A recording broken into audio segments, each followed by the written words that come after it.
Lay down. Go lay down.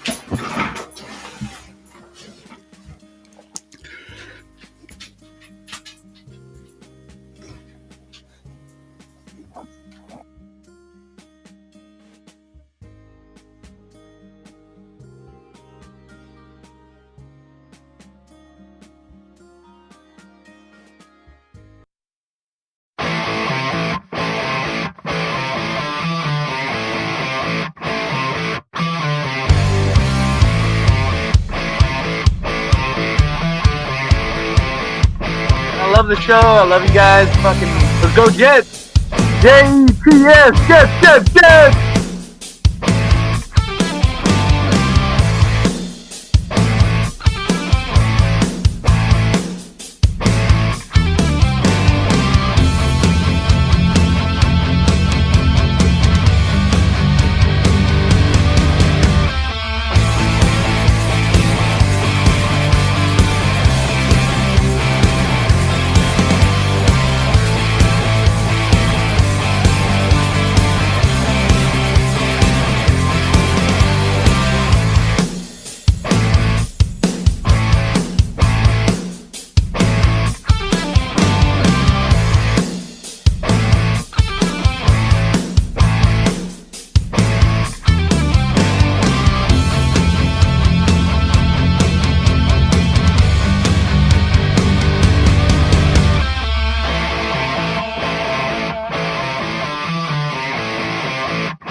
We can't all be beautiful.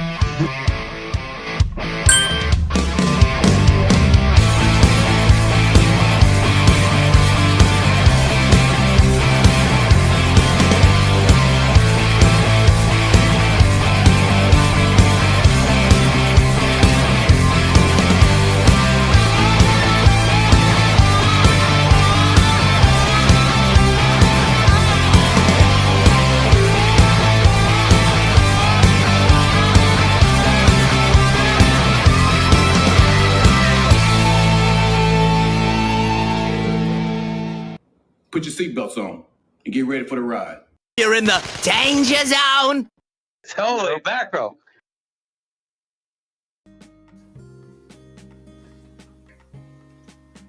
Let me get this music off.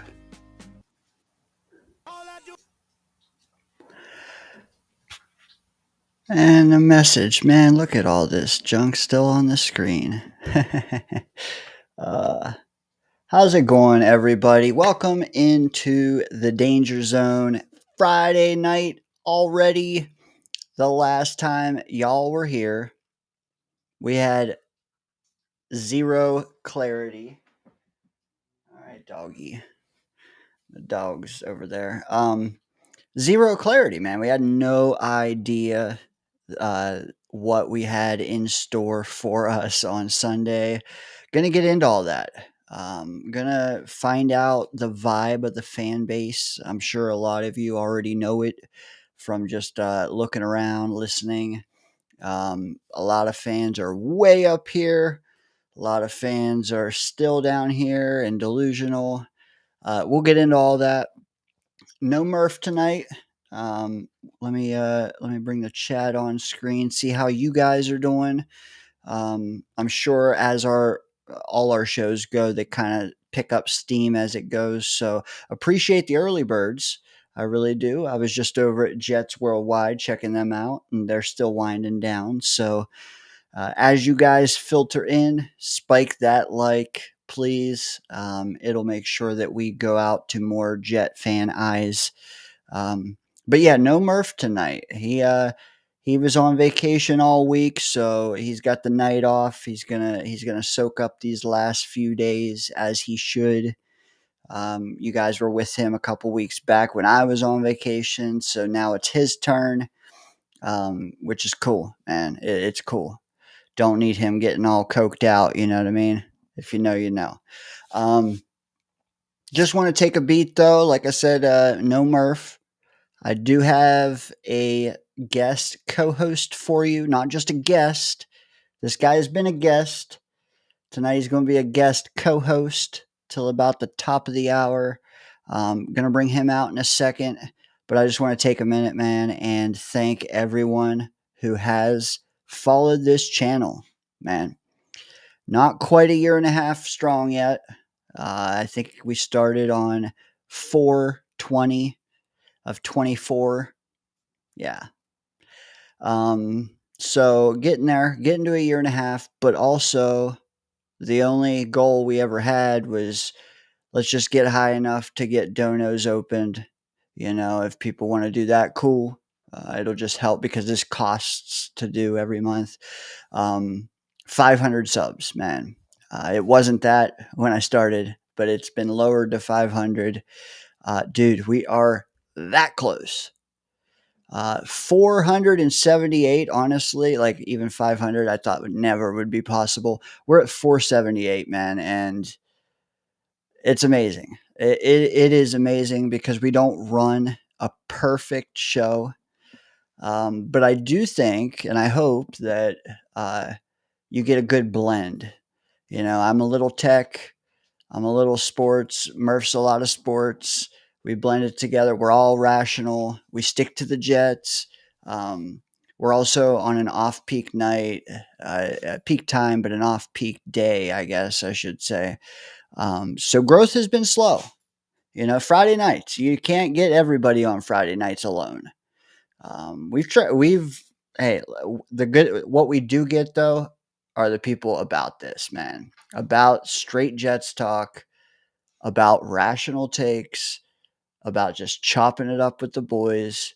Man, I would rather have 478 that are like that than go, stream 7 days a week just to get more. So, again, just taking a moment to appreciate the 478 that have subscribed, and the next 22 that will eventually find us. They'll find us sooner if you spike that like button. I will say that. But yeah, dude, fun. Another chill, fun, rational Friday night in the Danger Zone. And again, I have a substitute guest host for us, so you don't have to just hear me monologue for the next 45 minutes. I know that was brutal enough. I know. I know. Till about hour 2 or 3, then I could probably never shut up. But if you've seen hour 2 or 3, you know that. Before I bring him out, which will be about 60 seconds from now, I just want to shout out the people who have chimed in already. Adirondack, man, AFG in the house. Always a sound, logical man himself. Bill M. You two guys are like blending together with your color palettes, but I will promise, at least for the first hour, to tell you apart. Joe Turbulence in the house had a podcast of his own. Now he's parlayed that into a entire Twitter community, man. Hell of a guy. Law enforcement officer. Welcome, brother. Glad to see you, man. Always glad to see you. Bill M, yes, we did start on 420. We did. Happy little accident. Happy trees. Yes. So 2024. So yeah, man, approaching a year and 4 months. And again, man, just steady stuff, man. Which is good because then hour 2 or 3, it just doesn't come totally unhinged. It's only like the train is one wheel off the track because, we're Jet fans, but we do like having fun. Charles Gorman, good to see you, brother. Top of the hour, I'll probably throw the link down there and get you guys in here sooner since I don't have Murph. Love you too, Turb, man. You're the man. Chris B, welcome.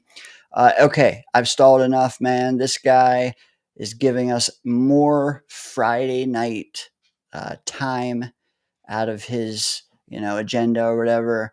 I want to bring him out, see what he has in store for us. You guys know him. He was here last week.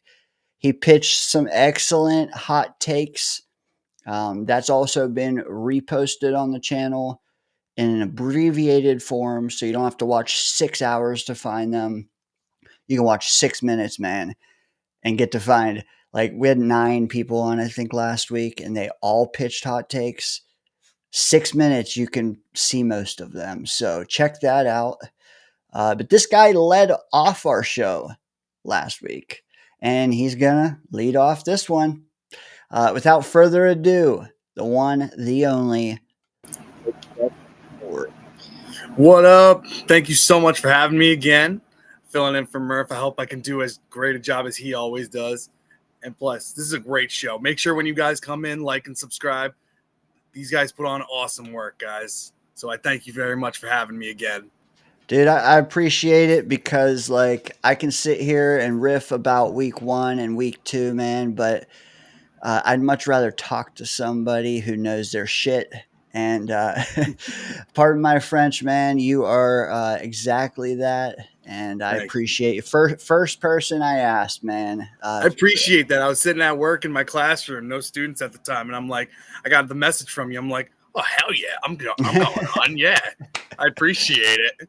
Damn straight, man. Dude, I love it. And I do, like, man, I do kind of want to get into it because, like, last week before, several months ago, we talked several times this off season, but, like, never fully knowing what we were gonna get last Sunday. Talk to me about, I don't know, maybe how you felt an hour before the game, and then how you felt like maybe midway through the first half. My biggest thing, I was nervous most of the week because, especially with the AVT news and everything leading into it, I'm like, oh boy, Josh Myers did not look good in training camp and stuff like that. Love it. Love the dog. But I was nervous. I didn't know what we were going to see. Brand new coach and everything. It was a lot of nerves. A-Rod's coming back. Is he going to be what we saw last year, or is he actually going to reclaim some of the glory that he had when he was in Green Bay? I was expecting the defense to be a lot better, first off. Very, very nervous about Justin Fields as well and how this offense is going to go. The weapons, I've been on record as saying that I didn't think the weapons that we had were the best. Garrett Wilson, and then just a big drop-off. And then an hour before the game or a little bit before, Alan Lazard's a healthy scratch. So that was something that I was concerned about too. I was just worried. And when it hit off, I'm like, damn, we're moving down the field. The offense looks good. First play on defense was a sack. It brought confidence. But, man, it was a heartbreaker. No moral victories, but if you can take anything, we have coaches here that know what they're freaking doing. That's the biggest thing. And Tanner Engstrand, I thought he called a very good game.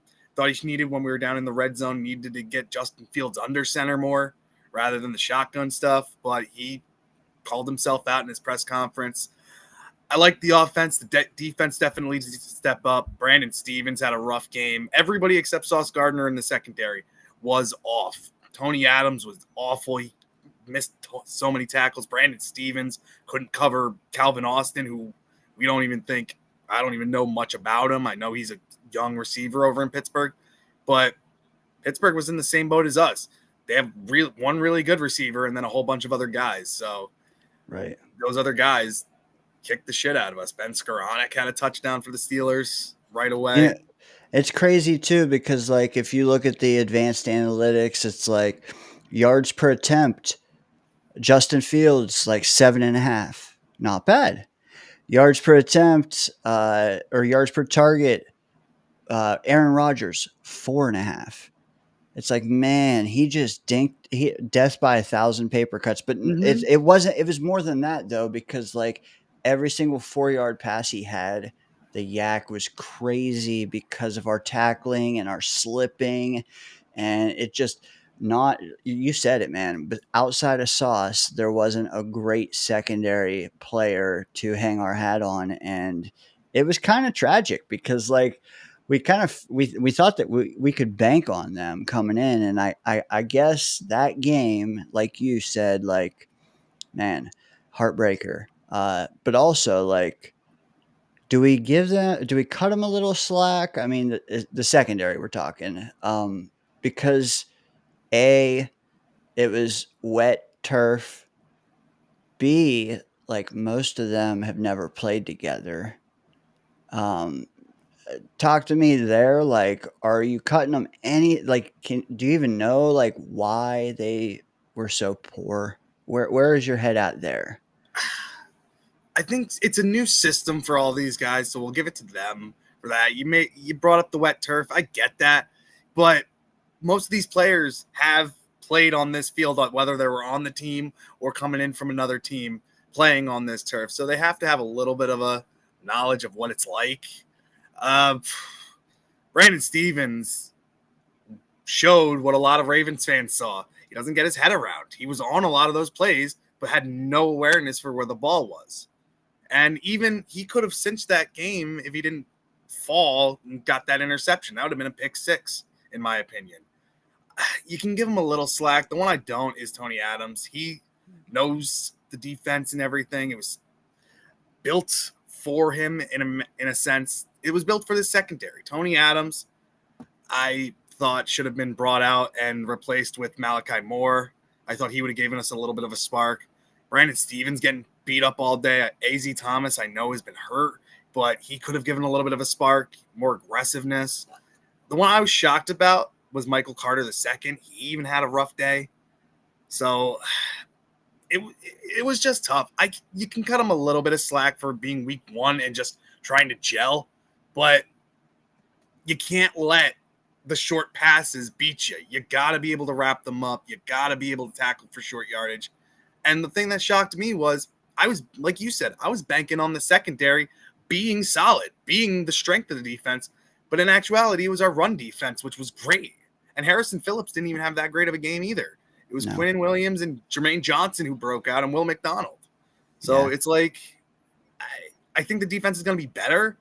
But again, you're going against an offensive juggernaut who Josh Allen loves to dink and dunk. And if it's not open, he's going to beat you with his legs. Yeah. And I mean, not only that, like there were times in the game where I thought, like, is Quincy Williams even out there? And then, like, he made a few plays, but like to salvage his day. But there were times when I thought he was invisible. Sherwood, I thought, was largely invisible at times, and I don't know. Maybe they just realized that our secondary was having such trouble, and they figured, let me just juke and change direction as often as I can to exploit that. Meanwhile, we're over here running the ball to death, and we're not exploiting their secondary at all, except once over the top. So I don't know. If it was turf related, I do feel like that suited their offense more than it suited ours, which I never thought I'd say because you think running game would be, but there's always an advantage to the guy with the ball on a wet conditions than the guy without. And you saw it, man. Brandon Stevens slipping all over the place. That first quarter alone, Michael Carter had a huge whiff that led to a giant play. Tony Adams, huge whiff that led to a giant play. And I don't know, man. We started hot. If we made some of those stops, it might be an entirely different game. So, we still lost it late, but anything could have changed that game. And it's sad because I think we started hotter, looked better than anyone in this fan base thought, and we didn't capitalize on it. So that's rough. It's rough. I'm not going to lie. It's rough. However, I don't want to just go straight negative on this. What I will say is, like, there are people out there that Jets fans that said 4 to 6 wins. I wasn't one of them, but there were, and they're sticking to those guns to this day. To that, I wonder, like, how the hell can you, like, what are you basing that on? You cannot be basing it on Sunday. Are you just sticking to your guns because you want to be right? Or do you think that was just a flat dude? That O-line, that running game, Fields even playing a fraction like that. Defense, yes, they'll have to tighten a few things up, but I don't see 4 to 6 wins. Talk to me about the ultra pessimistic Jet fan that is still in that you're going to win one out of every 3 or 4. the reason I would say that they're sticking to their guns with that is because the beginning of the Jets' schedule is brutal. We start with the Steelers, who, if you think about it, if it wasn't for a lost fumble and Boswell being Boswell kicking the 60-yarder, the Jets steal that game from the Steelers and shock everybody in the NFL because we had come away with that scoring total offense. We had close to 400, if not 400, while the Steelers had 392 total offensive yards. So we beat them in the offensive game. We come away with the number one offense coming out of week one. We were the better team. And I think we were the better coach team, better prepared team, which is saying something because they have Mike Tomlin over there. But I think we had more discipline. Hell, we didn't punt until the second half. So for the people, because one of the things that I saw a lot of was, the same old Jets. No, it's not. That offense was completely ready to go. That run game was something different. Breece Hall, you got him utilized in the pass game and the run game, where he ran for over 100 yards and was still dominant in the pass game. Braylon Allen, I think, needs a little bit more go because, yes, he had a touchdown, but still only like 9 yards. But for the pessimistic guys, I think it's more of they're seeing the beginning of the schedule, seeing Steelers, Bills, Buccaneers, teams like that, the Broncos coming up and everything. The beginning of the schedule is a gauntlet, and you got to steal a couple of them. Yeah. If you don't, it could be a rough beginning of the season. Yeah, we'll get our wins in the second half, but you got to steal a game from, let's say, the Bucs. They didn't look great in week one. Broncos, Bo Nix didn't look great against the Tennessee Titans defense when a lot of people are saying the Titans aren't going to be that good this year. So you got to be able to steal some. And if you can take one from the Bills, I think it's going to instill a lot of confidence in this fan base to see, like, yeah, we can hang with the big guns. Because I think that offense that we have, I understand it's week one, but Tanner Engstrand called a damn good game. And I'm not taking anything away from him. The offense has to keep doing what they're doing, but the defense has to tighten it up. And we need players to hold themselves accountable, like we did with Xavier Gibson.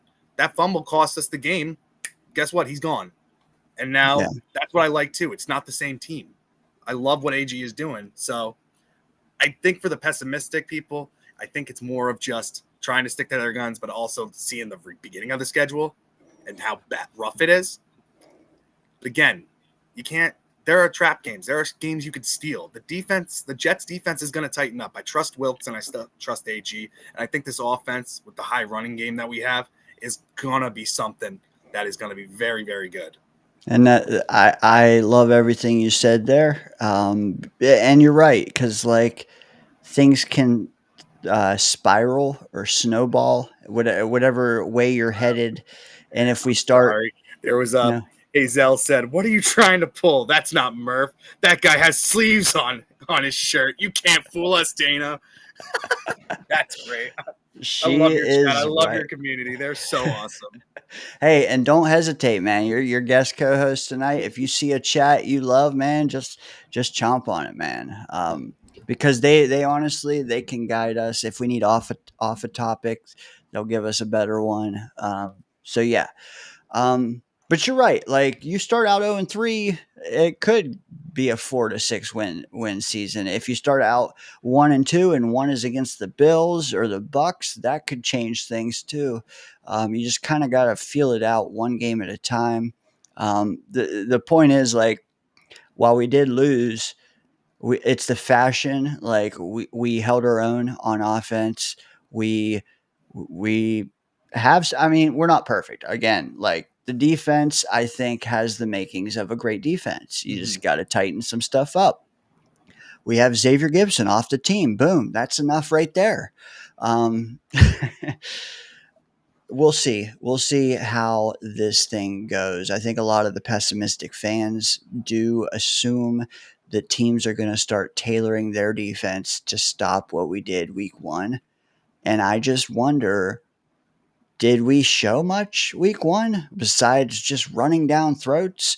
Like passing game, I thought the one touchdown over the top to Garrett was awesome. The rest of it, I don't know what you're getting out of watching that film if you're a defense. Like we snuck a pass into Rucker. We snuck a pass into Tyler Johnson that I thought was scary. After that, like 20-yard pass to Mason Taylor, and I'm not saying it to knock the Jets. I'm just saying, like, how are you going to prepare for what you don't like? Improvisation, which is a large portion of what that was. Um, and also like the spacing created in the offense. I think that our big plays weren't the only option off of those plays. I think we could go a different route if we show that look again. I think Braylon, like you said, could be more effective. I know his first couple runs were in the red zone and he got stuffed bad on one, so it really killed his average, maybe even his confidence. Um, but Isaiah Davis looked like a spring chicken, man. Zach Myers, first time with those guys, like give him another game or two in there, and then, dude, let's go 11 on 11 and see what the other team's got. I think you're right, man. Every single one of these games could be a dogfight. I think the thing that I think is good as well to take away from it too, the big knock against Justin Fields was if he doesn't see his first read, he's going to run. If you watch the game, he's going from first option, second option, third option, and then he's finding holes, and he's got the arm strength to fit it in those tight holes. So could it be improvisation? Yeah. But I honestly think he trusts himself. This offense, like AG has said, is letting him play quarterback. He hasn't gotten that chance. He's utilizing the skills, and Tanner Engstrand is putting him in a position to utilize what he's got. He's got a cannon of an arm. He sets his feet. That beautiful pass to Garrett Wilson was awesome. The throw to Tyler Johnson to get a first down, fitted in a tight window, but made it work where only he could catch it. Mason Taylor grab was great. The dump offs to Breece Hall. I think that, yeah, it's tough to see what our passing game is like, but in all honesty, I love that we let Justin Fields play. We let him get loose, and we let him utilize his strengths. We're beating them with the run game. All right, play action, deep bomb to Garrett Wilson. We're going to take our shots, but hit him with the run game. Hit him with the underneath stuff. That's what's going to get Justin Fields into the rhythm so that we can take those bigger shots. And, yeah, it's going to be a little bit rougher, I think, this week because Josh Reynolds isn't going to play. Alan Lazard is going to be back. I honestly think they need to elevate either Quentin Skinner or Brandon Smith to just give a little bit of more juice as well.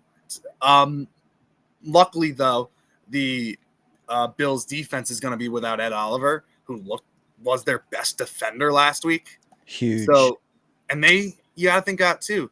The Bills played a running organization last week and gave a 40 burger to them. Yeah. The Jets. Good. The Ravens showed the Jets how you beat that defense. Now, the big question is, can our defense contain Josh Allen? Because you're not going to stop him from getting his. You got to contain him. That's the biggest thing. So many parallels with us and the Ravens, too. Like, you are absolutely cooking, and then you have a pivotal fumble at the wrong time, totally sways things, and then you lose the game.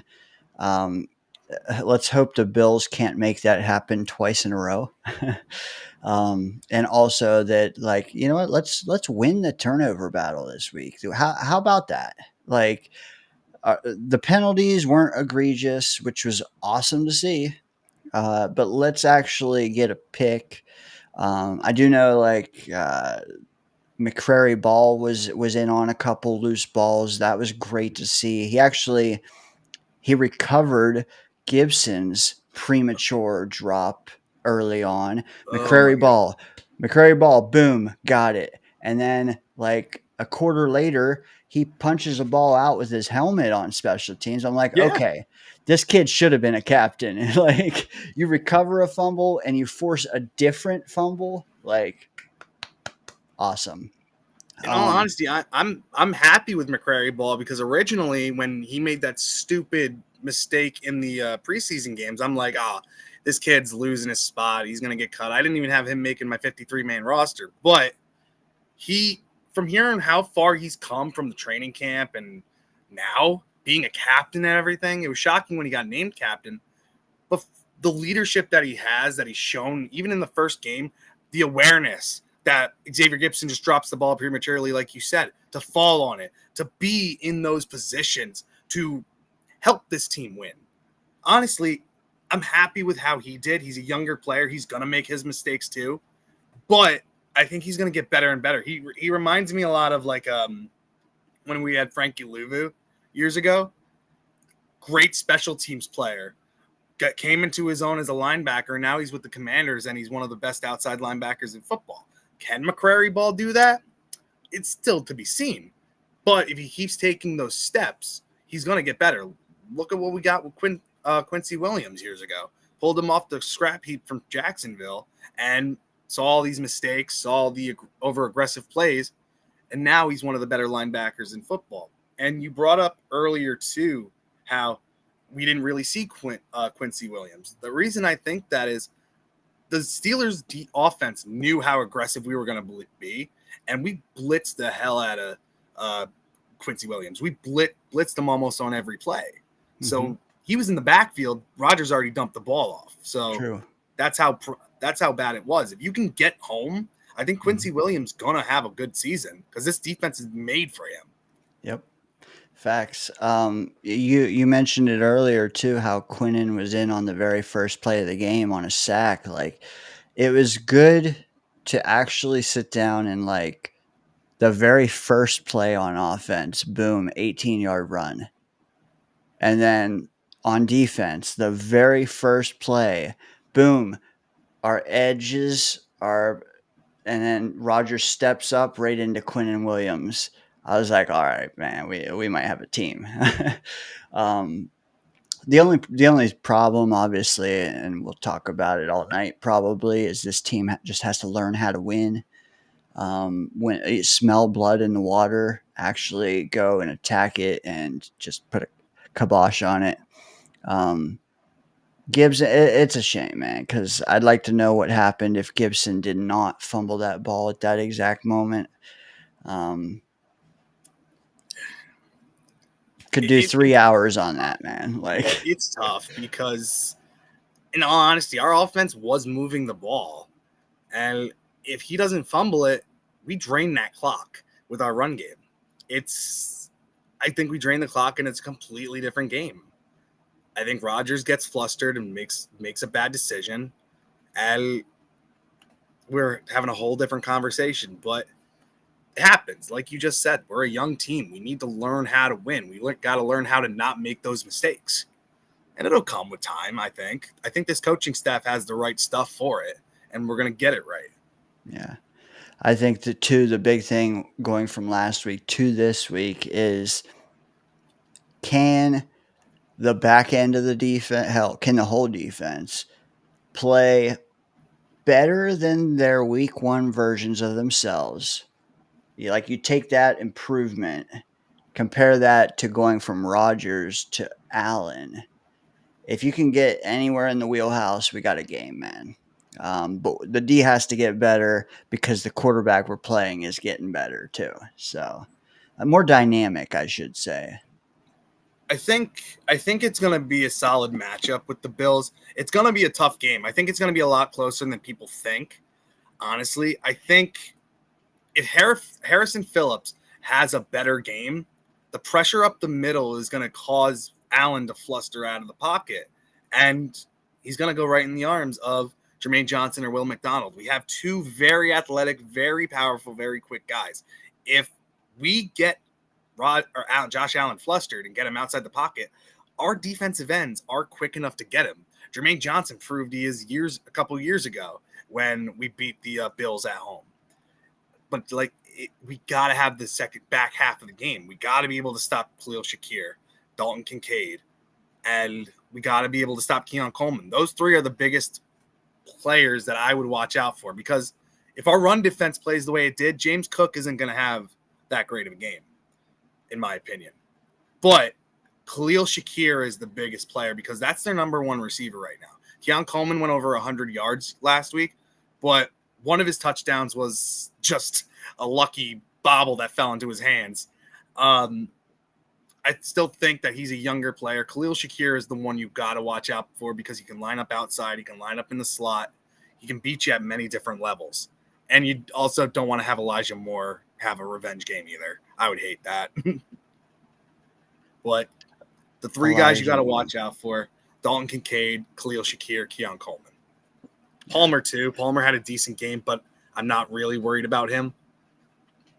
I'm with you. So, like, with that said, I think the onus is on Michael Carter II, even more so maybe than Brandon Stevens, just because MC2 can cover Kincaid or Shakir or pretty much anyone that wants to arrive in the slot. But Brandon Stevens, so many on this fan base want him demoted already.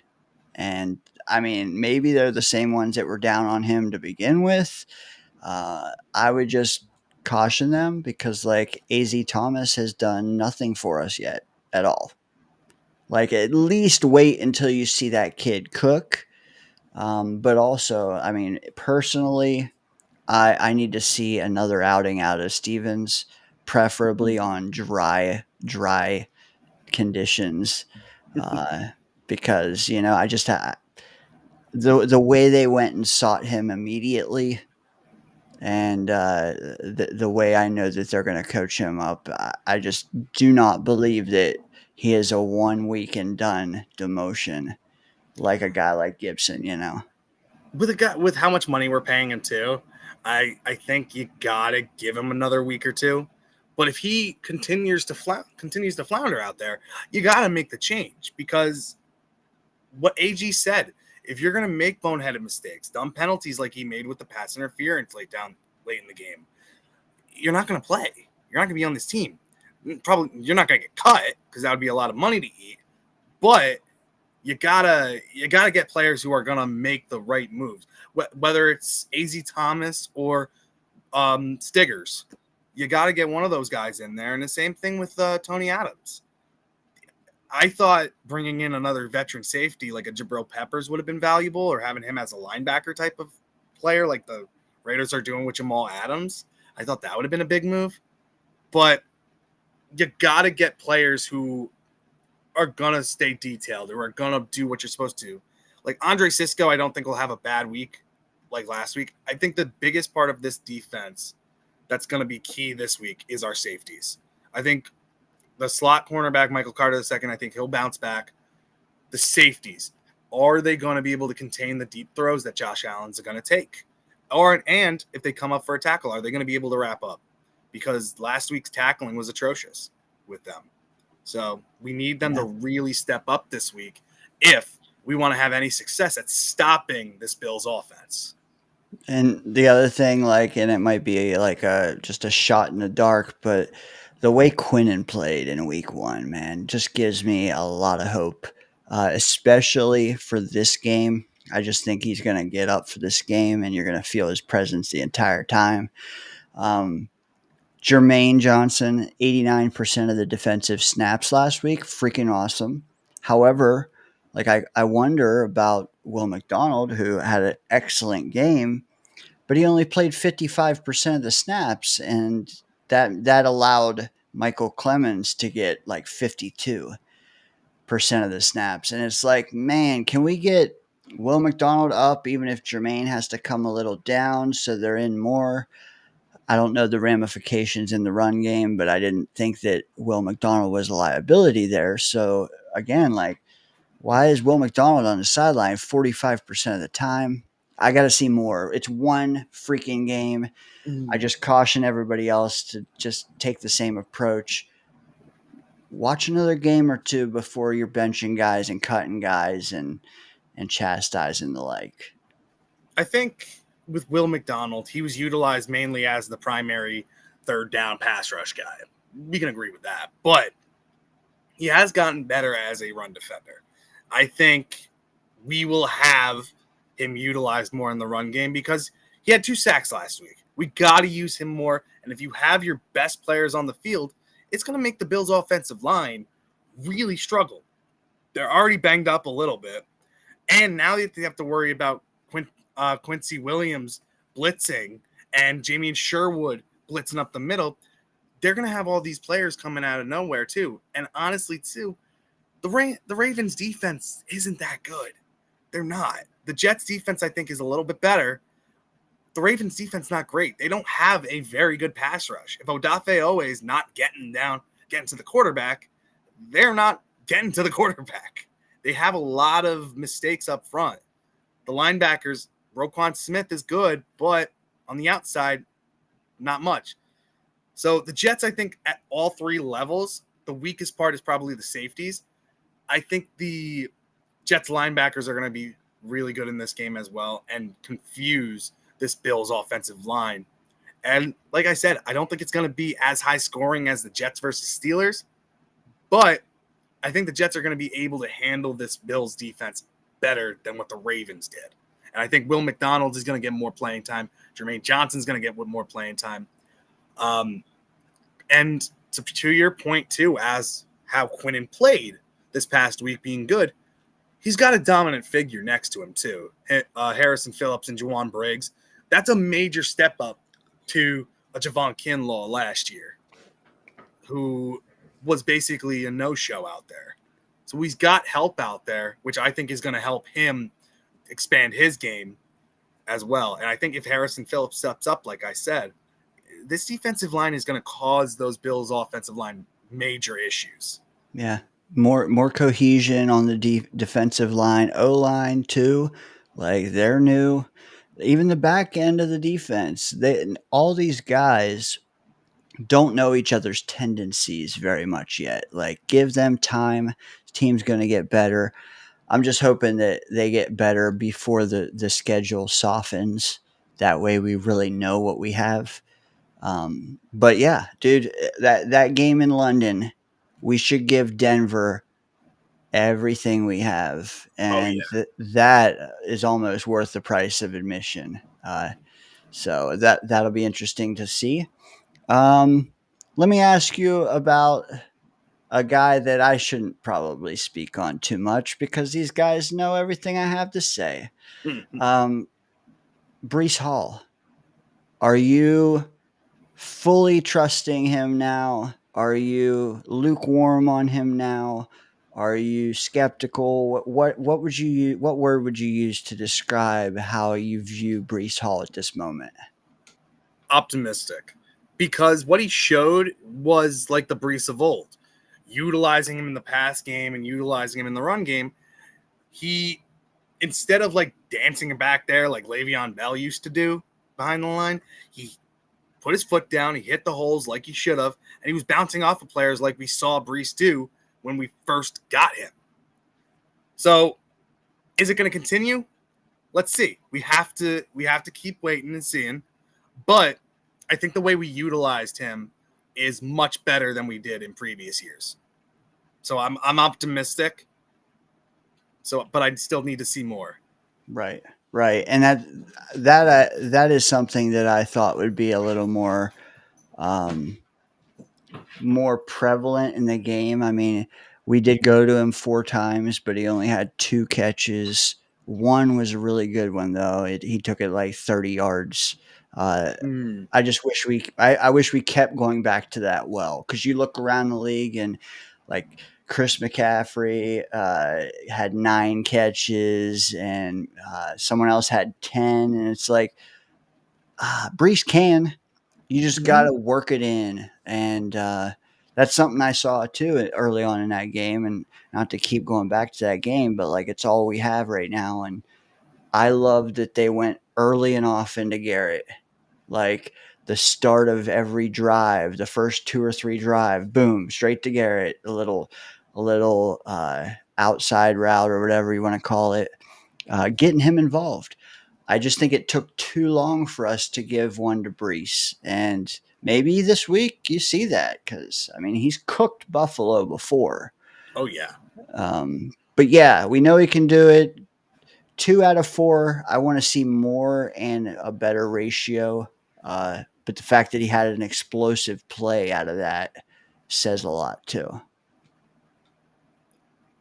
Can we give Jeremy Ruckert some love too? He stepped up in a major way blocking, and I've been on the negative side of Jeremy Rucker, but he actually played pretty well. So I was happy with what he said. Interested to see if Jelani Woods gets activated. I think he could be a very big weapon for us as well. And one thing I will say too, I loved having an offense where we have Justin Fields in the background with Braylon and Brees back there too, because that's what we've been clamoring for years now. And we finally got it, and we saw that it works. So that's the biggest thing as well. So I think Braylon Allen is going to have a bigger game this week. I think Mason Taylor's dealing with an ankle injury. So one player watch out for, I think, could have a solid game is Tyler Johnson. Justin Fields goes to him in the clutch positions, and he makes plays. So I think if you utilize him, probably try to put Arian Smith in the slot. I think you could utilize his speed there. I think that could be very good. I think Arian Smith can break off a big, big play as well. And Justin Fields has the arm to get it to him. I think utilizing all of the assets you have, it's going to trip the Buffalo Bills up, because if their defense doesn't play better than what they did, it's going to be a long day for them too. And I don't think we can go into a shootout with the Bills because we won't win that. But I don't see that game going this way, or whatever, however you say that. Like, I mean, we didn't see Pittsburgh going that way either, and it just depends. But like when it comes to the AFC East games, I don't think any of them are going to hit their over. Just the way we are built, at least the Jet portions of those matchups, like I would bet I bet the under last week, but like it being the Bills in our building, I think we're going to try to get in a bloodbath with them. And I would probably bet the house on that. But regardless, which games, which style of game suits us better to win the game, I also think getting a bloodbath with them. Like try to control the clock, because like Aaron Rodgers did well at taking a long time on the sideline and coming in and not missing a beat. If you have Josh Allen on the sideline for a 10-minute drive, is he going to be able to do the same? We'll see. We'll see. But it's worth a shot, because you're not going to beat him in a shootout.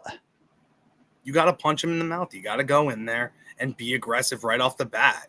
You got to punch them and just keep attacking, because if you give them a chance to get back up, that's when Josh Allen flips it on, and we can't let him get to a groove, because we saw what happened in the Ravens game with that. You gave him too much time. He came back and just demolished them. And it was the same thing with the Ravens. The bonehead, the bad plays. Derrick Henry never fumbles, and just bad luck. He did, and Buffalo countered or utilized that and took the game. They did. If you get them against the ropes, like we did get Pittsburgh once, you gotta step on their neck, and that like I want to see us do it though, because like that's the other thing, we have to prove that we can prove that we have that killer instinct. It might take longer than this weekend, but I'm hoping that we can escalate it at least once this time, and then we'll figure the rest out, but we'll see. One thing I wanted to ask you, and it's kind of out of nowhere, but history teacher, right? Yes.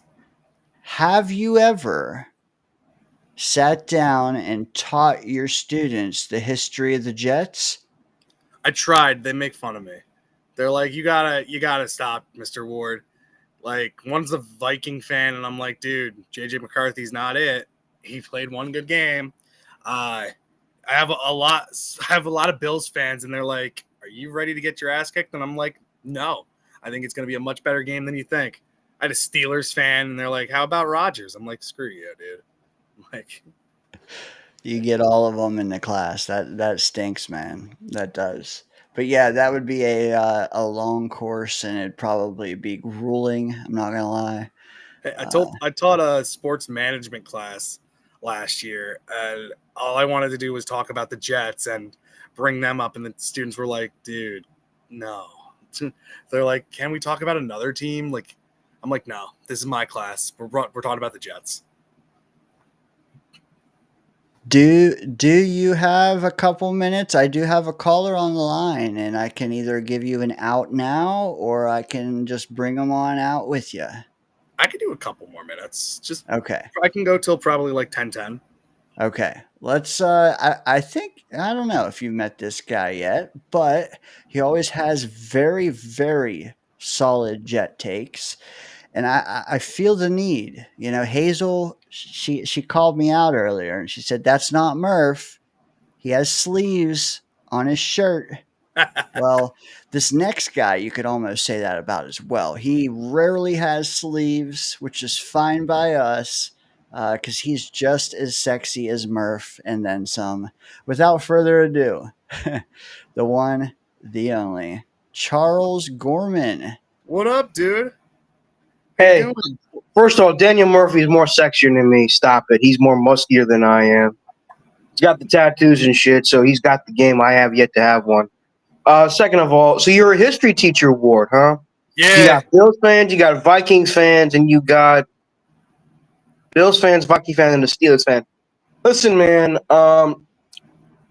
teaching them the history of the Jets. I think they know the history of the Jets, especially the most recent history of the Jets. But what I'm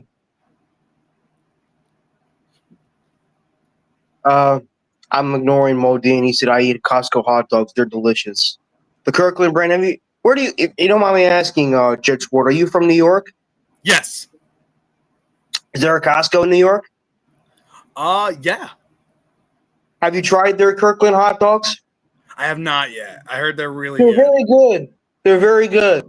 They have good pizza. They have good chicken bags. They have good food there, especially the one where I live, and especially when I'm in Edison, where I go to in Edison. Anyways, I'm very happy that Brees had his first 100-yard game of the season last week. He only had one last year, and that was against Buffalo. I think he's due for another one. I think he's going to be really utilized in the passing game, and I think that's going to shock the Bills. I think Braylon Allen will have a big game too. I think Braylon Allen is going to be used a bit more than he was last week. I do like me some Braylon Allen. He's not quite Derrick Henry, but the way he runs, the way he punishes tacklers is very reminiscent of Derrick Henry. I do like our offensive line so far. I know they played very well last week versus Pittsburgh, but Buffalo. They have a decent defensive front. I mean, you got Greg Russo, who's good. You got Joey Bosa, who's good when he's healthy. I know they're going to be without Ed Oliver, which sucks, but it is what it is. I think the matchup for the Jets offense versus the Bills defense, I have to agree with Alan Avital. Hope I said his name correctly. Is Garrett Wilson versus Christian Benford. That's going to be the matchup to watch because Christian Benford's a very aggressive corner. I know they still got. I know. Do they still have Tre'Davious White, or is he out again? No, he's back. He because of the cornerback they drafted this year, he's hurt. Tre'Davious White's been starting as the second cornerback. He was very good in the prime of his career with Buffalo. I don't know what the hell happened to him now, but I know about their safeties, but I know they still got Damar Hamlin, right? Yeah. They still got Hamlin. He's going to play too. They just cut Poyer, I believe. So he's a free agent. I don't know who their other. They brought back Poyer. I didn't know about that. Yeah, they cut him before the season. They waived him.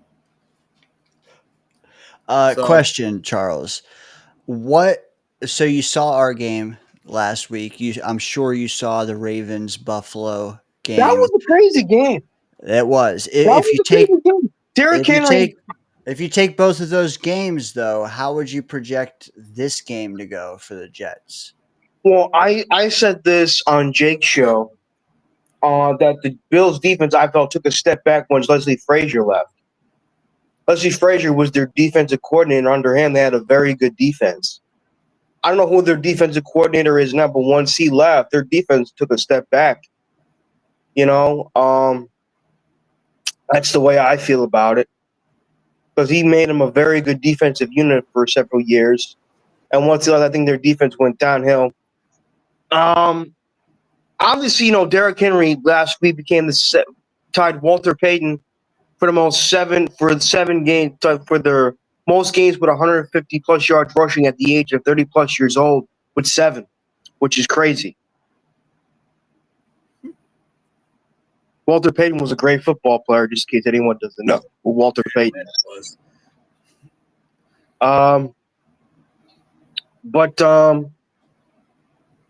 Yeah, I think it's going to be a good game. I think it's going to be a much better game than what a lot of people think it's going to be. I know some people think it's going to be a squash match. I don't think it's going to be a squash match. I know I'm using wrestling lingo here. My apologies, everybody. But I think it's going to be a much closer, more competitive game because we usually, for the past few years, we usually play the Buffalo Bills tough at home. So let's see what the hell happens. I like what I saw from Fields last week. Do I think he can continue? Probably, probably not. I do like our running game. I really do like our running game. I like the fact that we went back to being not only a run-heavy team, but a run-first. That's what pissed me off the last couple of regimes, that we became a pass-first team rather than a run-first team. Because I'm not trying to compare to those two, the 2009, 2010 Jet teams, but if you go back to those two teams, we were a run-first team. And that's what helped us succeed, those two. We were a run-first team. We're going to establish the run. And we're gonna pass the ball when we have to, and we're gonna play solid defense. Obviously, the defense has to get his head out of his ass. Yeah. But obviously, Brandon Stevens had one of the worst performances I've ever seen from a cornerback I've seen in my lifetime. Sauce Gardner played well. Mike Carter, I think, will rebound. I think our safeties will play better. Andre Cisco was okay. I am not the biggest Tony Adams fan. I think we should eventually replace him with Malachi Moore. That's just me personally. I do like what I saw from our linebackers for the most part. Our defensive line, I thought, pressured the hell out of Aaron Rodgers. But at the same time, though, I have to agree with Allen. The Bills' offensive line is incredible. They have one of the best offensive line units in the NFL. I think the last couple of years they allowed the fewest sacks in the NFL the past couple of years. They got – I know he's a horse's ass, but Deion Dawkins is one of the best left tackles in football.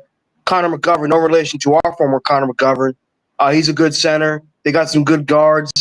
I know they got a guy by the name of Torrance. He's a very good guard. Torrance, yeah, I think he's the right guard. He's underrated. I think he's solid. But with Deion Dawkins, I think he struggles with a lot of speed. If you're quick getting off the ball, I think Will McDonald gives him a really, really tough time. And Jermaine Johnson, just with his speed and power, Deion Dawkins has struggled against the Jets in recent history. I know, but he is still a very good tackle. Oh, yeah, I won't take anything away from him. Even though he's a jerk of horses, that's all. The Jets only care about fame and money. Get the hell out of here, guys. Yeah. He's a snowman. He's a snowman. What? Yeah. No, dude, he does a stupid thing where he says snow like schno. Snow? Yeah, what the fuck is he talking to me about? Snow. Yeah. It's pretty bad. I would love to punch him in the mouth, but also, like, to Ryan, we talked about this earlier, like, get Clemens down from playing 30 snaps a game. Yeah, maybe make Clemens a cheerleader. Give me a J, give me an E, give me a T, give me an S. Jets. I'm just saying. Hey, if it'll avoid a devastating, crippling penalty, I mean, other people will say, no, you put him out there because he's going to get his revenge on Dawkins. Does anyone believe that? No. He may fight Dawkins. He may beat him with a spike bat, but in the parking lot. In all honesty, with the Jets, I think they should be all over Jadeveon Clowney out there. Because Jadeveon Clowney, I think, would be a perfect fit in this defense. I know he's meeting with the Cowboys, but he's 10 times better than what Michael Clemens gives you. Or there's another guy out there, Preston Smith, who you can put on the edge. Preston Smith is good. I like him. I've always liked him. He was good with the Packers. He was good with Washington. He did very little for the Steelers, but I do like Preston Smith. He is a very good player. Just get one of those guys. They're still out there, and I don't think we'll have Jadeveon Clowney. I think he's going to end up in Dallas. Preston Smith could give you more than what Michael Clemens is giving you. And it would ease your mind, too, if Jermaine Johnson had to come out. I would trust Preston Smith to hold it down for a couple plays and everything, to get Jermaine Johnson a breather and then get him back in. Because he's solid in the run game, and he was a solid pass rusher as well. with strength on the outside. I didn't go to wash dishes yet. Oh, Modine. But Charles, if you have a minute, I'd like to throw you in the back and then bring you right back out as I say goodbye to Ryan, if that's cool. that's fine, dude. No problem. Take All care, right, give Ryan. me one. Good luck with See the you kids, later, bro. bud. Thank you. See you later, bud. It was good seeing you. Well, Ryan, Dom just came in. Dom C, you know him. We I all love love him. Tom. I want to get him Yeah. on my show so bad. We tried to do something in the off season with the draft. If you guys are big college football fans and want to get better with the players and know more of these prospects coming up, check out Dom C's channel, Project Prospect. The guy knows what he's talking about. He is awesome. He's a great guy just to talk to as well. I want to get him on my show as well. He's just so knowledgeable. Anytime I have a question about a prospect, I just go on X and ask him, and he responds right away. He's just an awesome human being and a great person. So Facts. he's gonna be your next co-host for. No. But he popped into the chat and he said Dano and Ryan, this is the perfect Friday night or something like that. So Yeah, I hats saw off that. to That him. was sweet. Yeah, Yeah, that tip was my hat cool. to him. He's awesome, man. Dude, for real. And I just to tell you, like, I've had the same struggle with booking guests, man. Some of them actually take like 3 or 4 months for the dates to work out. So just keep trying, man. I know Dom will make Oh, time. I know. So We're gonna plan something. I had Jets Chaos on one point. We had a fun time doing a mock draft together.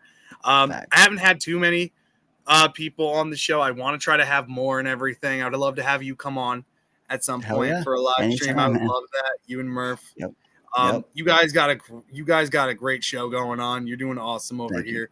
It was an honor being your co-host tonight. If you ever need it again, I'm always happy to join you. Appreciate you, man.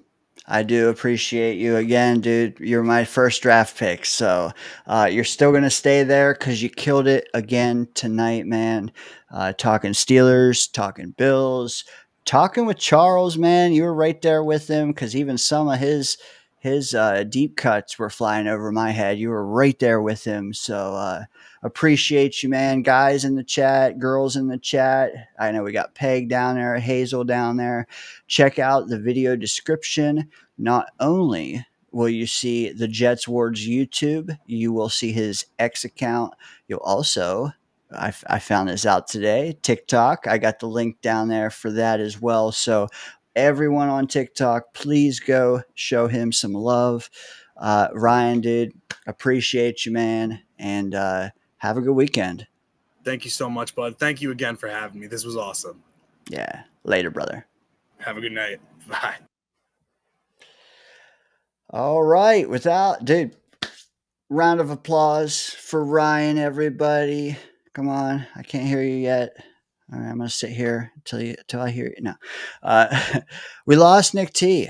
I was going to bring Nick T out immediately with Charles. He dropped off. Maybe he's going to come back. Don't know. But link again for anyone who wants it. Auditions for the assistant co-host of the year will now resume.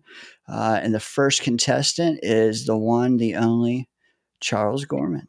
Hey, man. I think Daniel What's Murphy's still your co-host, so Yeah. Hey, assistant co-host. co-host. Oh, okay.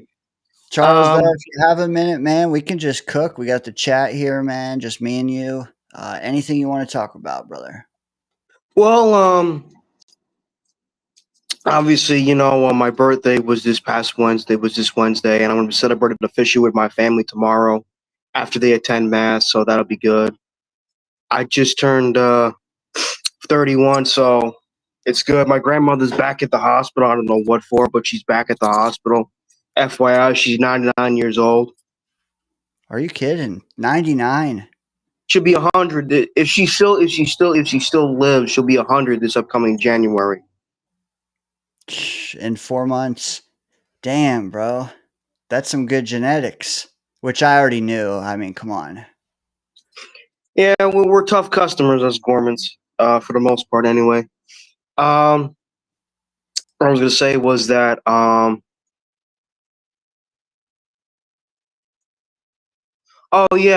Bills game. I mean, the Bills' offensive line, I said, is one of the best in the NFL.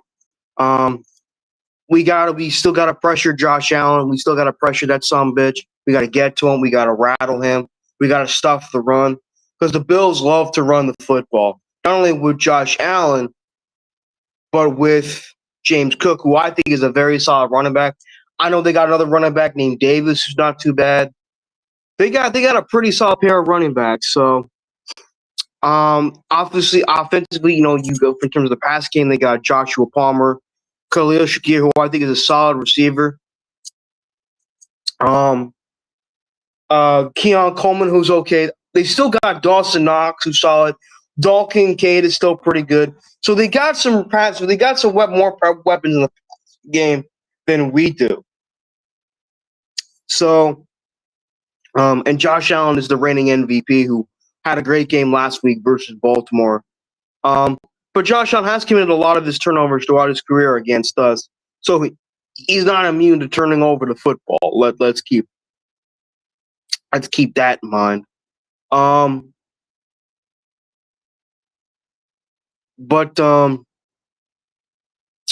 Yeah. Plus, obviously, your mom Membu, from what I've heard, was considered having the best right tackle performance in Week 1 last week, which is incredible for a rookie. I mean, Norman Membu.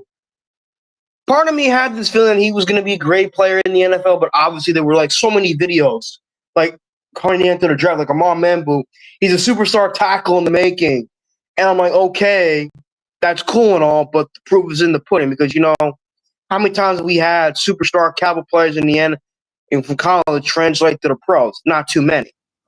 And you know what what? I'm saying? I was so worried when we let Morgan Moses walk that we wouldn't get a guy that had, at least that and more. Dude, we do. What a good decision that was. Morgan Moses is a solid tackle. He's a solid tackle.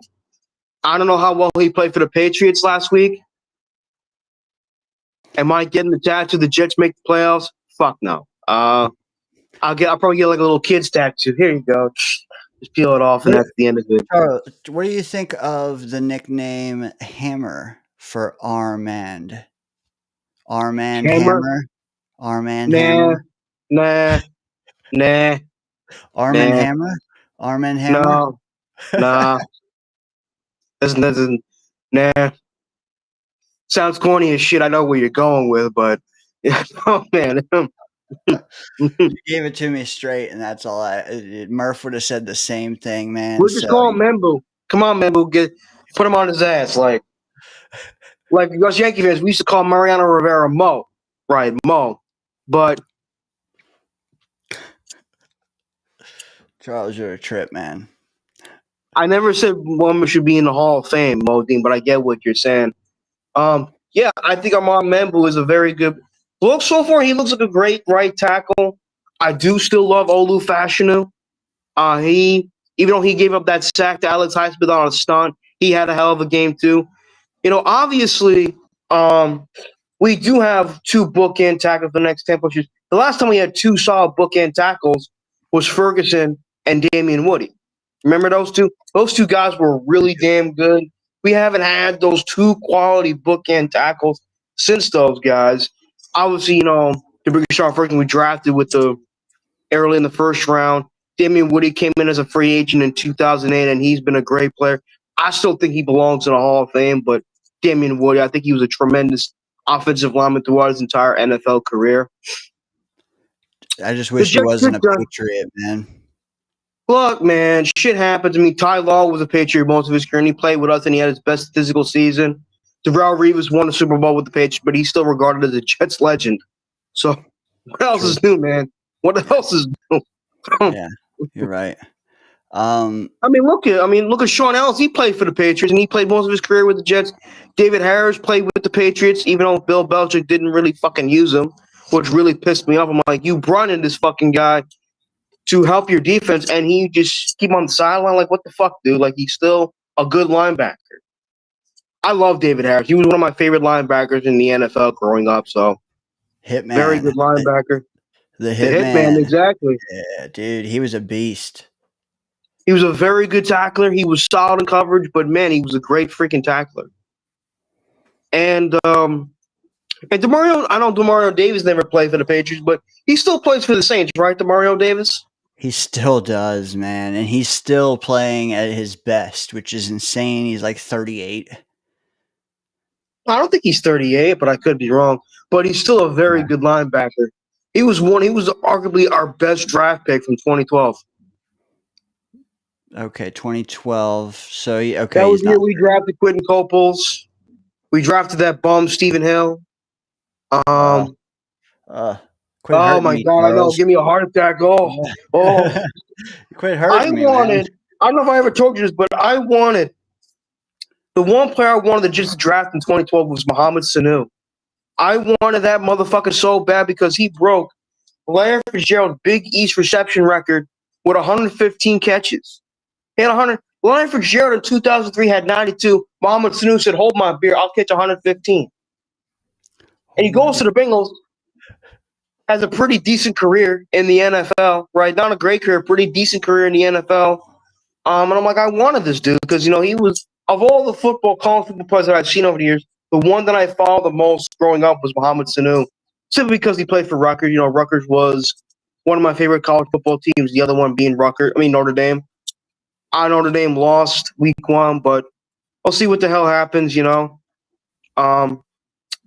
But yeah, I remember the only time I was obsessed with a college football player was Mohamed Sanu. Dude, he was good in Cincy for a while too, wasn't he? He wasn't too bad in on it. Dick Buckus, my father loved watching Dick Buckus. He said off the field he was a gentleman, but on the field he was an animal, a stone cold animal. There's videos about Dick Buckus, like how much of a savage he was in his day. He's the most feared tackler of all time. He struck fear not only to opposing teams, and especially the good ones, he struck fear to his own teammates. Demario Davis is 36. Okay. Dick Butt Kiss. He was number 51. No, he wasn't 51. 51, yes. He was 51. Okay. He's number 51. So you think of Singletary, number 50. 54 was Urlacher. That was my boy back in the day, man. Urlacher, number 54. I don't know why people called him overrated. He was a great linebacker for so many years. He was a hard-hitting son of a bitch.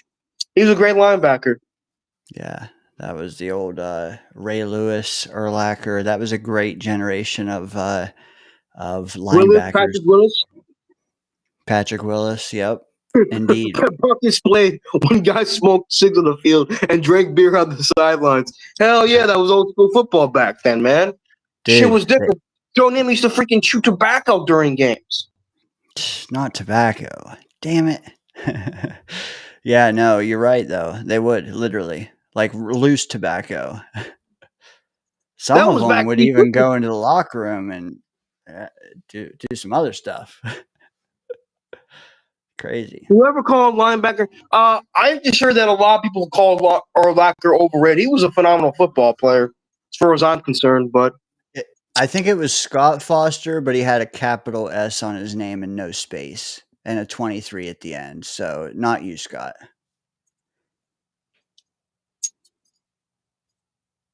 Urlacher was a fucking beast. He was. He was one of the best linebackers of his era. Same with the guy from the 49ers. Not the current one, Patrick Willis. I loved him too.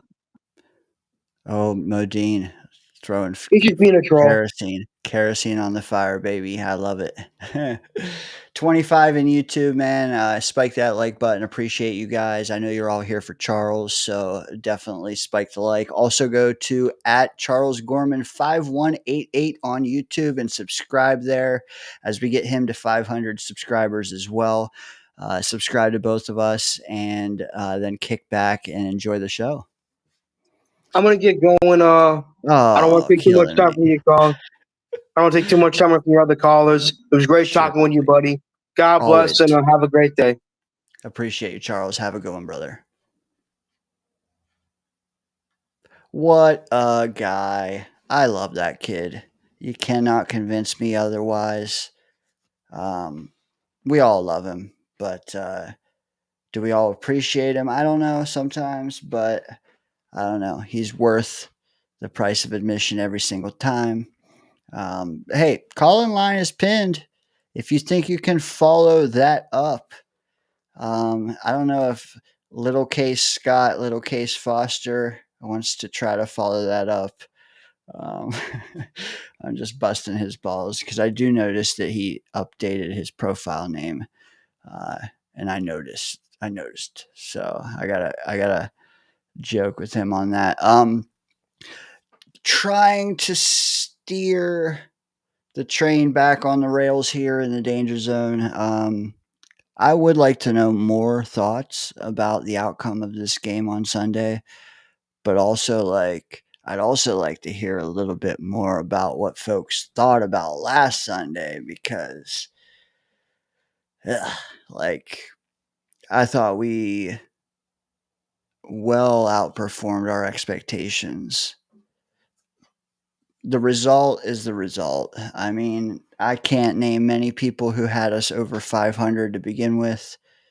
So I'm not going to change up just because of a good first half and then be pissed thinking we should have won that game and we didn't. Same old Jets. No. I'm going to remember what I thought the whole time, and that's 8 or 9 wins. Did that affect that? Honestly, I think it solidified it. I don't think it affected it negatively. I think, if anything, it solidified it. It maybe even gave potential for a tick more. But at the same time, we let one go. If you know what I mean. I mean, you know what I mean. We let one slip through our fingers that we should have had. We could be 1-0. And like the talk of the town, maybe we don't want to be. Maybe we don't. But at the same time, we need wins, man. And that was a win, and we let it go. But I think at the same time, all 53 of them guys went home that night and looked in the mirror and they said, wow, we do have a team here. Now let's pay that much closer attention to detail. Let's pay that much closer attention to what we have to do on a daily basis. Let's listen to our coaches. Let's not turn over the ball, although most of them didn't. The guy who did is gone. Yeah, I'll just keep throwing salt on that because, like, Gibson, what the hell? Yeah, just run it back. Let's run Sunday back over and over. 15, 16 more times, man. Let's do that, and let's be more self-aware of the situation, the down, the distance, the timeouts. If we have to punt more, we have an epic punter that we hardly used last week. See what happens, man. I want to see Braylon cook more. I think the O-line will get better. The D-line will get better. The linebackers will be involved in different game plans more. Maybe the secondary will be involved slightly less. Regardless, we got guys that didn't contribute that still can. And it's hard not to be mildly excited about just running at dude. Run it back. Let's go. Anyways, enough rambling out of me. Call-in line is pinned. And people still, over 20 still in the YouTube chat, which means that I can just scroll down a little bit and find topics until, if and when another guy wants to join me and talk ball. Anyways, like I said, just scan the chat. I guarantee you guys got some goodies down here that aren't just about Charles Gorman, his tank top, his hot dog choices, his boyish good looks, his 99-year-old grandma, or anything of the sort. Okay, Mo Dean chimes in. Scott is wrestling a bear outside. Hey, that's not as wild as you think by the sounds of it. If you're watching this, you probably did not see what happened a couple weeks back with Scott and a bear outside. Yes. Add those all together. Yes. But what you can do is you can check my shorts. I think it's like 2 or 3 back. I haven't been making as many as I normally do. And just get the little, I don't know, 40-second version. Do that. It's worth it. You get to see Scott wrestle a bear in his undies. All right. Next comment. Bill M. Always a sound observer of the channel. I can't tell what your avatar is, but yeah, I don't even have a guess. But I like it. Our O-line and offense were the positives. Yes. Yes. I think you have to include the D-line, though. Maybe not the wide receiver core. Well, I don't know. We can debate that. I'm sure Scott will want to debate. I'll debate whether the wide receiver core was a positive or a neutral. The running backs, I think, were positives for the most part. But if you're just talking like big position groups, yeah, offense was. O-line was. Got to throw in D-line. And I'll stop it at there. In Wayne we trust. He's a beast in fantasy. Careful for him. He was in the championship game last year, the one league I shared with him. So you got to watch out for him. He says, let's just hope we see the same effort from the team as we got last week. Yeah. And that's kind of what I was ranting about a minute ago. It's like, just run it back. But like, not just effort, but game plan. Like, obviously, don't just run the same game plan back, but like, pay that much attention to detail and then, tick more. Do your 111th, as Salah's crew would say. Do your 111th. If we play like that as sound, even if that's our floor, is what I'm trying to say. If that's our floor, we're going to win a lot of games. We're not going to be looking at 4 to 6 wins. Like I still hear this week, 4 to 6 wins. Snowball chiming in. Got a bumping, blossoming Friday night show of his own. If you didn't know, you do now, and I'm sure you're leaving now to go subscribe. And then I'm sure he'll be redirecting you back here from his live stream. So, hey, baby, circle of life. But honestly, blossoming Friday night program as well. He says Scott is feeding a mule deer carrots from his mouth. Thank you for saying mouth. Yes, that would be Scott in a nutshell. Yeah, let me skip down a little bit because there's a few more jokes there. Oh, look at this guy. Daniel Murphy chiming in. He says, did I miss the part where everyone roasts Dane about Brees already? Sorry, I couldn't make the stream. Just now finally leaving my mom's to head home. It's all right, Murphy. You can co-host the third hour. No biggie. You guys, chat, are you willing to wait while Daniel gets home and then starts co-hosting? In order to roast Dane about Brees, you have to be on screen. That way I can rebuttal it. So there, Murph. Take that. Bill M says, there's Murph. Rich says, Daniel. Daniel says, money on the Sasquatch. Hey, I have a guest. Or I have a caller on the line.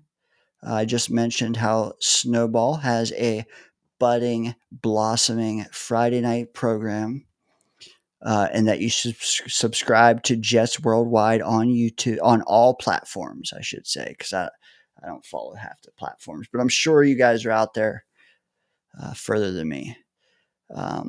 But this next guy also has a blossoming channel. well worthy of a subscribe as well. This guy is all over the post game assessments. He's all over the pre-game previews as well. Like he is putting me to shame in the work department. I will say that. But we all knew that this guy knew his shit. I know his college team is doing very well. Let's hope we can raise his pro team to the same level.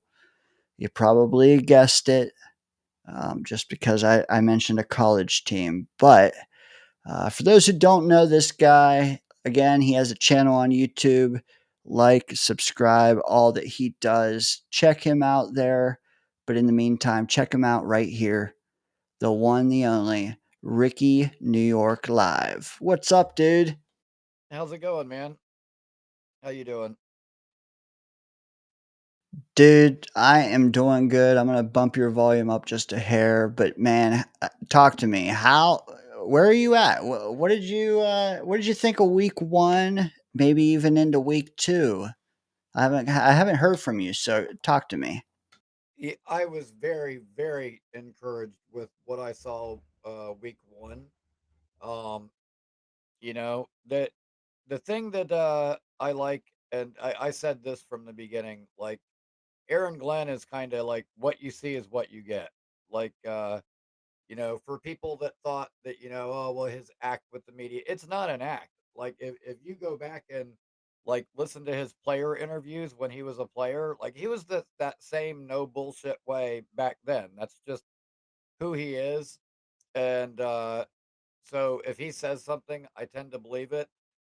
The other individual that's like that is Jermaine. So like everybody was like, "Oh, Jermaine's gonna have a slow start." As soon as I heard Jermaine talk, and he's like, "No, I'm 100% now. I could go today." I was like, "Okay, I'm not worried about him anymore." Like as soon as he said it, I was like, "Oh yeah," because he's one of my guys. Jermaine is just, dude. He doesn't beat around the bush, does he? No, no, and dude, you see, we've all seen Jermaine, like his work ethic. He's 110% dog, man. So was real happy to see him back out there. And it's funny, like yeah, as you were mentioning my college team, I swear, like lately, it seems like when I watch them, it seems like I'm scouting future Jets. Like uh, it's funny, which we've got a really, really good center, uh, Luke Pettibon that we got from Wake Forest.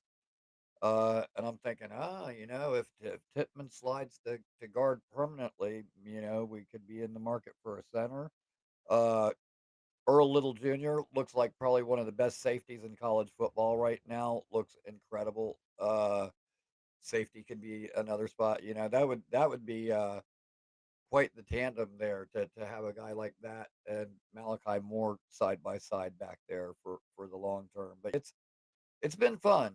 It's been a fun, year for college football and a good start for our Jets. Man, I was so pumped watching week one. Everything seemed to be going so well, and then there was a Xavier Gibson sighting, and Dude, like dude. as soon as that happened, I was like, you know what? Because like we didn't score a touchdown, but we got points our first drive.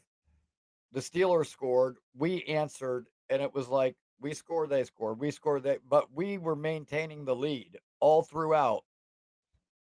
And I think had that fumble not happened, that's how it would have continued, and we would have finished, just ahead of them.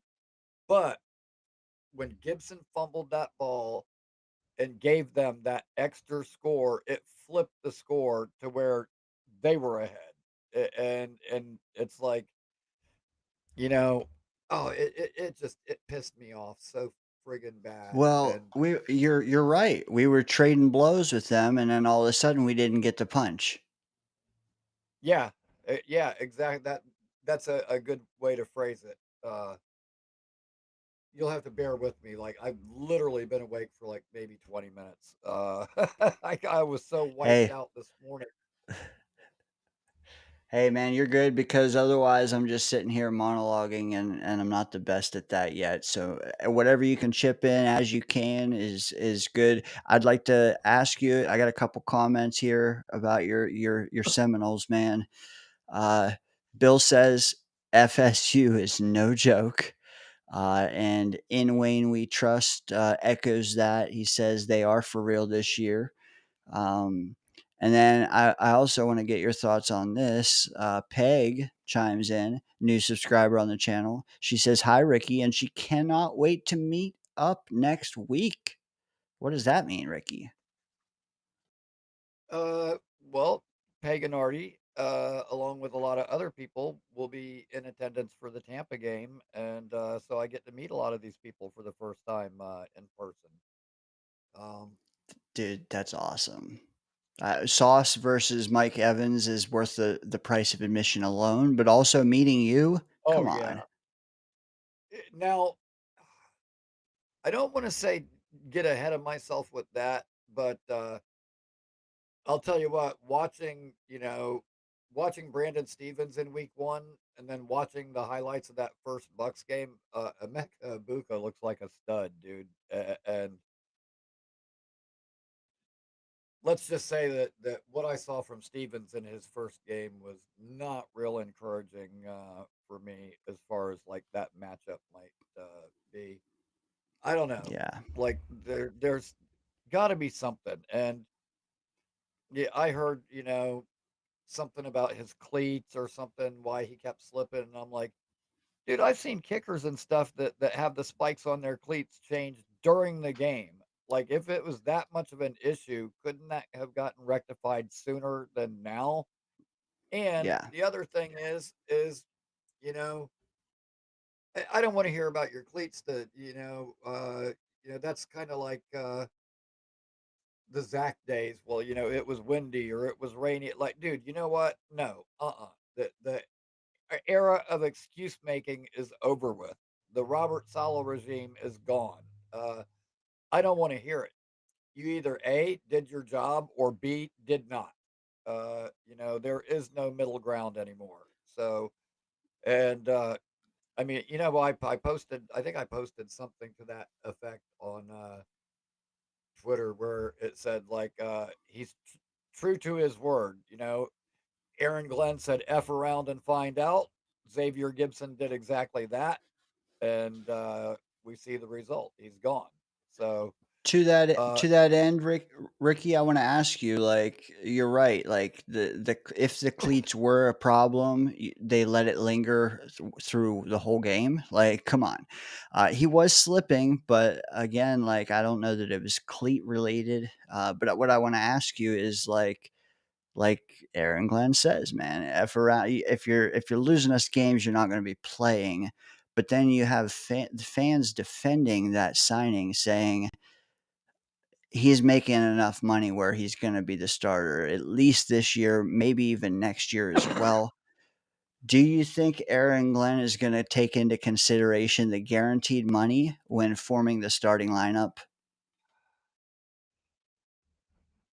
I think that will buy him some leeway, maybe, where they're going to say, okay, well, we did make a sizable investment. I think it would be rash to pull the plug, after 1 week or one bad performance. But it makes me wonder watching him slip and then hearing, I guess, what you could call his explanation, excuse, whatever word you want that starts with ex. But at any rate, like when I was hearing that and listening to people talking about him slipping, it just like it reminded me of that clip that Gator did for Jake's show where Zach Wilson just literally falls on his ass. And it's like, why do our guys always slip and fall down? Like, I don't see that happening to other teams. Is it our turf? If Is it like what is going on with that? It's seeing, odd. I wonder that because like it is Brandon Stevens' first start with us, but at the same time, most of them, I mean, DK Metcalf, like those guys, same thing. Their corners, same thing. Like Again, you said it, man. Excuses. Even I was making that excuse for most of Sunday into Monday because literally 90% of the fan base was cooking Stevens.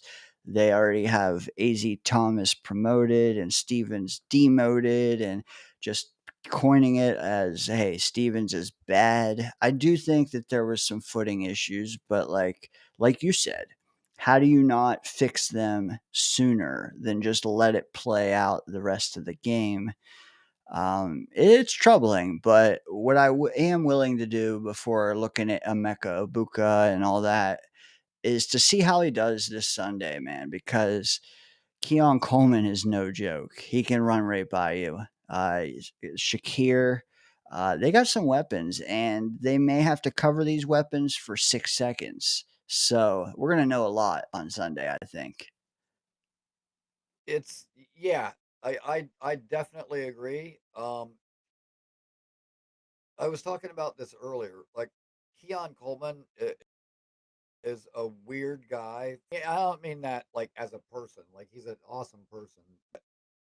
As a receiver, like I guess they're de facto number one for lack of a better word. But dude, he isn't like you Amon St. Brown or Garrett Wilson where he can just separate from anybody.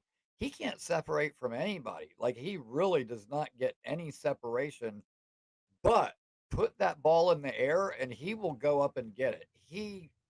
Like we hear that term a lot, like, he's a jump ball specialist, contested catch guy, but that really is like 90% of his game. Well, like, what he is. And so, um, it's going to be interesting to see how they match up with him, what they do with that. Um, and the opinions on this game from the fans are all over the place. Like this morning, God, I can't remember who said it, but like on one of the shows, like somebody was like, "Oh, well, I think we can stop their running game. Their running back really isn't that good." And it's like James Cook was one of the better running backs last year. Think about this: there's 17 games. He scored 16 touchdowns last year, the most of any running back. If you ask me, that ain't too shabby.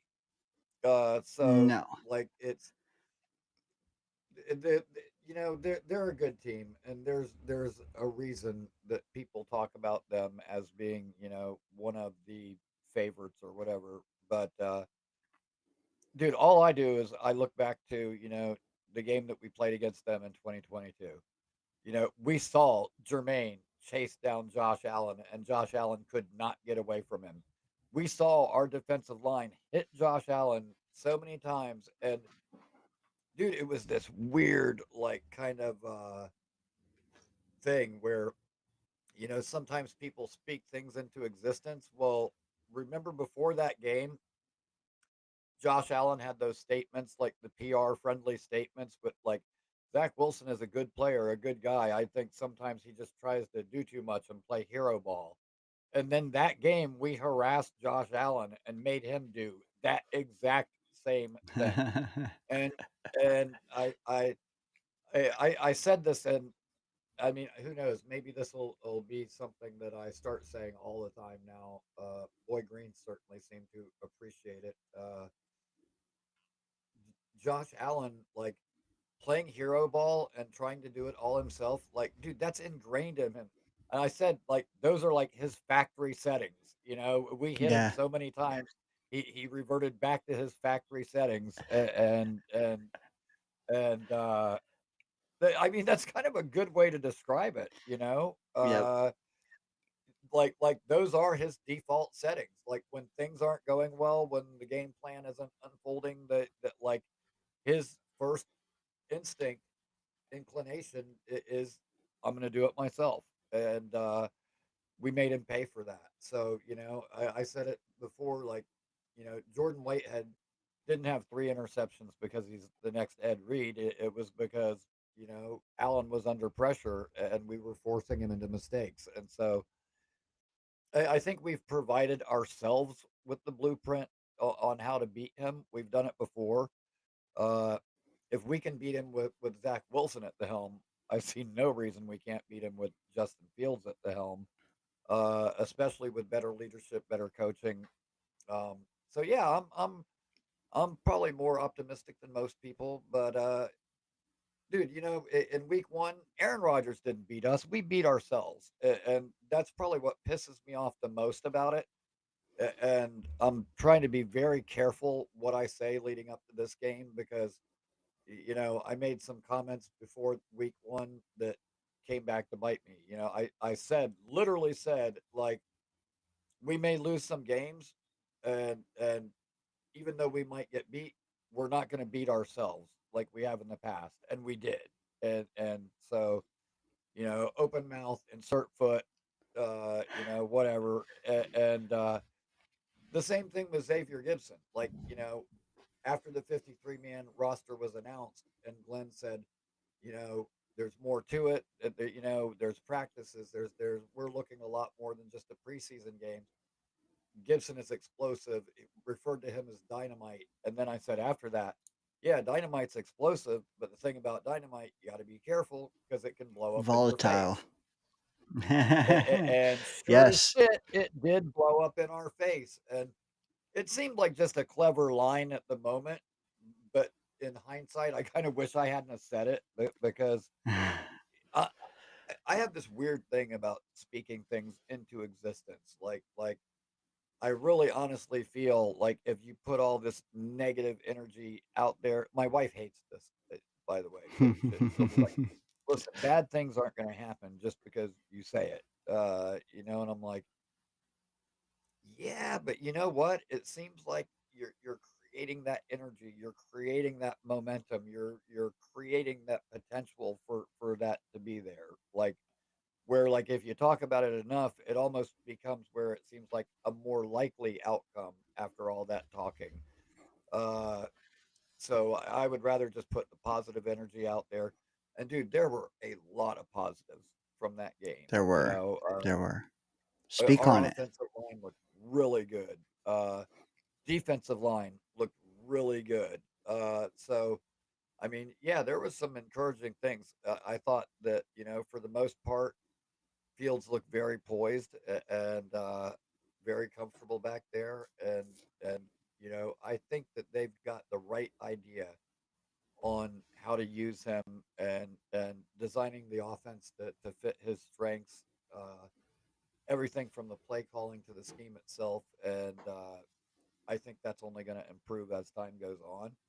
Real impressed with Tanner Engstrom so far. So, and I was saying this, like, we've, as far as like our leadership, coaching, front office, or whatever, we've got some nerds, okay, but they're nerds in good ways. Like I said this morning, like Muji, like he's a nerd, but like he's a nerd, like he's probably at home like reading analytics books and just like it's all football, like and so he's a nerd in a good way, not Yeah. like not like a Dolphins head coach, nerd that just Nerd like boy. yeah, just like a nerd in like a nerd way, like where you Yeah. can't really respect the guy, and you just look at him and you go, God, this guy's a dork. How did he even get a job Yes. as a head coach? Dude. He doesn't. Wedgie in high school. Yeah, he doesn't come across. Yeah, like that's the kid that we probably like turned him upside down in the trash can or something. 100%. 100%. So yeah, But you're right, Muji though. Like he's got the intellect, and we can harness it the right way. Not that McDaniel's wasn't harnessed the right way. It's just I think the league caught up to him, and so did his personal habits and stuff. And they're just he's looking worse for wear, if you ask me. And I could speculate on why I think that is. I'm not going to dig deeper into it, but watching him in a presser, man, just gives me vibes of my 20s. And yeah, it just doesn't. It's not a good yeah, look down there. Yeah, no, not at all. And we'll have plenty of time to get into that as we prepare to play the Dolphins when that eventually rolls around. But dude, you know yeah, what? I think that he had got a lot of success real quick, and he benefited from like let's face the facts. skill. It's those two receivers. Most teams do not have two receivers of that caliber. Almost most teams have at least one guy that's kind of like that, but very few teams have two.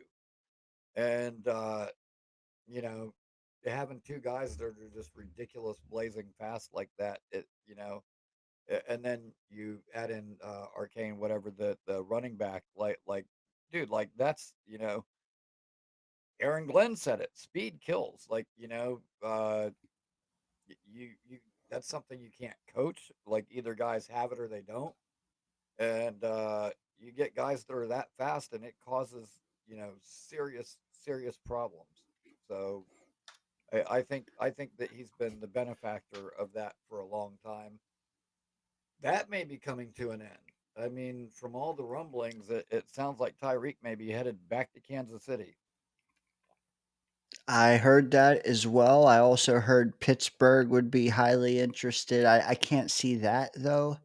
Um, but Kansas City, I could see. I did hear. I think I forget who it was that came out and said that Pittsburgh was interested. I think it was Mike Florio said that Pittsburgh was interested, but it was before his latest court case with his ex or whatever. So they don't know. Florio's source doesn't know if Pittsburgh is still interested. But could you imagine that Tyreek and DK on the same offense? That would be tough. Personally, I think that Tyreek is going to end up doing a Derek Nottie and going right back to Kansas City. Dude, if you look at it like McCole Hardman, Derek Nottie, now potentially Tyreek, it's like some of these Kansas City guys. It's like they leave and they go, "Damn, I got a good paycheck, but I'm not winning any games, and this just isn't as much fun as I thought it would be." And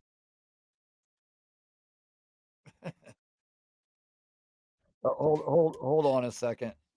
Uh, Yeah. Just hitting the chat. Hey, if you guys are still with us here, spike that like button. We are talking pretty much anything that floats through the chat or through our brains at this moment. If you want to talk some, if you have a fantasy football related question, throw it out. If you have a college football question while Ricky is on, he's definitely the one to lean on there. Um, yeah, just throw whatever you want at us. I okay, know Scott Foster I've got chiming something. in. Yeah, good, Yeah, Ricky. Go ahead. I've got something for you, and this is something that I, kind of broached this topic a little bit earlier. I'm probably gonna get into it more in depth in tomorrow's show, but dude, we've had a lot of fans that were bitching and complaining about Sauce's tackling. Uh, you know, last year, whatever, and at the same time, we had a lot of people that were really, really upset with the Jalen Ramsey hit on Garrett this past week. If the roles were reversed and it was Sauce Gardner sticking it to people and laying the wood on people like that, I think they would have a lot different, opinion on it. And you know what? The one hit at the end of the game, it was a little bit late, but it wasn't necessarily a dirty hit. I mean, it's football. It's a tackling sport. It's a physical, violent sport. Uh, you can't get mad at somebody for laying a hit on one of your players, unless it's like now if it's completely dirty, crown of the helmet, something like that. Yeah, but dude, I mean, to me, it was just hard nosed football, and yes, as an FSU guy, I'm very familiar with Jalen Ramsey. Going back to college, he's always been a big talker, and he's always been that kind of guy. Now, I do think that maybe he's. Let me think of how exactly to phrase this. I think that maybe he's substituting physicality for some of his other skills that are starting to wane a little bit.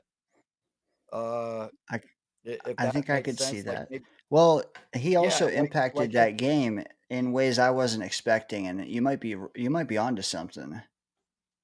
yeah, I mean, I think maybe his coverage skills aren't quite what they were when he was younger, but so he's maybe making up with it for it with the physical play. Like, like okay, maybe I'm not shadowing guys to the point where everybody's afraid to throw that way, but I'm going to put some hits on some people to where they're going to think twice about throwing my way anyhow. So, and knowing him as a person and kind of how he's wired, like I can see that. Yeah, So, yeah. He was just actually. kind of throwing that out there. I wanted to shout him out because a lot of Jet fans, I'm sure, are feeling like they hate his guts right now. But like, I watched that game a second time. He was all over that field. Like, without him, I don't think they win. And there was even some big Brees runs that he was the last guy in to stop Brees.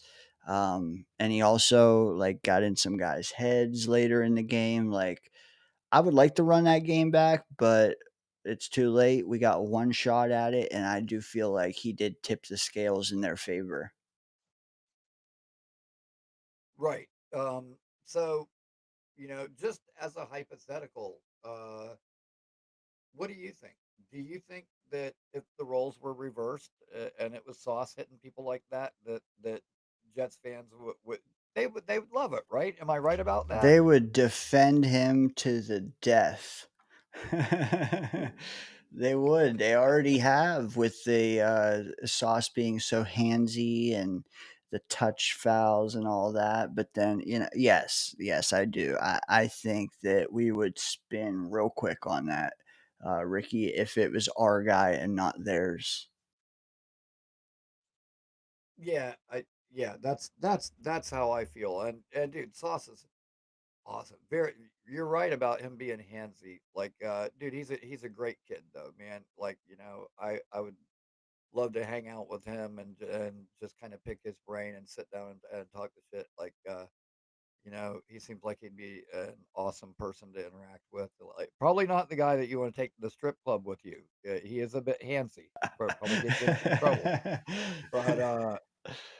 But otherwise, yeah, I think all good. Yeah, Yeah, yeah. that I Um, do think he would be entertaining as hell too. Yeah, he would. He would. I think he got some new teeth too. Correct me if I'm wrong, but I believe I seen him in a presser the other day, and he had some pearly whites in the middle, and then chrome on the sides. So if you're highly interested in the oral hygiene of Sauce Gardner, please check that out. I know it caught me off guard, but dude got paid, man, and however he wants to spend his money is cool with me. Um, but yeah, Florida State. Can you talk college football real quick? Buy me 30 seconds because I don't even know who Florida State's playing, but maybe kind of just. Uh, we actually have the week off this week. There isn't a game this week. And our next game after that will be against Kent. Like Kent, Rick Kent, but like but Kent, the Ohio. the yes. Oh, So we play them, and look, we started off with Alabama, uh, won that game. That was an awesome win, and then followed it up with like East Texas A&M. Not necessarily a big powerhouse school or whatever, but man, we hammered them. I'll tell you what, like that kid, Gavin Sawchuk, he got him through the transfer portal. He came from Oklahoma. Man, that kid is a stud. He had, two rushing touchdowns and one receiving touchdown uh in the first quarter. Like three touchdowns in the first quarter. Uh we had a wide receiver. We've got like a big 6'6" wide receiver we got from USC, Deuce Robinson, who had, I want to say, three catches for 141 yards and two touchdowns. In the first half of that game. Um, that game was. You want to talk about team just getting shellacked and taken behind the woodshed, whatever analogy you want to use for it, that's what happened in that game. I mean, at halftime, I want to say it was like 42-3 or something like that. And that game ended up being 77-3, like the biggest margin of victory ever in Florida State's history. I mean, and there are some people out there that'll go, "Oh, a game like that where just one team is just sticking it to the other team so bad that's like not even any fun to watch." I disagree. When it's your team doing the ass kicking, it's very fun to watch, you know. And when you're on the receiving end, it's not so much fun. But when you're the one dishing it out, oh, it's a lot of fun.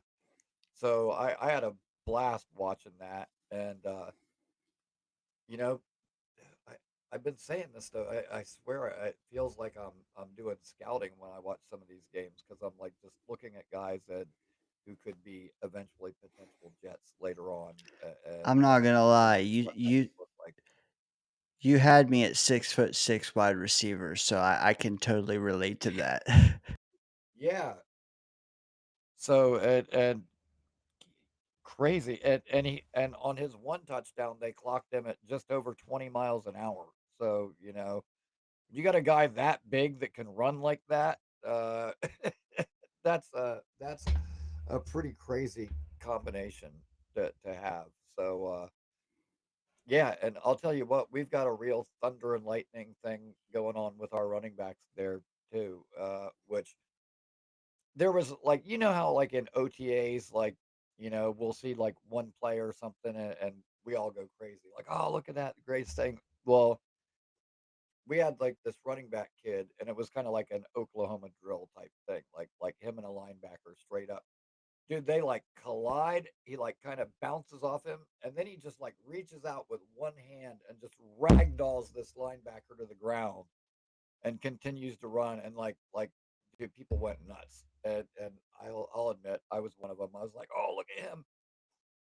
But the kid's like a true freshman. And so like when game time rolls around, like he wasn't like the focal point, but I was like wanting to see him.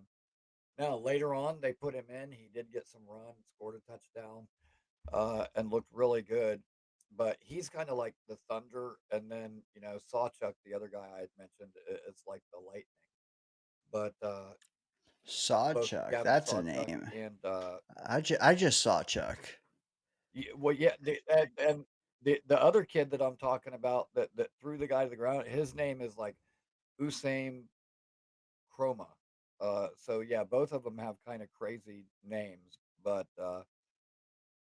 yeah, I'm real excited about those two guys. And like I said, Earl Little, our safety, who he's another guy that like came from Bama, that came to us, that we've kind of converted. And that was the thing is, dude, when you watched that game, he was all over the field. He had a pick. I mean, he was just making plays everywhere, and people were saying like, God, this kid looks like the best safety in college football right now. So having him be a former Bama player and then playing them and watching him destroy them was just like double satisfying. And for me, that Damn game, straight. I'm like, you can leave us out of the college playoffs or whatever. How are you going to spin it when we play them straight up head to head and we whoop their ass? And dude, just listening to all of them, Kirk Herbstreit, the other bald guy with the glasses, the real probably ugliest guy in sports media. I can't. His name escapes me right now. But like all those ESPN guys that are just such big Bama homers. It was just wonderful, like watching them, kind of try to figure out a way to spin that somehow, and there was just no spinning it. I heard recently that Jordan Travis is doing a podcast, I think, with Yeah, another guy named Travis. I think it's like Travis his brother. Squared or something. Okay. Yeah, it's Travis times two, and it's Jordan Travis and his brother Devin Travis, who also went to Florida State, but was a Major League Baseball player. He played for the Toronto Blue Jays, and so yeah, it's the two of them, and it's actually pretty good. They had the most recent thing they had out that I saw was they had an interview with Jared Verse, and Jared Verse is a character, man, and he likes to talk. But listening to him talking about like you know him working out with Aaron Donald and where like it sounds like they like went through like the workout and Jared Verse was like, oh, I've had it, and like Aaron Donald was like, all right, that was phase one. Time for phase two. We got five of these to go through or something. And Verse was like, "Oh my God, are you crazy?" Like it sounded like Aaron Donald had Jared Verse ready to tap out during the workout. But that was an entertaining interview. And one thing I can say about those Travis boys is their parents raised them right. They're both very humble. Uh, the honesty and for lack of a better word, vulnerability that they portray when they're talking. It's kind of refreshing, and you don't see that out of a lot of people. But yeah, that's actually a good thing that they started doing on YouTube.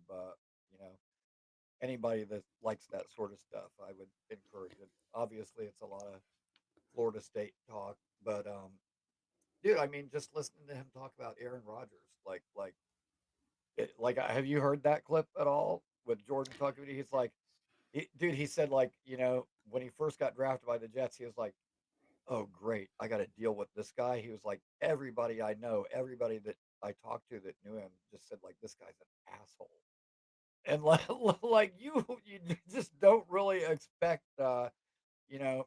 It wasn't like the Jets players like, oh, Aaron's the greatest.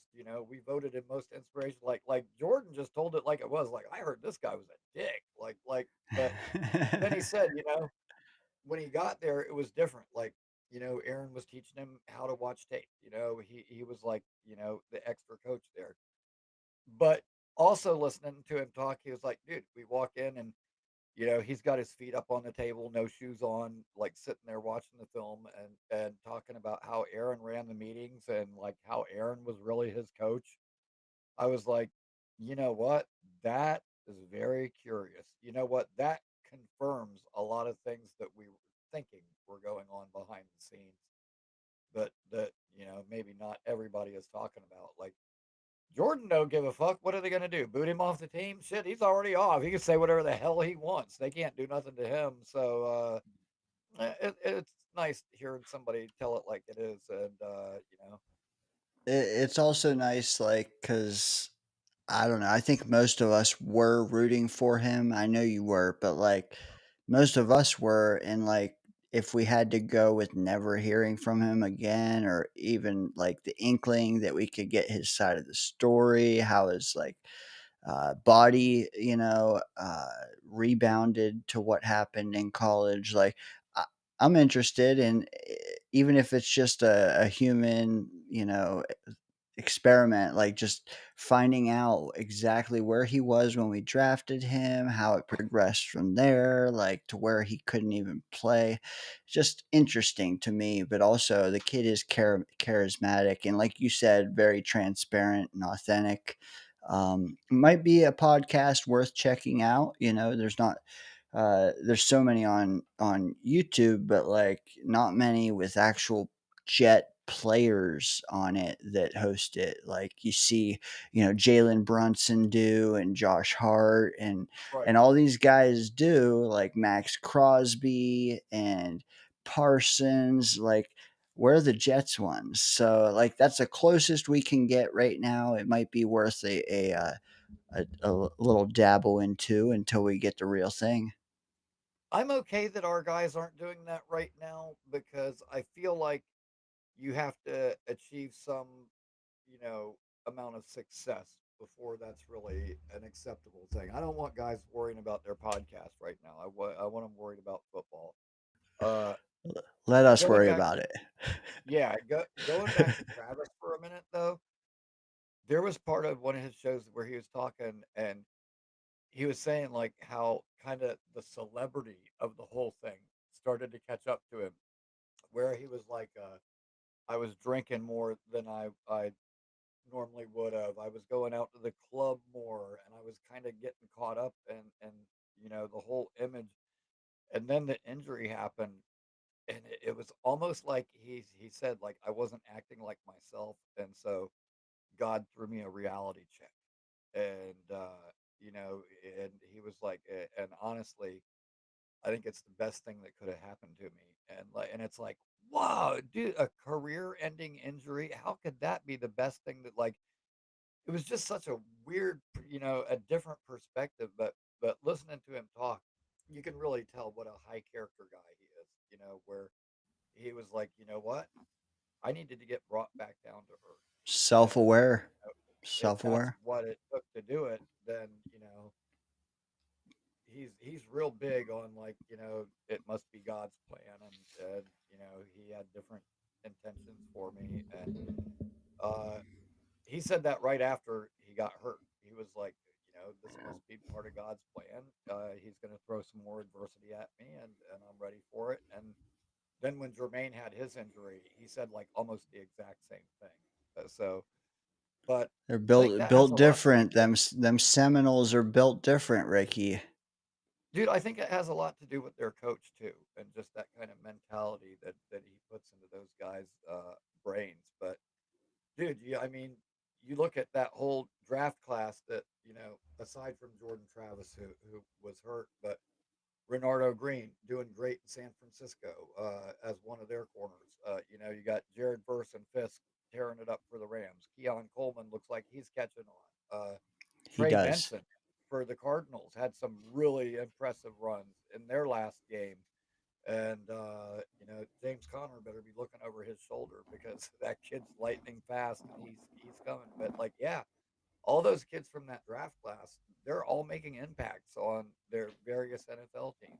So we got a damn good coach, and you know, he's kind of like the way that Sala picked out high character guys. He's all about the high character guys, and You know, I'm glad you mentioned Keon too, because I think there was a lot of Keon Coleman like overlooking on this episode already. And meanwhile, I've just been sitting back like, man, I don't know. That kid is blossoming in front of everyone's eyes, and most Jet fans aren't aware, but they will be on Sunday, or they could be on Sunday. I think that kid just needed a year. And oh yeah, and yeah, I think he's gonna cause us some fits on Sunday. he's like I said, he's an interesting guy because he's a little bit different. Like I said, he can't separate from anybody. Like he just does not get separation. But even going back to his days in college, he would say it. He'd be like, you know what? I'll tell Jay Trav just put the ball in the air and I'll go up and get it. When the ball is in the air, it's mine. When the ball is in the air, I'm coming down with it. Nobody else. End of story. And like that's his mentality. And all those clever words that we use to describe it, jump ball specialist, contested catch specialist. Dude, that's his game. That is Yep. like 100% of his game. Uh, you know, corners will Would be able to you stick with him because he can't separate. But when that ball goes up in the air, those corners better get ready to jump like they're NBA players because it's going to be jump balls all day long. how would you okay, so Buffalo, Coleman. How would you tailor your defensive game plan? Are you that concerned with Coleman that you would shadow him, or would you just what would you do? You know what? I was thinking about that earlier. I probably would. I probably would just because, I know, and I know it's only been one game, but what I saw out of Stevens in that first game did not give me a ton of confidence. And you know what? Like I was saying, with jump balls, Sauce, being as tall and as lanky as he is with his length and stuff, yeah, I probably would stick Sauce on him most of the time. I was thinking the same thing because I think he's the one guy that could beat you in a single play. Um, and honestly, I think it would be good practice for Sauce. Let's have him shadow different types of receivers. He had DK a little bit, have Coleman, then you get Mike Evans, man. That's and then Tyreek. Like, let's get him all the experience in the world in September. Like, you know what I mean? You're getting all four. Like, Right. let's do it, man. Question for you, Ricky. I have a caller on the line. Are you cool chilling and joining me with him? Yeah, All man. right, cool. Let's Absolutely. do it, man. This guy has called in before, and he always knows his shit. He has strong takes, whether you agree with him or not. Um, Without further ado, I believe his nickname is the Touche. But let's bring him out and hear from him. His name is Max. Can you guys hear me? Yeah, I can So hear you. I have a couple takes. So first off, let's recap the game. So I didn't think, I was actually calling on a lot of shows, talking about the Jets game from last week. I mean, I what I wanted the Jets to win the game, of course I did. We allowed 32 points, but there are a lot of positives. Our offense played really good. We almost beat the Steelers, which are our playoff team. We put up 32 points against Steelers, who are a playoff team, our fringe playoff team. And our Membu played good. And our offensive line played really good. Deep like the Steelers have the best edge rushers in the National Football League with T.J. Watt and Cam Hayward. And then second topic is the Bills prediction. So I think our offense will play good once again. If you watch the Sunday Night Football game, the Bills and the Ravens, the Bills defense is horrible.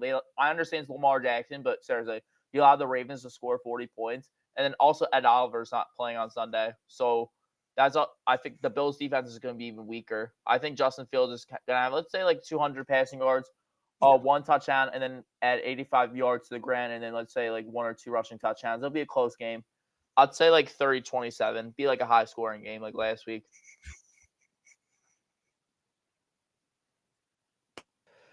All right, let me see. There's a lot to unpack there, and good to see you, Max. Like the first time I ever saw Max, he actually called my show. It was the first time I ever saw him call into a show, and then since then he's popped up on every show. He's all over the place. So way to keep working the phones and getting your takes out there, man. Good job. Um, I'll say this about the Pittsburgh game: we might not have won the game. We outplayed the Steelers. Aaron Rodgers did not beat us. We beat ourselves. And so that is basically how I'll sum up that game. I think we outplayed them. The score just didn't reflect it. Key mistakes at key places by a couple of guys cost us that game. That's going back to that situational football conversation. But um, as far as the Bills score prediction, now I would disagree that the Steelers have the best pass rush in the league. They have a very good one. I would probably have to lean towards the Giants there with Abdul Carter, Dexter Lawrence, Thibodeau, Brian Burns. Good lord, that's just that's crazy, dude. That defensive line for the Giants. That's like some shit you do on Madden where you give yourself all the star players all on one team or something like that you just don't end up with a front four like that in real life most of the time. I agree with what Ricky said. But I agree with what he said about the mistakes we caused ourselves the game. Gibson had a really bad fumble, and I like that Glenn is taking accountability. He cut Gibson. I saw TikToks oh, these delusional Jets fans oh, Glenn's not going to work because he cut a player, one mistake. No, I disagree with this TikTok, bro. Glenn, Xavier Gibson should have not made this team. He is a bad kick returner. He only made the team because of a play that happened 2 years ago. He had 27. He's 27 fumbles and 17, 18 fumbles in 36 games. I'm he fumbles every 3 games. He's not a good kick returner at all. He's horrible. So I think Gibson made the right move. I don't even know why Gibson even made the team. Pritchett should have made the team over Gibson. And also, I kind of agree with the Giants, but I think the Packers. I think the Packers have a better defense. The other guys. Yeah, I mean, I understand what you said, Ricky, that the Giants' defense was good, but well, maybe not their whole defense. Their secondary sucks, but their front four is probably the best in football, I think, right now at the moment. But I could dude, yeah, like that's just based on paper though. That's on Xavier paper. Like Gibson. I think Well, overall, yeah, so far the Packers have the best defense in the league. Like you allow the Lions who have like the best offense in the league 3 points, and you allow the Commanders like I don't know 15 points, and you have Micah Parsons on their defense, like who's insane. I do believe that the Packers are cooking. However, I would like to give the other teams a chance to play twice as well before fully saying that. But yeah, you're right. yeah, 2 games in 5 days, they looked phenomenal. Ricky, I do think you're getting a little lag, so I'm going to give you a wide berth just to state your rebuttal now if you have a chance. right. Well, I can agree with that. Um, the thing with Gibson is I don't know why he got the chance to begin with, because he led the entire league in both fumbles and muffed punts. Like just having that kind of resume, like I don't know. Yeah, I don't know. I I didn't like him being out there to begin with, but you know, Glenn obviously fixed that problem. It's over with now. I guess I'm not going to keep harping on that subject, but my score prediction for this week is going to be 27-24 Jets. Nick Folk kicks a field goal as time expires to win the game for us.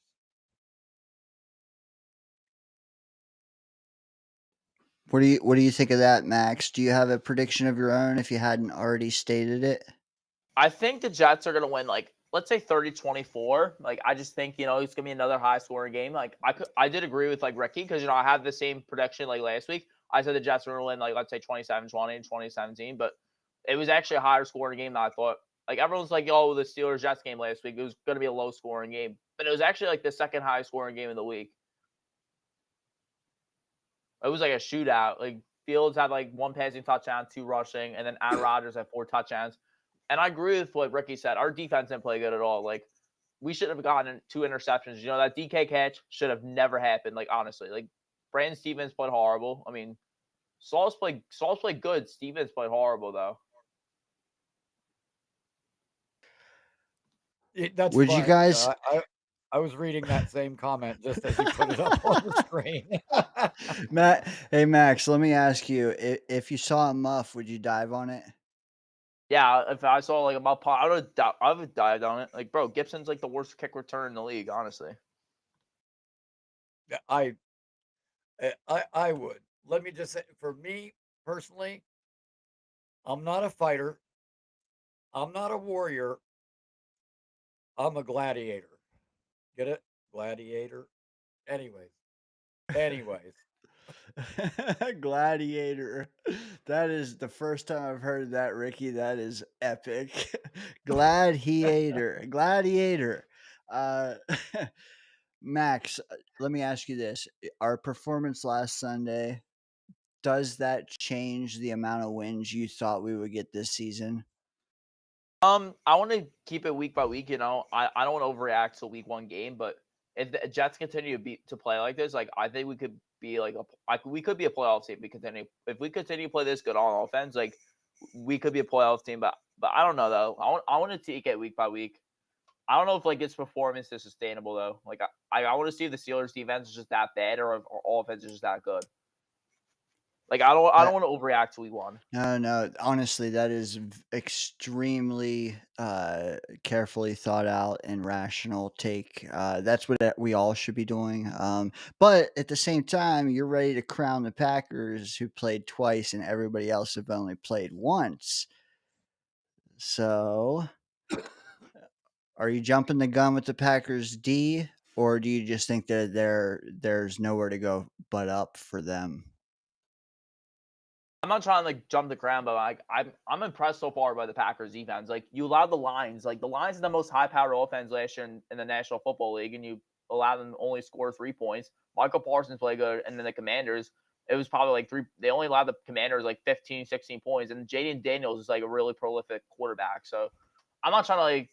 I think let's see like with the other games. So I think if the Packers continue to play this like this on defense, it could be like one of the top defenses in the league, especially with Parsons. And Parsons isn't even Now, 100% like 100 integrated yet. Like, which yeah, is I get it. I get it. Go ahead, Ricky.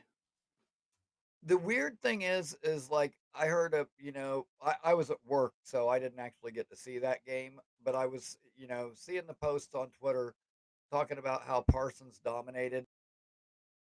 Now I know he had some pressures, but he had half a sack in the game,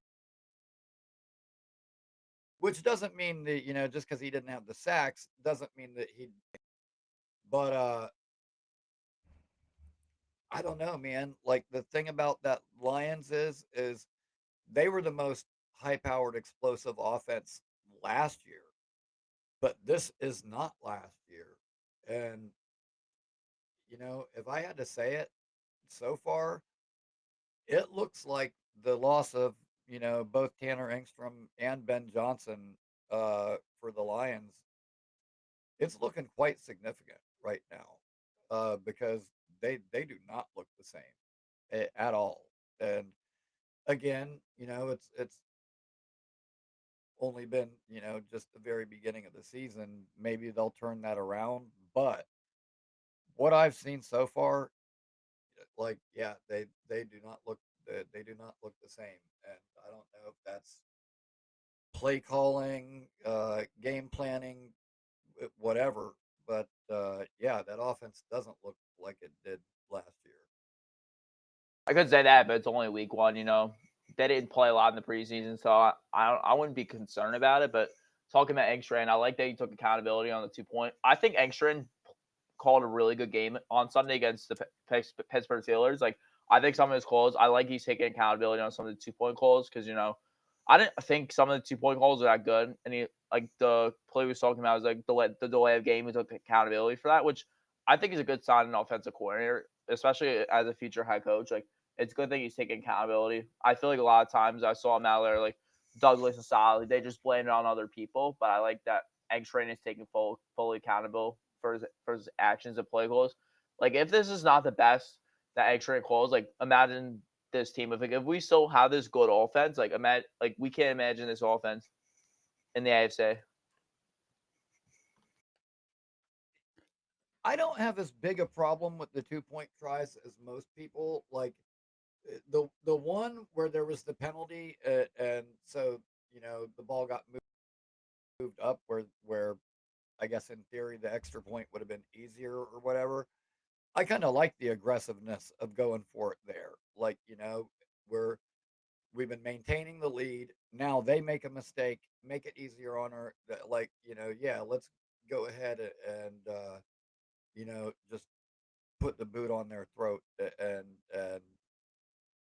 impose our will. I like the aggressiveness there. So, unfortunately we didn't convert it, but let's be honest, 2 point conversions, there's a reason people don't go for two all the time. They generally don't work a lot of the time. But I do like the aggressiveness at least.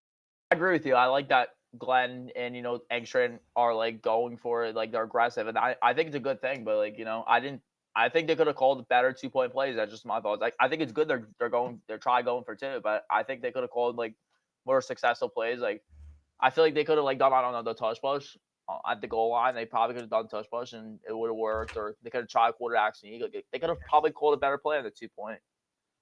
Yeah, let me ask you guys, like, were you shocked by the lack of tush pushes by the New York Jets offense? Because we did zero. I wouldn't be Um, shocked because it is a hard play to execute, in my opinion. Like a touch push is really hard to execute. Like only the Eagles are really like successful with it. But that's because like Jalen Hurts is like a 600-pound squatter, and you're like the best like center in the league. So I wasn't too shocked. Like I think the Jets should try it, but like it's like only the Eagles really run it successfully. Ricky? you well, yeah. I mean, you got a good point about Hurts. Dude, Hurts's thighs are like tree trunks, man. Like that guy's built like a running back. So, that makes him a little bit different. But I'm not really surprised because it's a long season. Like you don't want to pull all your tricks out of the bag week one, So I think as time on, we will see that. How much they use it remains to be seen. But I think as time goes on, the play calling and the creativity, we're going to see more and more. They know. Ricky, what's up, Max? Hey, Would you can guys? you guys hear me? What's up with you, Johnny? How you doing? Can you guys hear me okay? I can hear you. It's fine. I just wanted really quickly to talk about the tush push. The line is pretty brand new, right? With us losing AVT. Because of that, isn't the tush push that essentially the whole line has to be in unison to be able to make that actual play happen? Because if it's not, then essentially, right, they get penalized each and every single time. And with us losing AVT, it wasn't enough time for Titman in the guard position to be able to essentially push the line or whatever needs to get done for that. And that's why I wanted to come on really quickly because I'm driving to the airport. And because this was good, I'm glad you guys brought up the tush push because I haven't seen a lot of people talk about it yet. And I just wanted to ask you guys, I mean, does that matter? Does it matter the fact that, we lost AVT so quickly? That's the reason why we couldn't do the tush push because he did do a QB sneak that worked, right? Completely different from that. So, but I appreciate you, Daniel. Keep killing it, man, because I'm here. I'm listening. So, Ricky, hey, you're the man. Max, nice to meet you, bro. Seeing Hey, you too. safe travels, Johnny. Little bit. Maybe it's just me with AirPods, but I had a little bit of some foreign sounds coming from his mic there. I don't know if I was alone on that, but No, he was regardless, laggy. okay. He was laggy. I regardless though, like he makes a good question. What I will say is I would be more concerned if the QB sneaks that we tried weren't so successful. I mean, one we tried was like 6 yard rush. It was insane to see. It was like 4th and 1 or 3rd and 1, and Fields went for 6 yards. I was pumped over that. So had I not seen that, it might have swayed me more toward wanting to see the tush push more. I'd like to see that they can do it though, because Fields has done it. Can we learn it? Can we execute it and then just put it back in our back pocket for January? I don't think it'll be January, but like I said, I'm sure we are going to see it. It doesn't really bother me. We didn't see it week one. Like I said, we're not going to see everything there is to see. Um, I didn't really get foreign sounds from Johnny, but there were like a couple of like gaps where like I lost it for just a second. But like, yeah, we've gone from diving on muffs to tush pushes, and so I'm not going to throw multiple gaps into the conversation and go completely off the rails here. But yeah, I'm okay. I'm okay with it. You know, I would have maybe preferred some different calls for the 2 point tries, but I like the mentality of going with them. Like, dude, I wouldn't have minded seeing like a direct snap to Brees and let him run it in. That was a play that we ran. Florida State ran last week. That and not going back to that again, but watching Sawchuck, it was watching like a little miniature Brees Hall out there. The way he caught the ball and the explosiveness, like it reminded me a lot of Brees. And dude, another thing too is Brees over the previous 2 years never had more than 10 carries in a game, and everybody was ready to trade him, ready to get rid of him. All of a sudden, you see what Brees looks like when he gets a full complement of carries and gets passes thrown his way. Uh, And, it makes me wonder, we were obviously wasting Brees's potential not giving him the ball. But if Brees Hall can look that different with carries as opposed to not having carries, it just makes me wonder about the Dalvin Cook experiment because Brees was ineffective because of a lack of carries. Dalvin had even a fraction of the carries that Brees did. And he was always one of those guys that was like, a 2 yard gain, a no gain, a 1 yard, but then all of a sudden he'll rip off an 80 yarder. But if the carries aren't there, that 80 yarder never comes. Like, so I don't know. It just, God, it makes me so glad that Keith Carter, Robert Sala, I'm just so glad all of them are gone. And dude, for the first time in, God, almost maybe forever, we've got like a truly creative, innovative mind calling offensive plays. And we might not have seen the tush push in week one, but we're going to see it, and we're going to see so much more. I am so excited for this Tanner Angstrom offense and what it has the potential to be. I'm not going to, that's the other thing I would say, going back to not only Max's, Packers take, but now all of a sudden people are like, oh, look at Jaden Daniels. This dude, you know what? That's the thing. Whether we're talking about Jaden Daniels this year, CJ Stroud was the greatest thing a couple of years ago. I'm not dusting off anybody's head and getting it ready for the crown until I see how they perform after teams have a year's worth of tape to look at. So, that not taking anything away from either one of those guys. Both Stroud and Daniels had fantastic rookie years. However, now that teams have a year's worth of tape to watch on them and can better prepare and know what they're getting into, things look a little bit different, don't they? So, yeah, that would be my advice to people. Don't be too eager to crown these guys the second coming of anything.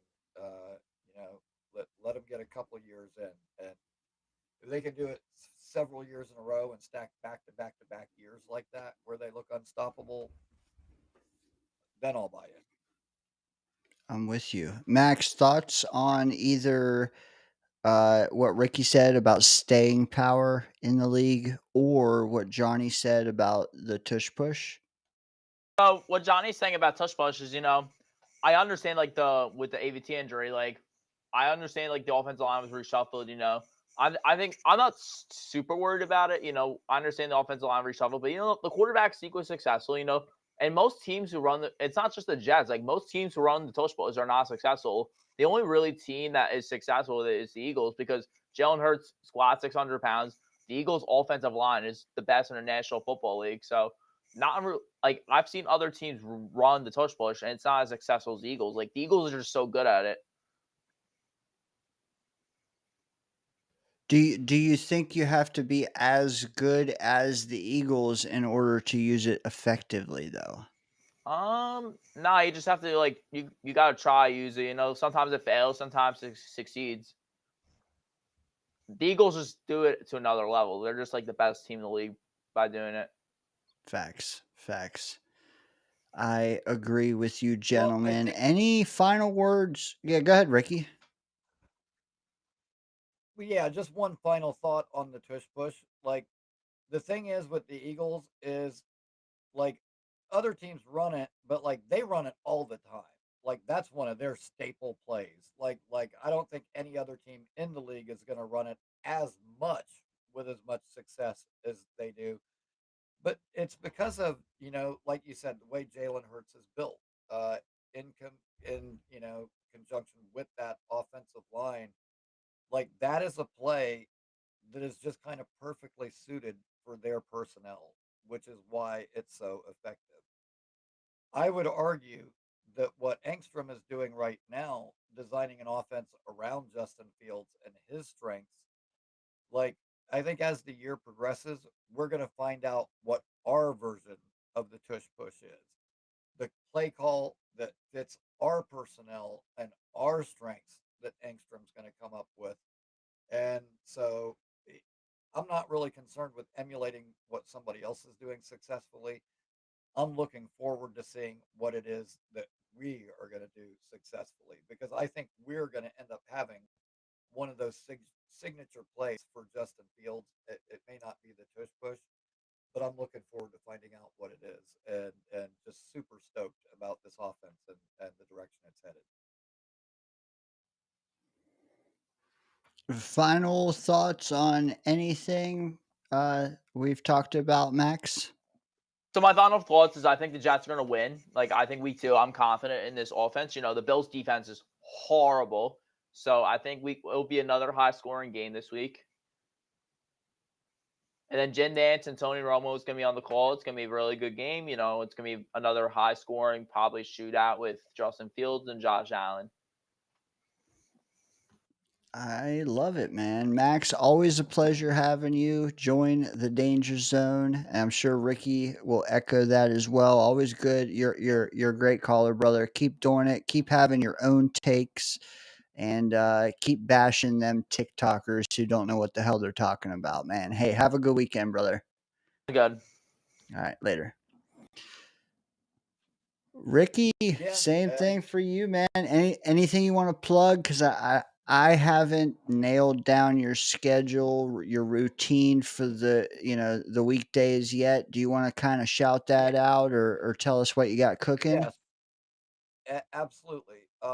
Yeah, it's a little bit odd because of my work schedule rotates where one weekend I work, the next weekend I'm off. Like, my show schedule kind of mirrors that. So it's like every other Thursday, every other Saturday. So uh tomorrow there will be a show, Thursday there will be a show.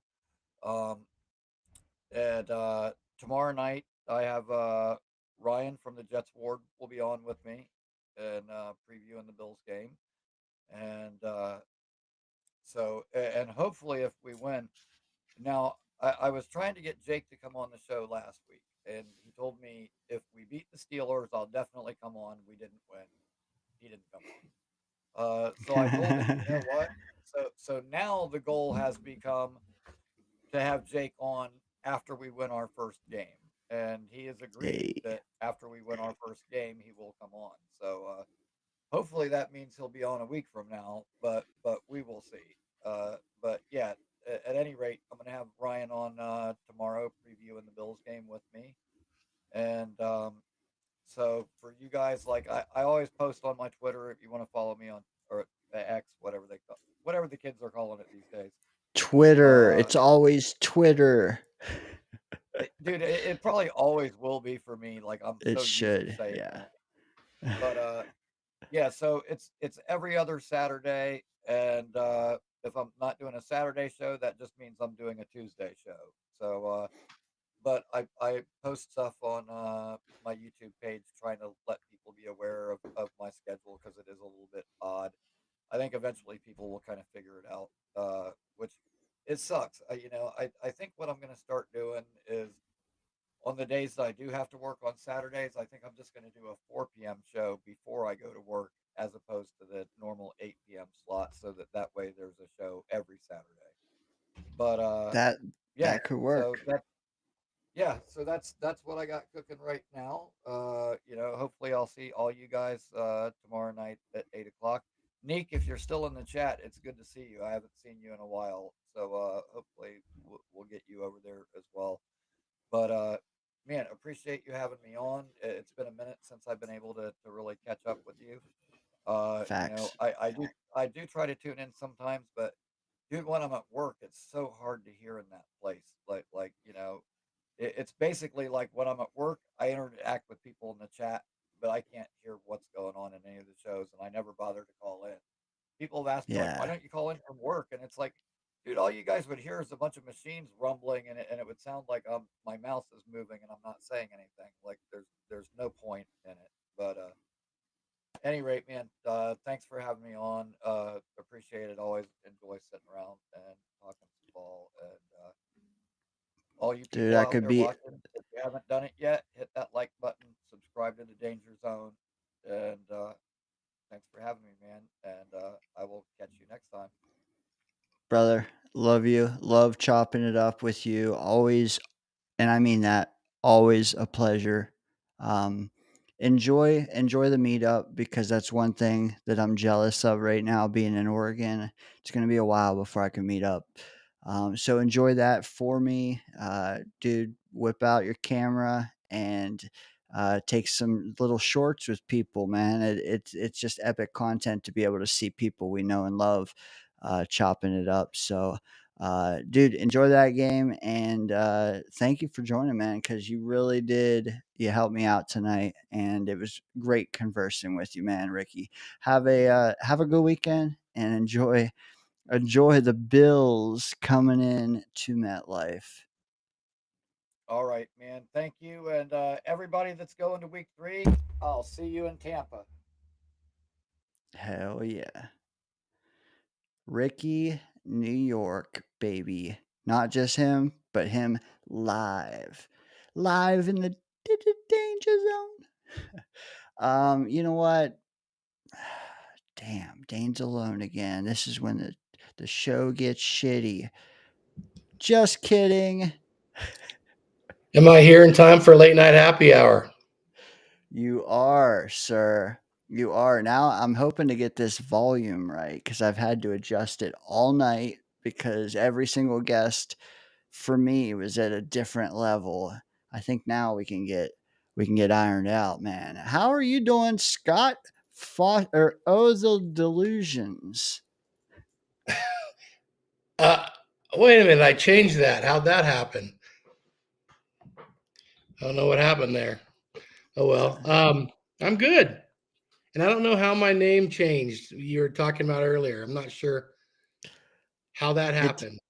Maybe I, with I was kind of effing with you, but I'm used to seeing the 23 at the end, and I noticed it was gone, and I'm like, oh, and there's no capital S. I'm gonna F with him, so I did. I have no idea how it happened unless it was dealing with trying to get the football stuff squared away. Could be, could So be. that might be it. Anyway, Let me that's fine. ask you.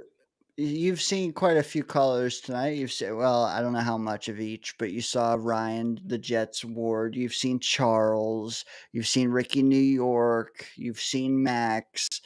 Have any of them given you something where it's like, all right, I want to rebuttal that? Well, the only, and maybe because it's the most recent thing, the only rebuttal I would have would be with Ricky and Brees hasn't had more than 10 carries in 2 years. So that's the only thing. And he may not have meant that literally. I get what he's saying. He should have touched the ball more, but yeah. Or maybe he meant 20. I think maybe 20. And Brees had Now 19. that would have been far more accurate. He's only done that maybe twice. But he had remember that last game against New England? Belichick's last game, he had like 37 carries that game, I think. That was the Brees show. So, man, hey, I know I'm not going to bust your balls about Brees, but he looked damn good. He looked the best we've seen him in a while. Got to give it to him when he does it. I will say that he did look good. And now that you're here, I feel like I could pitch my real Brees take. But I know, yeah.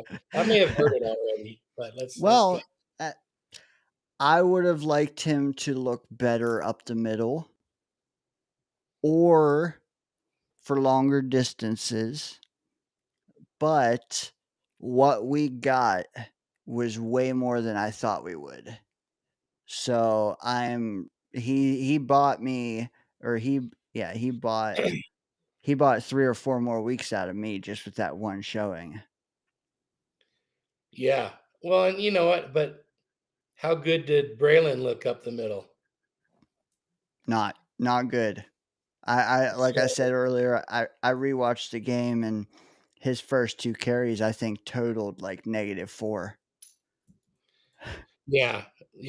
But Jets were impressive, no question. They were the better team that day. They just didn't win the game. But mistakes are part of it, and who knows, had they made the extra point and not decided, well, let's go for 2 then they would have kicked it the second time. And then, it's whatever. We can look back and say The- what if. The only so here's my thing there. The only thing that had me agreeing with them is I didn't think we would score 7, 8 more times, and that so would Pittsburgh. Well, I didn't mind them once they got to move the ball closer to the goal line, especially the way they were running the ball.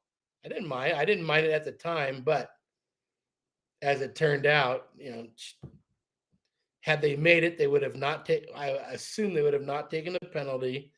They would have just taken the point. But who knows? Those are 1 point doesn't seem like much, but those are free 1 points. And how often Well, do he we? missed it. I know. Oh, you mean But kick it again? If they'd have kicked it again, he probably would have made it. And how often does it seem like nothing at the time? Then at the end of the game, you get there and go, "Oh man, we could have used that extra point or those 2 extra points." Or anyway, Every time, every damn time. But if you can't convert 4th and goal on the 1, like I said, I didn't mind them deciding to go for it.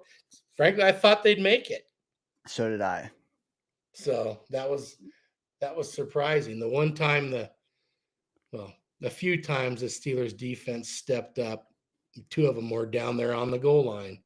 So And I would do like the play call there is bashed quite a bit. We want Braylon carrying the ball though. The problem is by the time he touched it, the entire A gap was crumbled, and I don't know how or why, but then there's other people. Well, there's other people saying Fields should have snuck it, but I did see the play again, and Watt was just spying him, waiting for him to sneak it. So I don't think that was the solution either. Oh, well, and the reason people don't like the play call wasn't because of the play calls, because it wasn't successful. So there's a lot of play callers sitting on couches. There are. Do you eat bear jerky? I've never eaten bear. Never. Okay. I don't know if I have or not, to be honest. I know people that have eaten it, but no, I just I try to keep them out of the garbage can. Besides that, I'm cool with them. Marnie, welcome to the channel. Glad to see you. A couple new subscribers tonight. I didn't know there was any still out there, so the fact that we've gotten a handful tonight is epic, especially without our eye candy on screen until now, the 3rd hour. Yeah, don't forget old Graybeard. Yep. This is the before and the after. Alarm going off.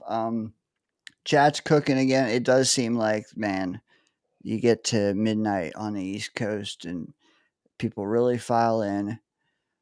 If they keep doing that, I'm going to start thinking of having a midnight live stream like 3 or 4 days a week for an hour. So they got to be careful. That's why I don't mind waiting to come on late, because sometimes it's like that's when things are picking up. Oh yeah, dude, an hour ago it was dead and then it picked back up. You could tell. Like Rich and Bill M were holding us, but then it peaked again. So good to see that, cuz now we got some stuff to chop up. Bill M, Agent Zero inside the 5. Thoughts on him? Did we overestimate his contributions? Well, I don't think we can judge anything yet. It's been 1 week. Too rational, Scott. I try to paint you into a solid take, and you're just too smart, man. Someone's got to be rational around here. um, Besides Mo Dean, of course. oh yes, of course. Um, Marnie says, "Thank you. I have to tell you, you are on our TV, his phone, and now my phone." That might have been a 2 of 2 message. But good regardless, good to see you. Clancy is asking Chris B if he's hunting Sasquatches. Modine's welcoming Clancy. You know what? We should all welcome Clancy. Let everybody just take a moment, please, in the chat and welcome Clancy to the Danger Zone. He is Clancy.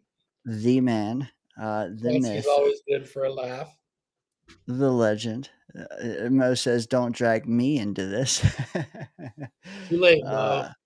Yeah, too late. Too late.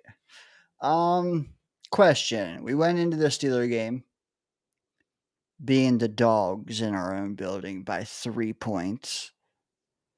Ultimately, we covered that 3 points. But let me ask you this. The Bills are favored by 6.5 in our own building. Not, do you think we'll cover? Do you think we won't? Do you think that's a fair line? Well, depends on how you look at it.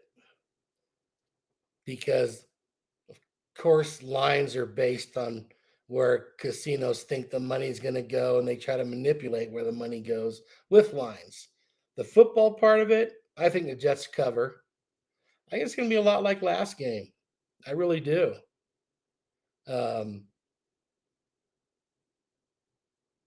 Maybe a little lower scoring, but not a lot. I mean, I picked last game to be 16-10. So I was like, but they more than doubled that, right? Yeah. Yeah. I said that we wouldn't give up 30 all year, and we did Sunday. And And I said they wouldn't score 30 all year. So we both and got our hot takes smashed in a hurry. yeah, I don't think. In our defense, hell, we might go 12 more games being right, but this first one, we were all wrong. No, I was disappointed in both defenses. I thought they would both be better than that.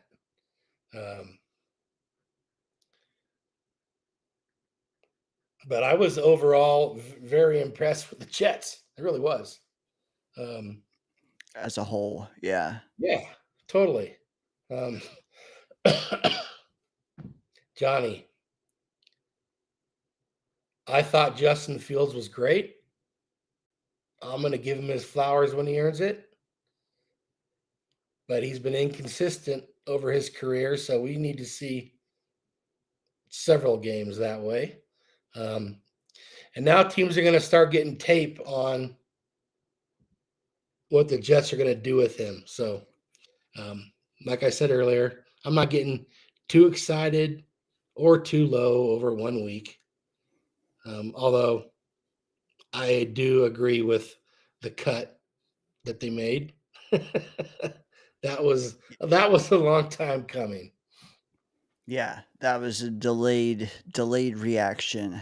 A question that only you can answer, which is bonus points for why I love having you on. But if you could put yourself in your dad's shoes for a moment, Okay.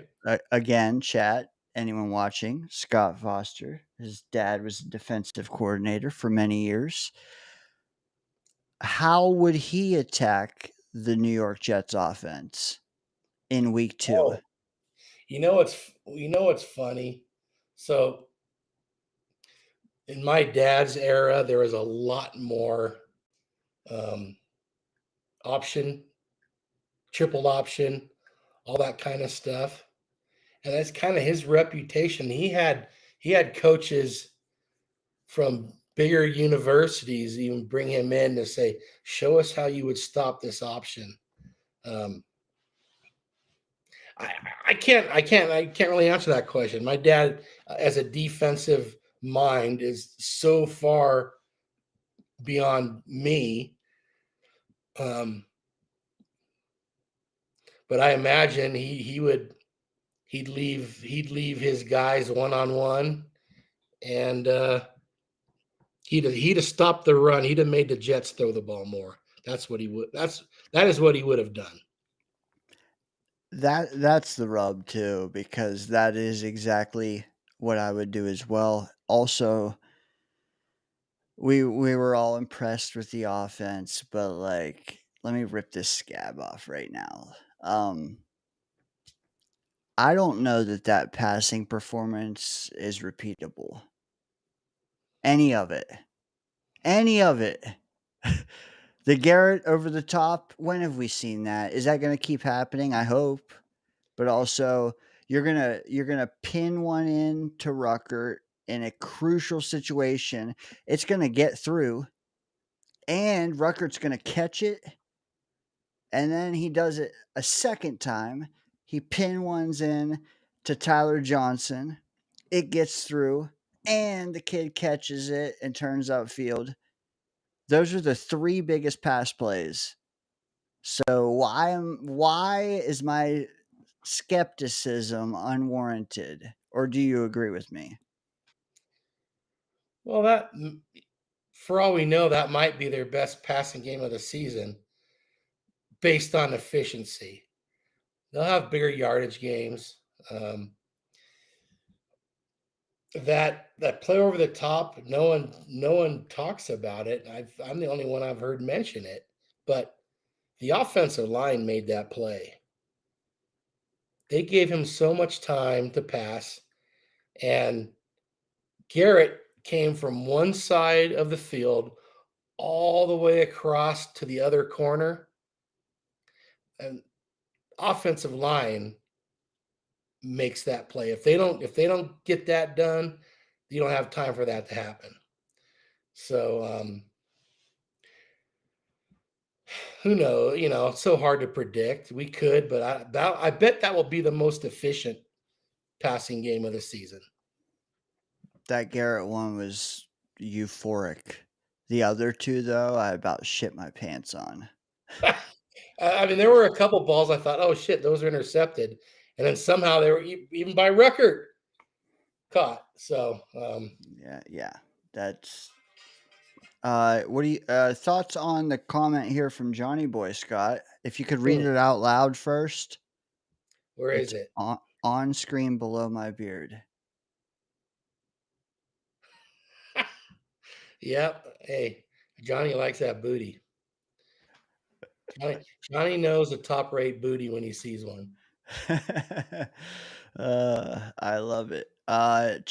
Clancy, he chimes in. He says Johnny's offensive strategy has always been to pound the two hole.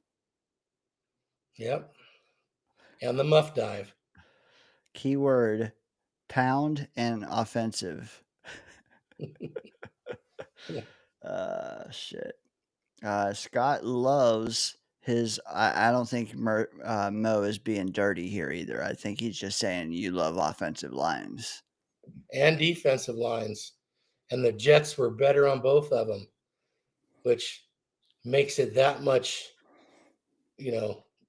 more unbelievable they didn't win the game. Yeah. I don't think anyone was expecting the game we got, if they're being honest.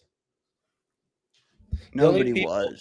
Yeah. The only people I saw predict high scores were predicting like Jets 41, Steelers 6. So they weren't even being real. Correct. But there was a lot of 17-14s, 21-17s, stuff like that. We're doing it again too. Thoughts? I think it's gonna be a higher scoring game. I'm not higher than last week. No. Higher than a lot of people are predicting. Higher than the total is is set at or whatever it is. What is it set at? 42 or something? Mid 40s, I think. Yeah, you'd think it'd be fairly high after both their games last week, I guess.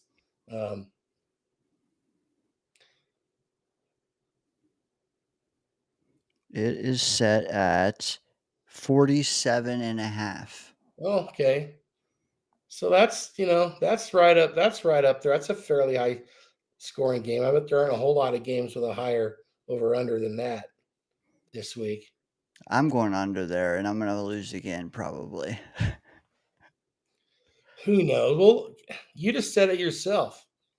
Are the Jets going to throw the ball that well again the rest of the year? And maybe they don't. That's going to bring the point total down. We can say we want to run the ball and smash them and do like Baltimore, but you know what? We don't have King Henry. We don't have Lamar Jackson. Do we have a better offensive line? Maybe. So I think, honestly, I think there's one clear-cut game plan we got to stick to from now on, and especially this Sunday. And it's real simple. Let's master the art of keep away. they did a pretty good job of that last week. They did. If there's anyone though that I think you could give 20-minute time of possession to, and they could still wreck you, Rodgers is up there. But I don't even think it was him. I don't think it was him. Well, they would not have won that game without him. True. No question. You go back to late Ben Roethlisberger. He made a few throws while he was getting a rush in his face. Nonetheless, like Ricky said, Jets didn't lose the game because Rodgers beat them. I mean, the Steelers won the game because Rodgers was with them, but that was still a Jets game to win, regardless of what Rodgers did. Even if Rodgers did exactly what he did, that was still the Jets game to win. And maybe had they gotten a field goal opportunity and they would have won it. Agreed. Agreed. Any chance, Clancy asks, any chance both defenses tighten? Well, I think we talked about this, but I'm late in the chat. That the score is actually in the teens. He doesn't think so, but it could happen. What are your thoughts on not only the 47 and a half not hitting, but it not even 37 and a half? I just don't see it. I think Buffalo, for one thing, is going to be feeling last week. That they're. I think defenses, when they play Baltimore, they come out of that thing feeling like they're in a cement mixer. And I'm not going to put anything past Josh Allen. Kind of what I told someone else earlier is I think the Jets could be winning in the fourth quarter, but then the defense has to make a play against Josh Allen. Seems like another real rational fan has joined us, and I do know Afram, he is rational. Any thoughts on this? Because I think it aligns with what you've been saying all along. He says it's too early to really predict what is going to happen with just one game. Need a bigger body of work. That's exactly what I've been saying. Yep. Clancy chimes in. He says, yeah, it should be in the 20s for both teams at least. At least one. We'll see. I was blown away Sunday. I ask that I get blown away again. That's all. I do. Or let's just do a better job at clock management. And I don't think you have to score 21 if you control the clock for the high 30s minutes. You know what I mean? Like, what was it? What was it last you week? know what? That's a good question. The I time know of the possession. Jets had more time of possession for sure, and they even lost lost a drive because of that fumble. Now, not that I think the Steelers scored in 2 plays, so it wasn't like they used it to get a whole bunch of time, but I can tell you in 1 second. It just wanted to cycle me to 2024, and I do not want to see that box score, considering I was there. yeah, well, hey, it Let's was good for a half. It was team stats, that game, possession. Jets, almost 35 minutes. Steelers, 25 Yeah, minutes, so 10 more. 17 Yeah, seconds. I mean, other than turnovers, which then there was only one, the Jets kind of dominated that game.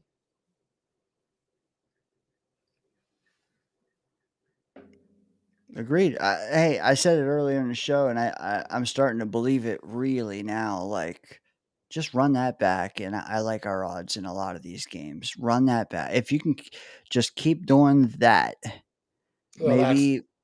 Well, yeah, that's the hard part. I know. Um, but Brees comes down a little bit to earth or to the crust or however you want to, and Braylon comes up, and I don't know. The O line gels more. The D line, hell, the D line is fairly. I mean, Jermaine, uh, Harrison Phillips, fairly new to the mix. They'll get better together. Um, that secondary has to. It can't get worse. well, Um, the other thing as far as last game is the Steelers defense all that it's being projected to be, because they weren't good down the stretch last year. They looked old and slow to me. And maybe that was just the Jets were, they came out firing. They looked fast. They looked hungry. Um, but yeah, we're 1 weekend. There's so yeah. much football left. Well, it goes back to our convos last week too. It's like, is this the Jets Super Bowl compared to Pittsburgh? It's just another game. It's a warm up game for them, and it's everything to us. It looked like they played like that. Yeah, true. So we need to see it again this week, and that's where the coaching staff comes in. They You have their know, guys out there every week playing hard. consistency. Yeah, Yeah. yeah, yeah. So Well, the we watched it last year where it took them a quarter or a half to even show any energy. we did. The other thing is, like, let me ask you this: Is it? I mean, you saw the. I assume you saw the Bills Ravens game. I saw some of it, not all of it. I didn't see that much of it, to be honest with you. It took them everything they could muster to come back. It was like this. They were the Steelers, basically, and then the Ravens Gibson was Derrick Henry. It was very similar, but like much like I would ask you, will the Steelers have a hangover next week? I'm going to ask you, is it possible that the Bills put everything into coming back in that game? Now they're facing us, their little brother in the East. Is it possible that they just come out like aloof and get punched in the mouth? Totally. That's kind of what I referred to earlier. But the thing about that is that can happen, and then Josh Allen can pull out a miracle for you the last 5 minutes of the game. So I expect it to come down to that sort of thing. Can you stop him late? Yeah. Yeah. And I don't know, man. Just get up on them, hopefully, and keep them on the ropes. That's what you would love, but come on now. Like, does anybody keep the Bills on the ropes and keep them there. Like, get them on the ropes, sure, but keep them there. I don't know though. With Oliver being out, I think that's big. It is. I mean, if a Jet fan doesn't know Oliver, just think Quinnen's out for this game. Like, Yeah. it's not that different. So run it up the gut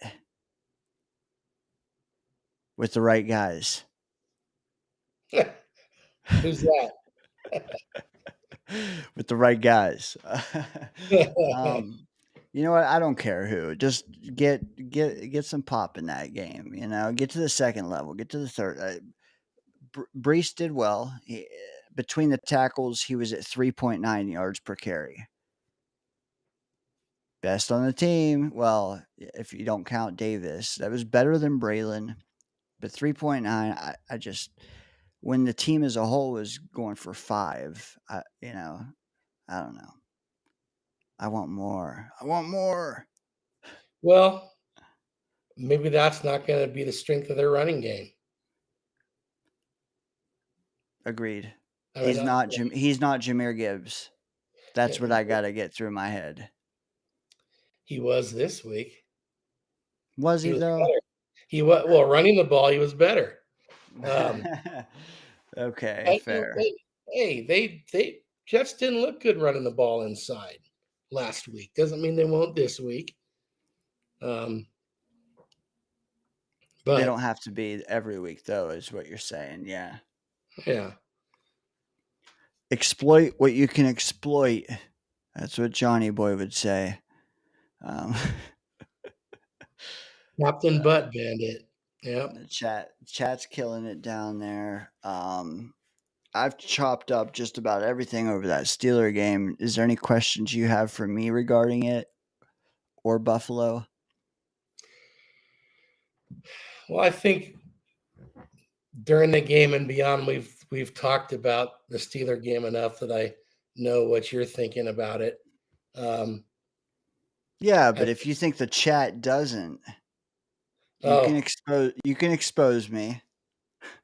The only thing, and you've willingly mentioned it, if people are listening, you think Brees can be better than he was that game, but running between the tackles. Yeah, well, or you know what? Just 19 carries, right? Why give him half of those up the middle? Why? Like, I mean, they ran him to the outside. They even shifted the whole O-line over in front of him on some plays. Like, the whole freaking O-line moved outside the hashes for him. And, yeah, I don't know. Just, we got to see another guy excel up the middle before we can totally cut it out of his game. But if Braylon... Is that what you're worried about? Well, I mean, I wish Braylon looked better. That's for sure. Yeah, but that if he did, my fear is the same fear we all had was last year, like Braylon cooking up the middle and them still using Brees up the middle. Don't.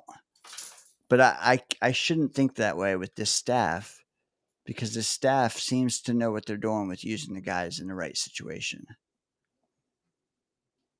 Well, and maybe the Steelers are just going to be pretty strong up the middle all year, but weaker on the edges. So, and in that regard, 3.9 for Brees is fantastic. And you say why do that or whatever you said? Why give half his carries? Well, there's something to be said for keeping a defense honest, also. So part of it is that. Fair. I think it would help if everyone didn't just blindly believe Brees is back off a single game. I think I could. Oh, yeah. I would be a little more reserved, but like now I feel like I got to overcorrect because they're so gung ho in that. Right. I hear you. Yeah. It's one game. I don't know if he had LASIK surgery or something, but his vision seemed better. This Do you see him? You see him in that presser? uh-uh. I'm like, damn. He Really? looked huge, and so he was in a presser yesterday or today, and he was just wearing like this white half damn see-through shirt, and I'm like, no, whatever the politically correct way of saying it, but no, I'm not looking at him like that. I'm just looking at him like he got huge compared to what I remember him being. Hmm. So maybe he did like fully commit to getting better, because that was my thing last year. Is that in his first off season, he was preparing for the draft, so he was fully plugged in to getting better. The second off season, he was rehabbing back from an ACL, so he was fully committed to getting healthy. Last season, he was neither. He was in charge of himself, and then he sucked. And the offensive line sucked, and True. the running scheme sucked. But we Correct. know, we've watched the tape. He left some runs on the table last year, for sure. Yes. It was the same scheme as the year before, though. The same staff. Well, I mean, who's to say they didn't try some different things? I don't know, but I know. I'm with you. he But that wasn't game, great. He wasn't great the year before either. I mean, he was he had not. some good games for sure, but I mean, this was a different running back we watched Sunday. Um, Clancy said white does make you look bigger, though. Yeah. Hey, there's a video. I think it's Brees, Garrett, and Sauce or something they dropped, and don't take my word for it. Watch that interview, and it's like he looks like a running back now. And I've heard all off season he got thinner, and that was promising because it's like, okay, if he's going to be more of a scat back or a slot receiver at times, it would be nice to see him get a little thinner. He did look thinner to me too, but now he also looks stronger in the upper body. So things might be breaking right for him to have a huge year. And if so, I will eat crow, but I won't do it after 4 quarters, is all I'm trying to say. For sure. Yeah. Long Yeah. way to go. Yeah. Clancy is getting carried away, says Mo. I haven't seen half of what Clancy said, but he says Yeah, black. Yeah. I bet Clancy owns just only white underwear. Bill says he wears black even in 114-degree heat. Scott, when is the last time you were in 114-degree heat? Oh, geez. I couldn't even tell you. I probably, you know what, maybe like last summer crossing through the desert headed this way, I could have been, but I was in an air conditioned truck. A a nice one at that. Um, they're cooking with each other. Actual. Will I eat actual crow? Says Rich. Um, you tune in to find out. Also, if you're watching and you aren't subscribed, hit that subscribe button to find the answer to this question. Well played, huh? Man, I don't know. I don't know You if you I'm good. you sound like you're not as down on Stevens as everyone else. More willing to give him a chance. I did notice that. So same thing with Brees. I'm not ready to crown him after 4 quarters. I'm not ready to burn Stevens to the ground after 4 quarters. Um, but I also wasn't a Ravens fan last year. Maybe if I was, I might be ready to burn him down like Gibson, because I did want to burn him down after 4 quarters, but or after like 1 quarter when he had a good return and then he just let go of it when he got up and no one even tackled him. So Gibson fumbled twice on Sunday. I don't know if most people realize that, but he fumbled twice. Like, yeah. You know what? A good time to segue. I want to get your thoughts on this image I found.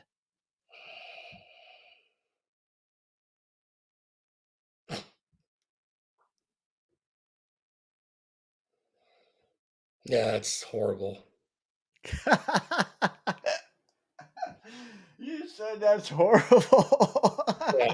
Did you That create is. that yourself? I kind of wanted. I'm not gonna lie. I kind of wanted it to be horrible, but it's kind of funny horrible in my opinion. Uh, Here we yeah, go. the S. There's something lacking in the S there. Oh, what is that thing? Oh, that's a sword he's holding. Oh, that's a buffalo at the end of it. Didn't even notice. I thought it was a golf club at first. Have you ever seen the movie Kill Bill Volume Oh 1? yeah, yeah. Oh yeah, yeah, yeah. Did you remove her breastises also? How'd you do No, that? no, those are authentic. Okay. I love that though. That is horrible. Yes, it is horrible. It is. And I think I even put when I sent it out, I said, "I'm sure this will age well." I appreciate the attempt. All right, let me get that horrible Not, monstrosity off. not your best work though. Funny shit. I guess, and I think we're winding down. I think the chat's winding down. If you can restoke us like a fire, throw some comments in the chat now. What I do want to see is if you're like me. I don't know if I said it before. Here comes the LOLs. Let's go. Um, there's a delay, obviously, but my take this summer, and again, I don't know if I stated it emphatically or not, but it's that every AFC East game we played would be tight, close, hard fought. Um, I still feel that way, but I want to get your thoughts on it being a divisional game, but also future divisional games. Well, I think Miami is booty cheeks. They're just imploding, and I think that's going to continue. So those games might not be close. Um, Not sure what to think about New England yet. I thought they would come out of the gates a little better than they did. So right now, after week one, I'd say the Jets look like a solid number two. Um, I'm not gonna bash that take. Keep cooking. I could see one, maybe one close game with New England, and then the Jets beat their ass good once. Um, Probably somehow. Well, week 18 is Buffalo, right?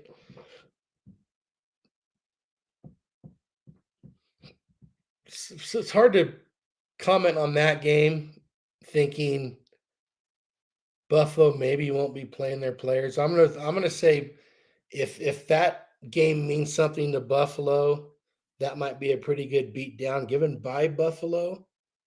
But I think this week will be close. So You know, I have God, all close games. Actually, no, I have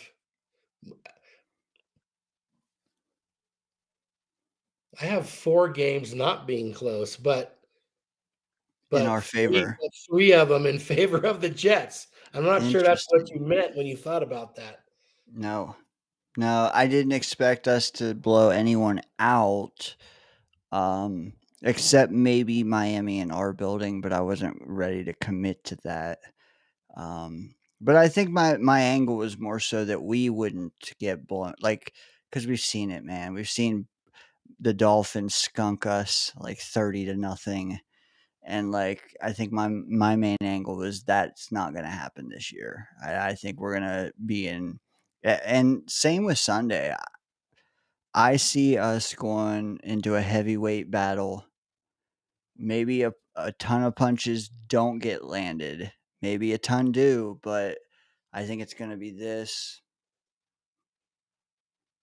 and the chips will fall where they may. Uh, and I think you're about the same way with this Sunday, at least. Yeah. What I I just would at, yeah, good. go ahead, Dane.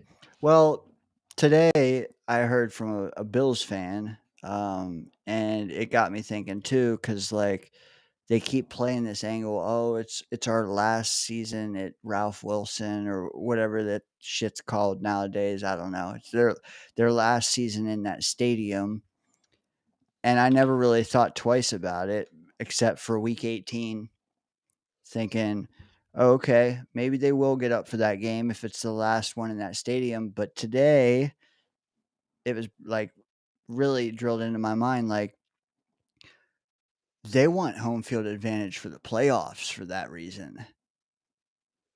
Like they want the AFC playoffs to go through their building. That way they can put like the icing on that stadium as a whole. So like thinking in that way, where every damn game is a Super Bowl for them, if they really want it that badly, does that change anything? Not for me. I think come week 18, if they're playing for home field advantage, they're going to play. If they don't have anything to play for, they're going to do whatever they normally do, which I don't even know. They're going to do what they think gives them the best opportunity to win in the playoffs versus leaving that stadium with a win. Most likely, they're going to have a home game anyway, right? I'm just assuming they'll have at least one home game. But I don't think that's going to dictate how they approach week 18 there, Right. Or week 2. or week 2, or week anything up Yeah. until then. They want to win all the games. Right. Right. And that's the trouble with them lately. Every damn year, they beat everybody else. We play them tight, but nobody else does. Like they win. Yeah, they're 15-2, and we're in 2 nail biters with them. So, Yeah, um, Jets defensively have played them as well, if not better than anybody. Now, this is a different defense, and maybe that was some magic Sala had, what little magic he did have. Maybe that was it. Um, maybe the only reason I'm hearing this is because they smell blood in the water because the Chiefs. Because every other year they don't even think about the 1 seed because it's pretty much gone. I don't know. they had it, didn't they have it 2 years ago? They might have.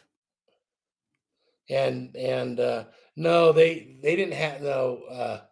Baltimore had it, but Kansas City had to go to Buffalo, and Correct. Buffalo missed the field goal. All that lucky Kansas City bullshit. Wasn't Chiefs like the 6th seed or some shit? Well, I think they were all. Well, Are they they had all at 3? least 2 road. What was their first one? I know they went to Buffalo, to Baltimore.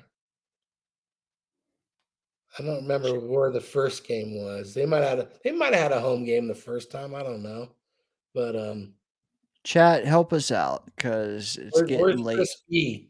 He's Yeah, not here, or he'd already have it. crispy man, just coming in and out like he owns the place. I see. um, Ricky does chime in here, and he has a good point. He says he thinks the stadium has the least to do with it. They want home field so people play them in their environment. Yeah, I'm with you. I'm Agree. with you. Totally agree. Yeah, I just think that they might be most likely to get it this year. And with Allen coming off an MVP and it's just extra motivation. I don't know. Maybe their stars are aligning, is what I'm trying to say. Um, and I'm hoping that we can knock them off their high horse because you should have heard that Bills fan I heard earlier. He said 38-14 this Sunday. Well, and who knows? Maybe it happens, but I don't see it. And they're already up on Baltimore with a head-to-head win, and they're a game ahead of the Chiefs right now. Yeah, but they're only half a game ahead of us, or they Playing for won't be. first. Playing for first. Yeah, yeah, yeah. Yeah, you never know, man. Is it going to be the Chiefs, the Ravens, and the Bills again? I don't know. If you had to bet that or any other combination for the top 3 seeds, would you bet that or the field? The the the field can't include any of those 2 three. 2 Oh, out well, of 3. no, I'm not Yeah. taking the field, but you already got my hot take. The Chiefs missed the playoffs this year, so I'll throw the Chargers in there instead of the Chiefs. Well played, sir. Well played. Well played. Um, chat cooking. Clancy says, did the Broncos did they play the Broncos last year in the playoffs at home? Last year, the Broncos lost in Buffalo in the wild card round. Okay, so he's right. They did play the Broncos at their place. First round. Oh, the Chiefs. Okay, yeah, no. We're thinking the Clancy, Chiefs 2 years yeah. ago, who they played in the opening round, and I can't remember for the life of me who they played. You know what we need around here? Chris B. A Clancy call in one day. I know. No pressure. One of these days, him or Addison, Modine.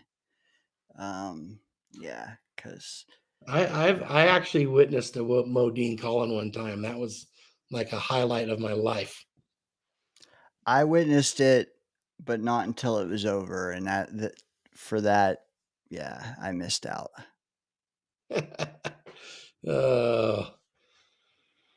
Clancy calling him blow ganja smoke in their face. I think Clancy's more comfortable on a panel when he can just kick it and laugh, not have to talk too much. Fine by me. Hey, I get it.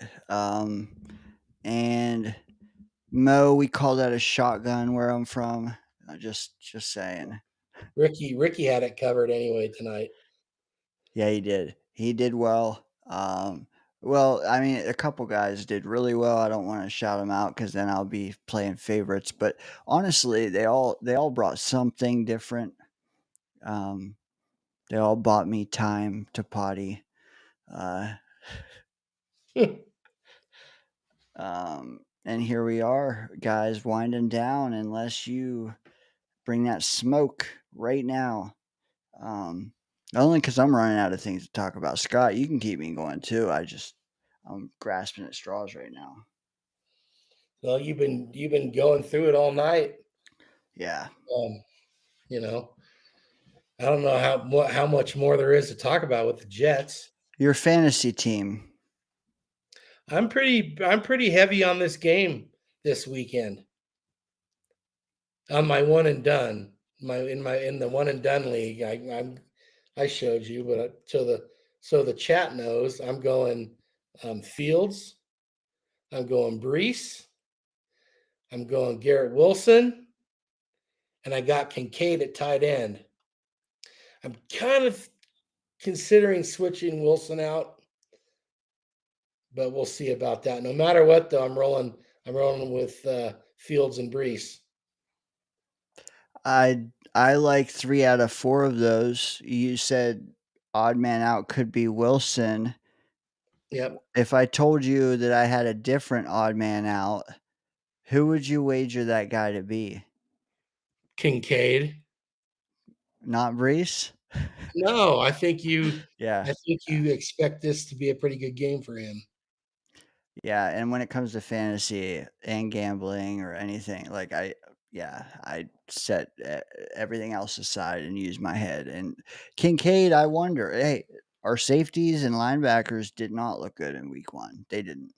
Well, the Jets are never particularly good against a tight end, although this is a different defense. And just so the chat knows, this league I'm talking about, it's a one and done league. You can only you set a lineup every week, but you can only use a player once all season long. So that's probably not the best team I could put on the field if that's what I was looking for, but it's good for this week. And then I get no more Brees the rest of the year. So if Who did you he sucks this week, I'll be sitting in Dane's chair bitching about him. Who did you use last week in order to get this far? Well, you can't get eliminated, so it's a running score, total score for the season, and then there's a weekly prize as well. So I played Penix last week. My team wasn't very good last week. Penix was my best player. So besides that, gosh, I can't remember. Well, I played Penix and I played Drake London. He had like 15 targets, but didn't do much. Hopefully you didn't use Jahmyr Gibbs. I did not. Good. I'm giving the Lions time to kind of readjust. You need to, yeah. A lot of new pieces over there. Oh, that's a good segue too. Okay, but hold on. Before I segue to the Schefter comments, I want to get your thoughts on Fields, Brees, Garrett, Kincaid is one at each position. Who's your RB2? Who's your wide receiver 1 or 2? Okay, hold on. Let's see. Rich says he pulls Penix all the time.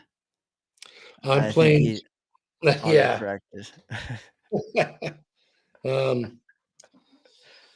So Javonte Williams. Okay. And then I have to play 3 receivers. So I'm playing Johnny's favorite receiver, Boutte. He had a good week 1. AJ Brown, which I already know you don't like. Of course, I said Garrett Wilson already, Kincaid already. Then my kicker is going to be Fairbairn, and my defense is going to be the 49ers. I thought you used some of them last week, though. Nope. None of them. Okay. Not now. We all have so many teams. I could have told you about a different team when I was using some of those guys, but okay. Not for the one and done league. Yeah, I don't know why I thought there's Crispy. Yes, our resident historian and encyclopedia and thesaurus and all of the above, the World Book, Crispy. Now we can throw some real questions at the chat. Rich, before he was talking about pulling his Penix, he said we should talk about our first year Pro Bowl tackle. Who do you think he's talking about, Scott? Well, I guess we only got one of those, so yeah. Hey, impressive start, no question. No question. That was, how many rookies want to go up against Watt their first game? He did great. So I asked this to Charles earlier, and he laughed me off stage, I think. But I have an alternative this time, so I'm going to pitch it to you another way. Best or worst, as some people might rather me phrase this. Nickname for Membu. First one, Armand Hammer. Armand Hammer. It's not bad. That's better than your Kill Bill thing.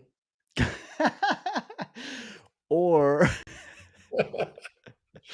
or Membu the Titan. Like Remember Oh, the Titans. Which one is the best worst one or best bad nickname? well, it's kind of cool that you're incorporating the Titans. I don't know if that's even intentional. Of course it was, Scott. No, Okay. that's a good one. New York Titans. Yeah, that's double. Yeah, Um, bonus points.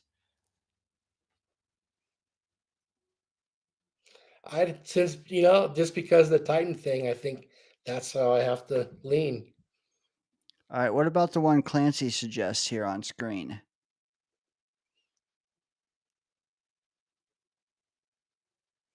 Membukaki.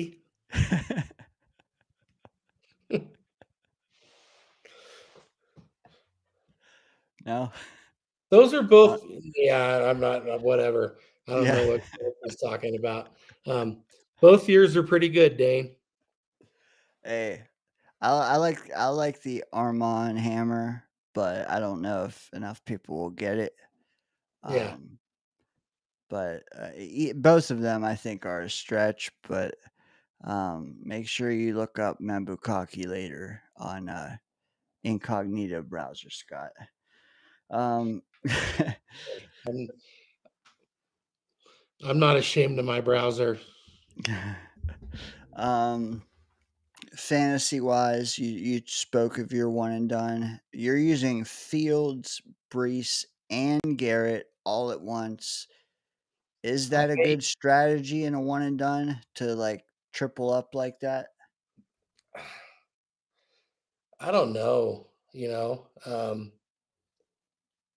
It's the three best offensive players on the team, so it's good in that respect. I think. Will the Jets Reynolds handle? Hmm? Reynolds is out. Lazard is in. That should help Garrett. Braylon hasn't started cooking yet. Maybe Brees is his most valuable he'll be all year right now. That's not a. I'm not knocking it. I don't think the Reynolds injury will have any impact whatsoever on Garrett Wilson. Um, yeah, I don't know. Like I said, I've considered maybe pulling him out, so I'm not too heavy on the Jets in 1 week, but I just feel like it's going to be another high scoring game. So, Membu ships. Oh, yeah. Get some Membu ships into the danger zone. Hey, are we at, where are we at, Chad? Are we still at 480 something? Let's get to 500 tonight, and then Murph will miss out on the 500 celebration we have in store for you guys. Damn, now I got to think of something good for 500. Damn it.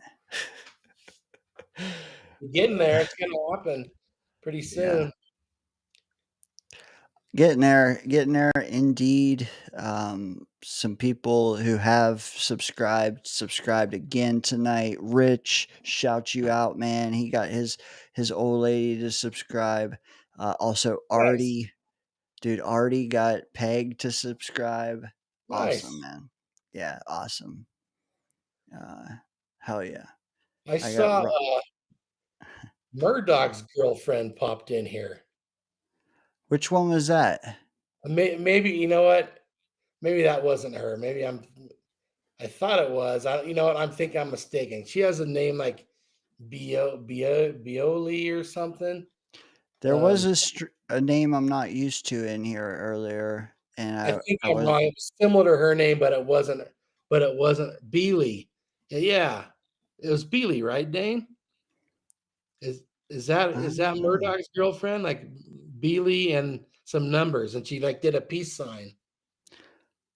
I saw Rich and them talking to someone I didn't recognize, but maybe it was her, maybe it was. Hey, welcome.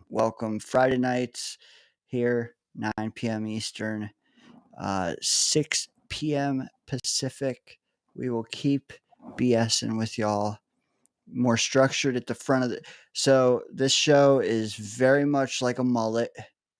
Okay, very much business in the front, party in the back. The back being hours 2 through 7. Yeah, I wonder And if Stigger's mom got a membership when she was in here. yeah, dude, we'll have to get them going. Maybe it'll bring people back who subscribed early. And here comes Johnny. Oh, Johnny's calling in. Let's do it. Um, no, yeah, I don't know, I thought man. Johnny was getting on an airplane. Yeah, he was. I was getting that bullfrog thing out of him too. I don't know. I must have been the I only heard one. that. I You guess did? Ricky didn't hear it. I totally heard it. Yeah. I did you have headphones in or you were just listening? Nope, Okay. just my laptop. When that's happened with me notoriously on the Asman show. That's Yeah. since though, that's happened to Murph now, that's happened to John. It's got to be AirPods. Hmm. It's bizarre. Um, Was Ricky using AirPods? I well, don't I think mean, so. like, Oh, it wasn't no, Ricky. It no, was Johnny. That's right. Johnny could have yeah, been. I don't know. yeah. I think when AirPod microphones go bad, you start hearing all kind of weird shit, and I think that's the commonality. But Johnny said he's currently trying to get on the Mile High Club. He's jumping on Mile High Muff. Oh shit. You saw the game. Okay, so as we literally, we'll finish out this 11 minutes. We'll hit 4 hours. How about that? 11 minutes. Hey, Scott, Dane, just real quick, you were doing this the end of last year. We got to get the picks going again, like you did what last year. what picks? Picking the games, Like the Jet games or all games? all games. Okay, You'd go down the list. Remember that? I You forgot all about that, to be a honest. little score tab. Anyway, I so got you. I sorry. got you. Well, you said while you stall for me, maybe I can get a graphic that has them all on it. You watched the game last night, obviously. Packers, Commanders. What did you think of that? Well, I agree with was it Matt? Um, what's the kid's name that was in here earlier? Is it Matt? It's Ryan. Scott, this doesn't work if I have to come back and unmute. Oh, I don't. Anyway, I agree with both of you. You were saying not overreacting so soon and give other teams a chance. All I'm going to say is the most impressive team I've watched yet this season has been the Packers. And let's see if we're saying it again in December, because we've seen teams come out the gates looking great, and then the last quarter of the season they're done. So, but so far, the Packers are the best team I've watched. Yeah, Max was sold on their defense being the best in the league. Are you with him there, or you just think the team as a whole is good? I think both, and Max. Yeah, Max, not Matt. Yeah, the whole team and the defense looks outstanding.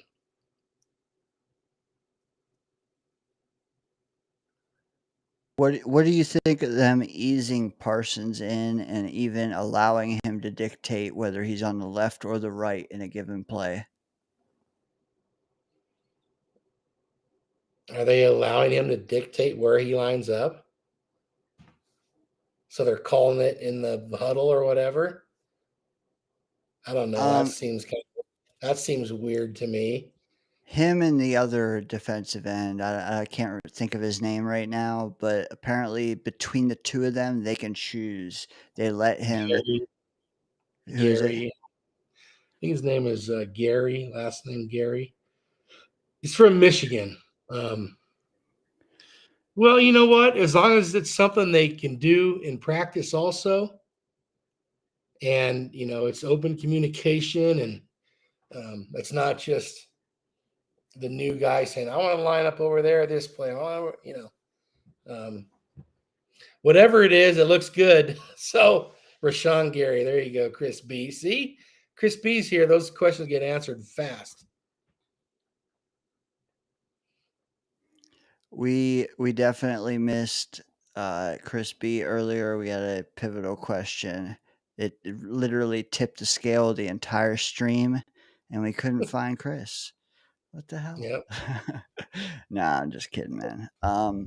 So I was able to grab a graphic here, but you'll have to forgive me because someone else already picked all the games on them. So ignore the yellow circles, but these are the matchups. Do you want to So we go got down the list? Dane's picks for whatever league he's in. No, I had Green Bay first game, so I already been one up. Bengals. So did I. Yeah. Someone circled the Reds. Oh, that's right. You did pick the Commanders. Forgot about that. Yeah, I'd have had the winner yesterday, Dane. You would, but guess what? You don't. Well, I haven't. No, you're right. What the hell happened to them? Like, they got the CJ Stroud-ism year 2 hangover. Yeah.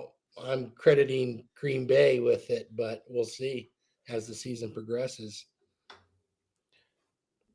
Well, they look good and they're not even whole. So well, that's enough Green Bay though. I mean, they do look fantastic. Jags at Bengals, I presume. Yeah, Jags at Bengals. Do you have an upset there, or are you going Bengals? This is exactly my picks except for Washington and Green Bay. Every other one, yeah, swear to God. Let me look at them then. Swear to God. Even the one at MetLife. Wait. No, let me see. Did I miss that? Where is that? Oh, yeah, I picked the Bills. Okay. So forget Thursday night football. The rest of them you're saying is the yellow circles. All of them. I'm pretty sure that's exactly how I picked it.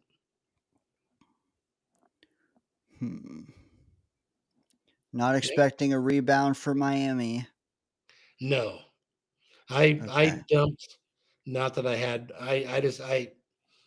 any fantasy team I had with Miami, they're no longer on the roster.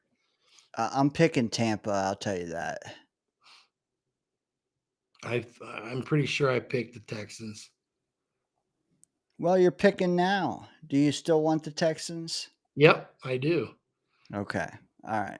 I mean, there are some landslides here. I will say that. So 90% of them I agree with as well. I like Denver to rebound. I do like Seattle to look better. I just think that Steelers pull that off as well. I think that San Francisco looks phenomenal. Well, without Purdy, ooh. That one. No Purdy, no Kittle. You know who can make that easier, though, right? Who? A good McCaffrey. As long as he's got two good McCaffreys. You like the Lions to bounce back as well, or just enough? Okay. I got the Eagles at Kansas City.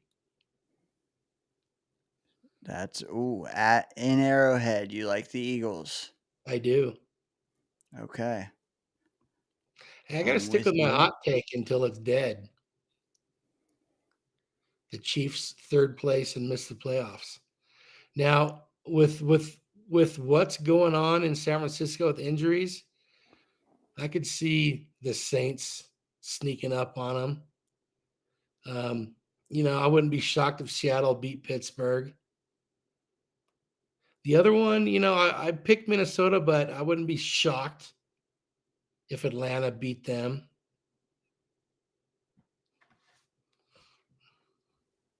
Atlanta, yeah, we got to see more out of McCarthy, right? Like Well, he that's had why. that. Yeah, That's why yeah. I say that. He was bad most of the game. You And don't not even think that he was bad. I mean, they weren't even letting him throw passes for the longest time. Indeed, correct. That was alarming. You don't think Ben Johnson will enact his revenge, though? No.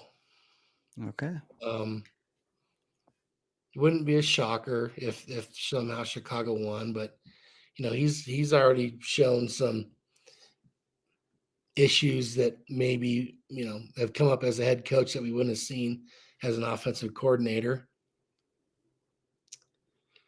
I wouldn't be surprised if the Jets won. But it's kind of like I said with the Steeler game. It looked like a team that knows how to pull out find a way to win when they shouldn't against a team that kind of finds a way to lose when they shouldn't. And that's kind of how I feel about the Jets until they start winning those games. And I can see the same thing happening with Buffalo. Would you be shocked if the Giants D line got to Dak enough to win the game? Yes. Only not that they wouldn't get to him, but I just don't know how much offense the Giants have to offer.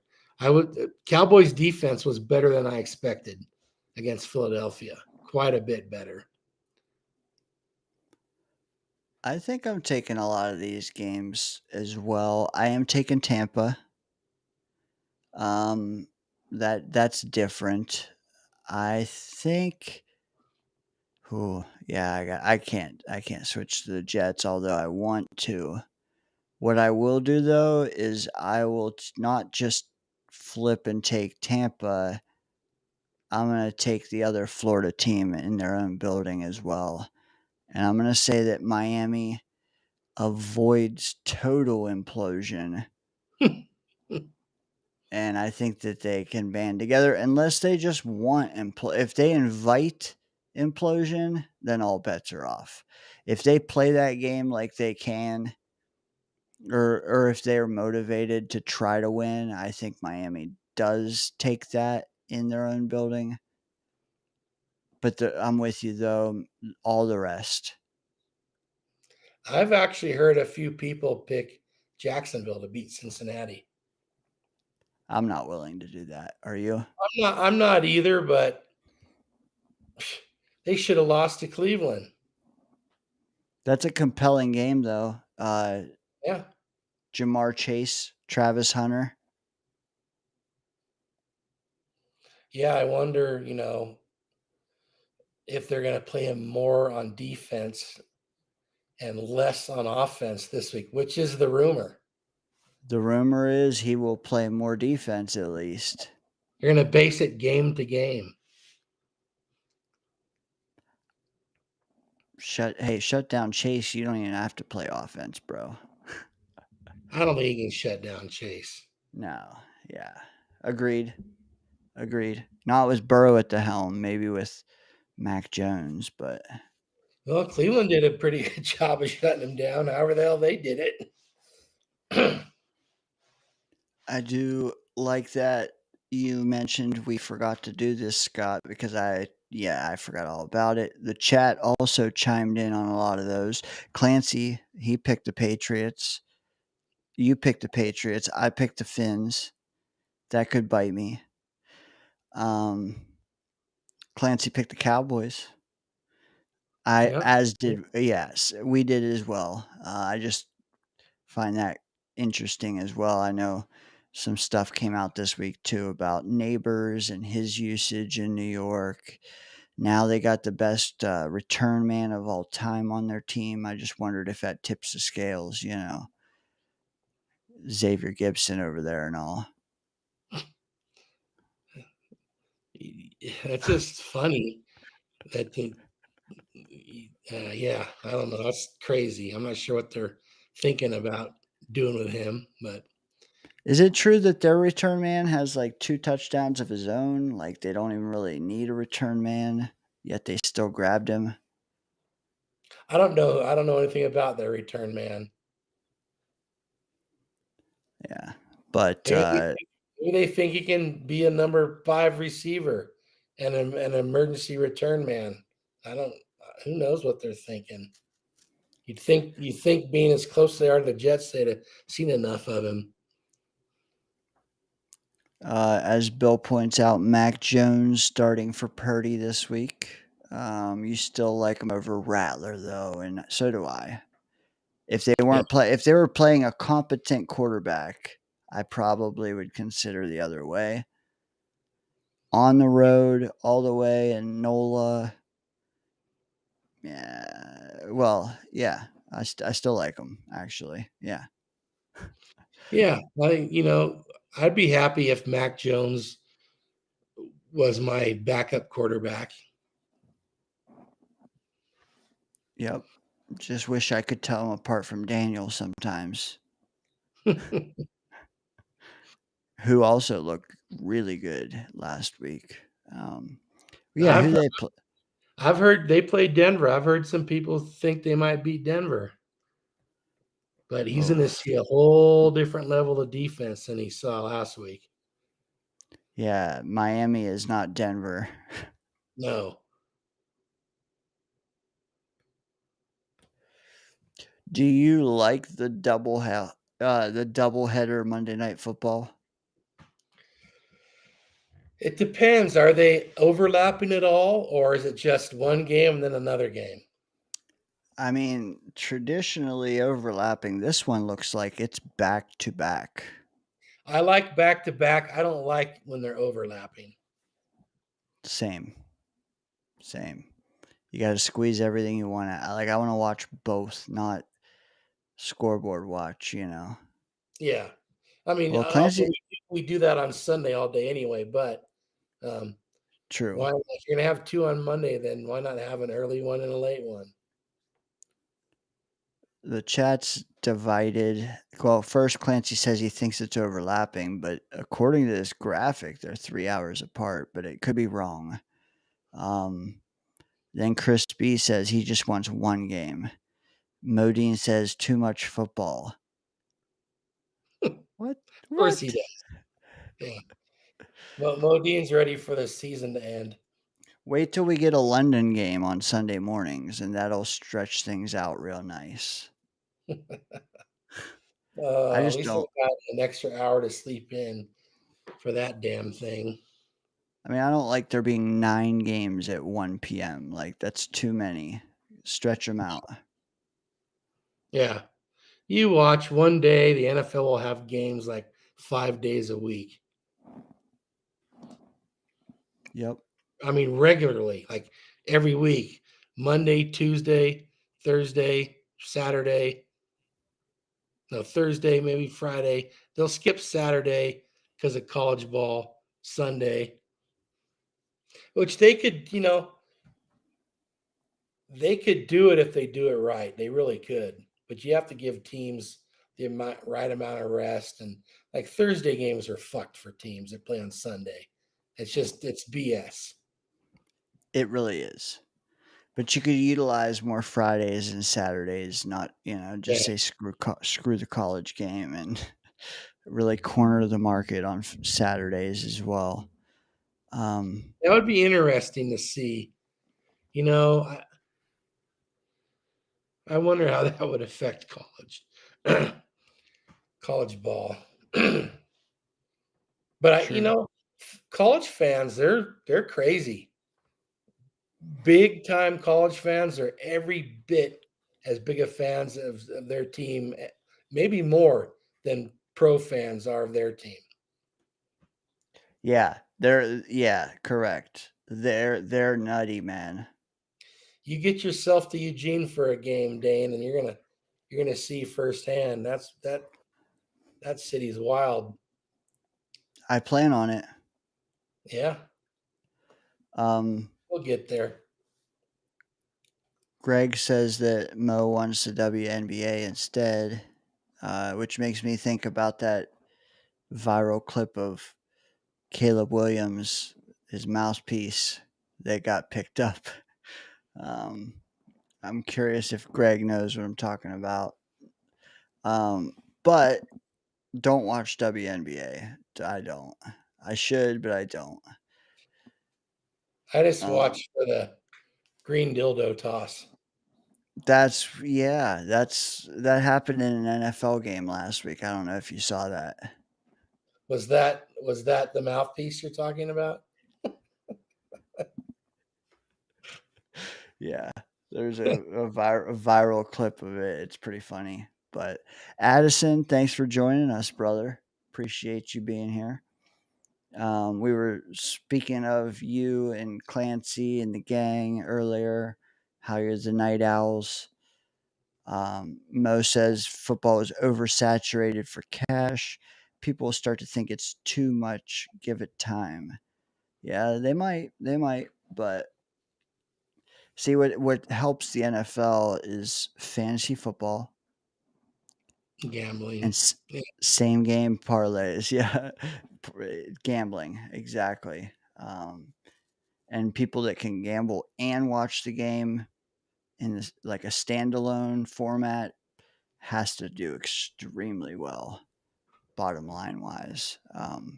Yeah, I mean, the expansion of the NFL really has gone hand in hand with gambling and fantasy football. It's brought so many more people into football. It has, and it makes some of the poorer games watchable. Yeah. Angel Reese. Oh God. As long as I don't have to watch her play, then I'm with you, Addy. Calling Johnny. Johnny, yeah, he's probably tucked away in a bathroom on the plane, live chatting. Johnny's trying to get into the Mile High Club, and Clancy is well into the High Club already. Modine, dream scenario. I got you, man. Just you know what? I think you three together sounds like a layup, brother. Just not one coming from Angel Reese. Uh, anyways, Scott, any final thoughts? I think we're cooked. I'm cooked. I don't know that I've had any thoughts. Oh well, let's do a deep dive into Scott and Oh his no, thoughts I'm right saying now. I don't know if there's a thought in my brain. Okay. I've had to follow your lead. So I got you. I'll Well, just hey, now's your chance, man. If there's something I've overlooked or something that you saw last Sunday, I mean, it was everybody playing their first game. I mean, rookies, Genty, I mean, Bowers isn't a rookie, but his game could use a moment or two, or um, not Genty, yeah, but it's so you bring up Genty. It's funny how many people are already like, "Oh my God, this guy sucks." One game. Now, one game. I admittedly not as high on him as a lot of people. but it's like, come on, it's one game. And hey, he'll hit homers. Just wait. He will. And what does Mike Vrabel defenses do?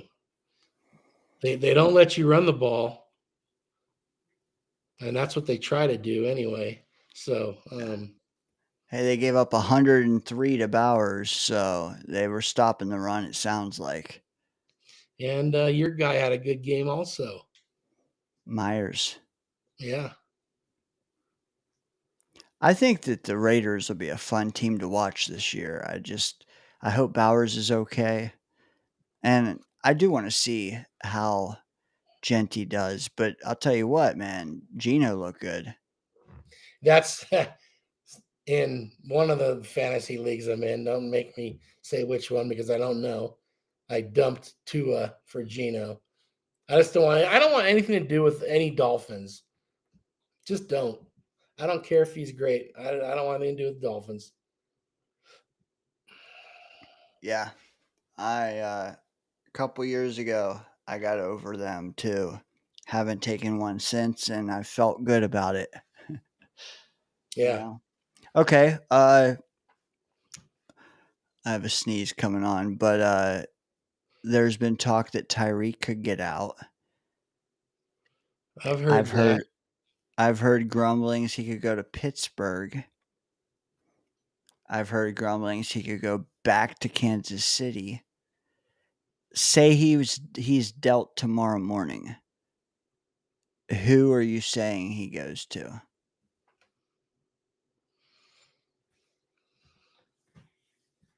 Hmm.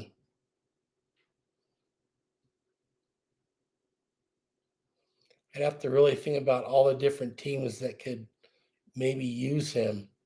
Like the 49ers are a mess at receiver right now. They could use him. I've heard the Raiders also. Raiders, I feel like I've heard of Dallas, but maybe not. I don't know. Dallas with what they've already done there. I think I heard about them for someone else. Now that you mention About it, how about how about the Commanders? I think I heard about Dallas for Clowney. Oh yeah, I've heard about Dallas on tonight on your show. Actually, I think. I think you're right. You said Washington for Tyreek. I think they got a decent amount of picks as well, but I could be wrong. I heard he's only going to cost whoever gets him 15 mil this year on the cap. So you said the Steelers. Yeah, okay, but the other they had another receiver that had a good game against the Jets. A little guy, a little fast guy. I think they need help on the offensive lineman for. They need help at receiver. Yeah. Chiefs. Now, does Miami care about keeping him in conference? Conference, I don't know. What are they going to do? Are they tanking or are they just They might figure he'll be done before they're even threatening. Yeah.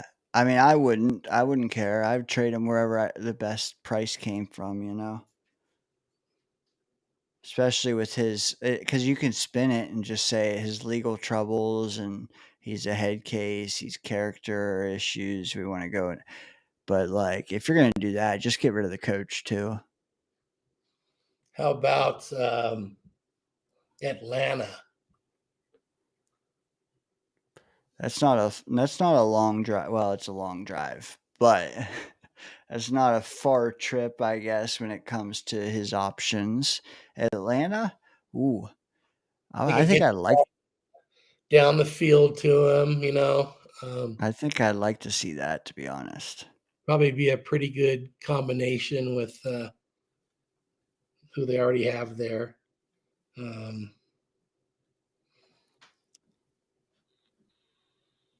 Yeah, with London and Murph's guy.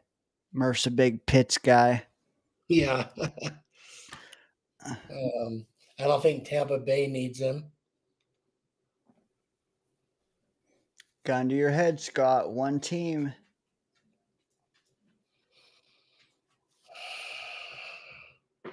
You hear So that sigh? You hear that sigh? it has to be a team that's willing to do it as well. And there's a Correct. team I'm thinking of who's willing to make big moves in season. They've done it quite a few times the last several years. The San Francisco 49ers. Mic drop. Bam. But I kind of like you were- it. I kind of like Atlanta also, Dane. But they might be Dark horse. a little too young to handle him. 49ers got a lot of veterans on that team that probably could keep him in line. I like it. Curious.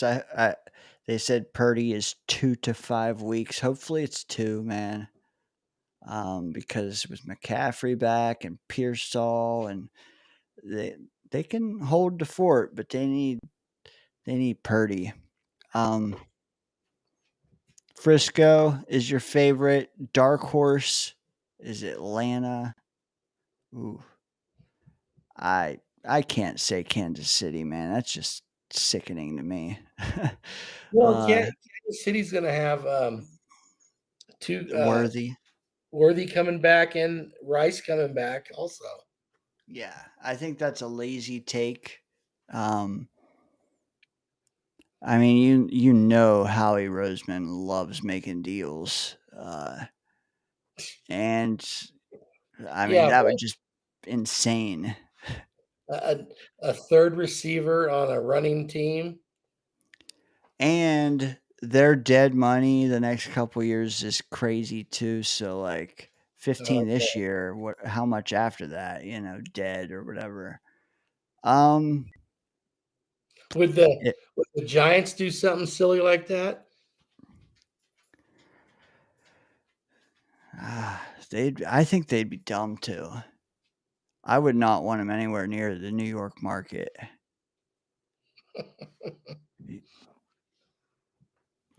He's not Odell, and Odell even I'd probably keep away from the market.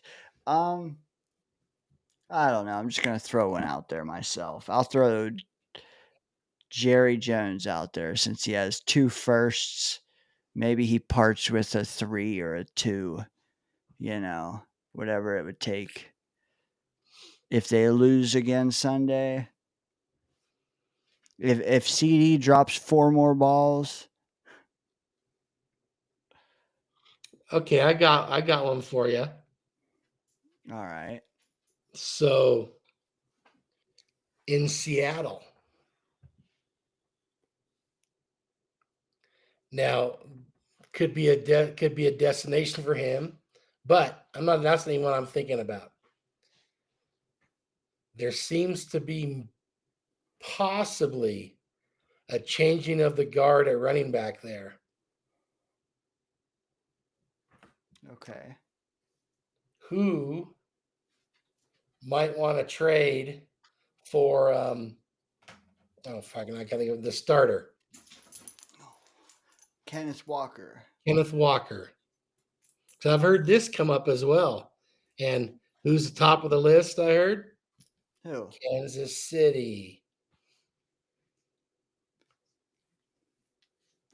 By the way, I don't think I've ever met a grown man that preferred Kenneth over Ken, but hey, far be it for me to choose. I'm just saying, Kenneth Walker.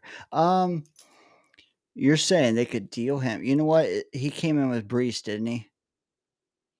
I don't recall. Which means he's likely in a contract year. It is the time to deal him. Kansas City running game non-existent last week. Mahomes led them in rushing by a decent margin. It's not not a bad connecting of the dots there, Mr. Foster. Or should I say Sexy Fox 23? Gray Fox.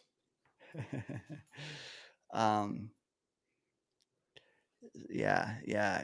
Clancy, you're gonna get me trouble. Don't say that too loud.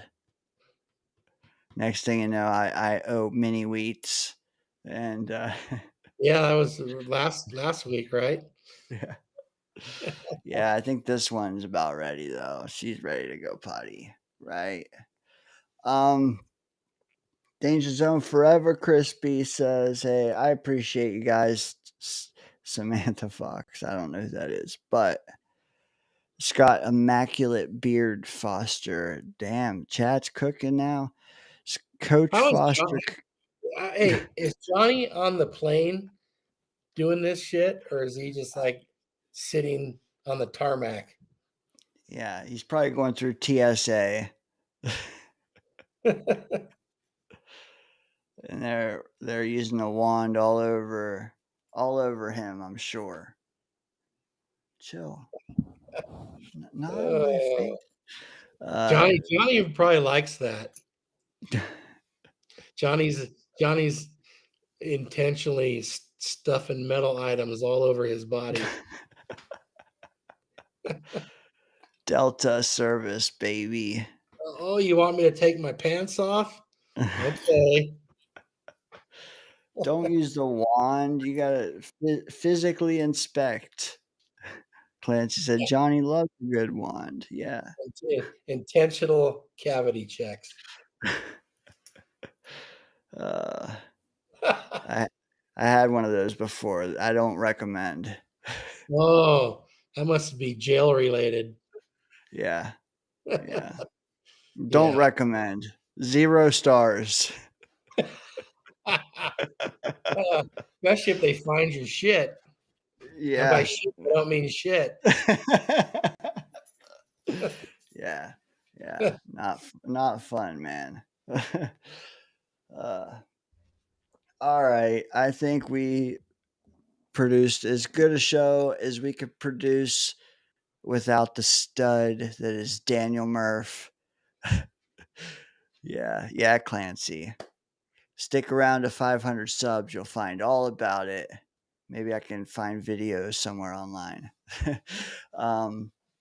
Yeah, no Murph. We did the best we could. We'll see everybody again next Friday night. Rapid fire score prediction one last time, Scott. Chat 2. 34-31 Bills. And I think the Jets have the lead in the fourth quarter.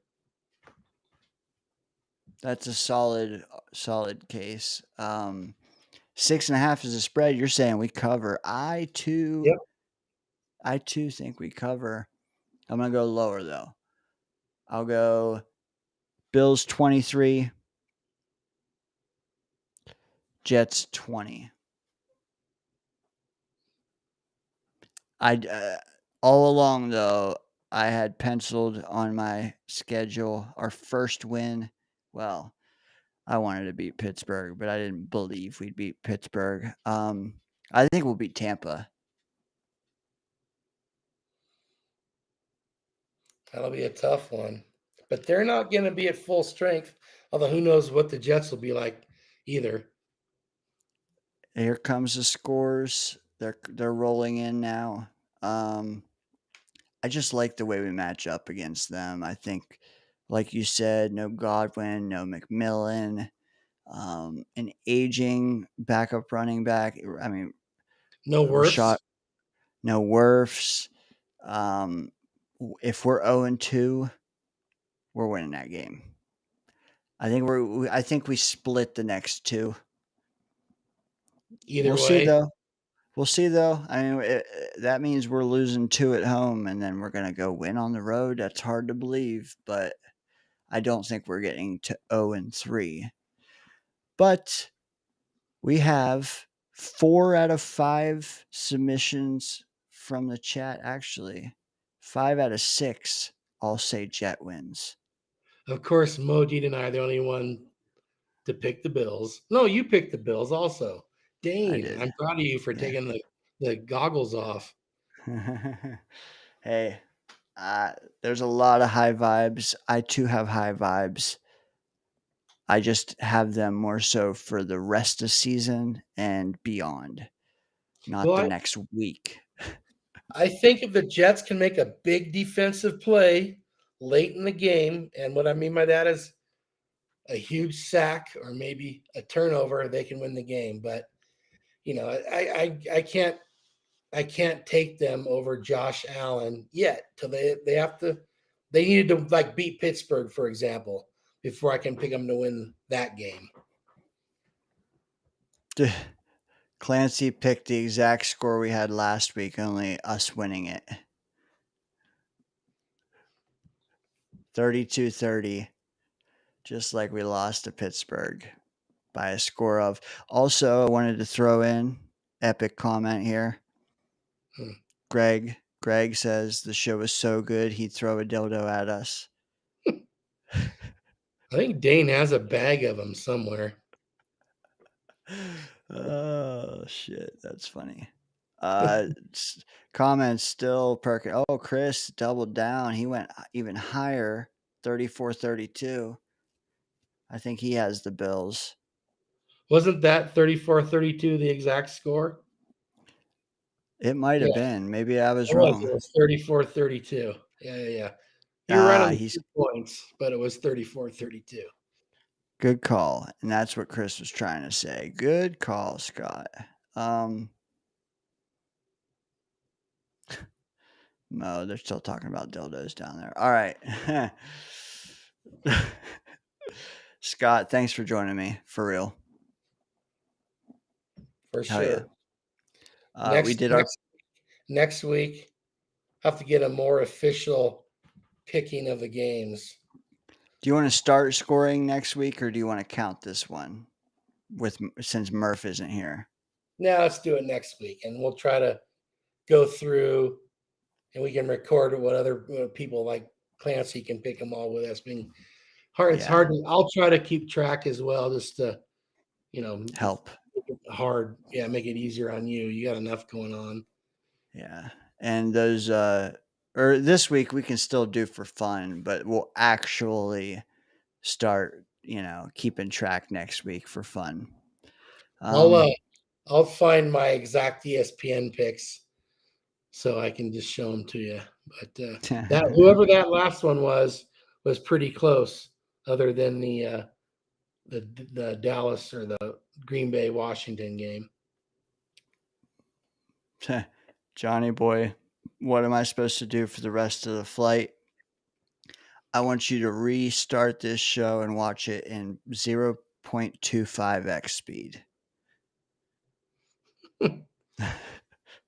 Johnny, why is that even a thing, by the way? But go ahead. Johnny, can you go join the Mile High Club by yourself?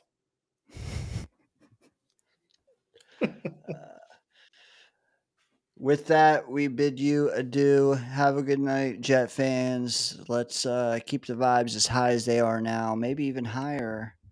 Yeah. Could you imagine? Dude, this place is going to be. Could you imagine if the last game had been a win? That's what's shitty about going on Fridays, too, because if we win this Sunday, I don't know, we might have to squeeze another stream in just to catch some of the quality vibes. Pop-up stream. Yep. Pop-up stream, just like Johnny's probably trying to get going. Well, Johnny's already popped up, I'm sure. All right. Good night, gang. Later, Scott. Later, everybody. All right. Peace.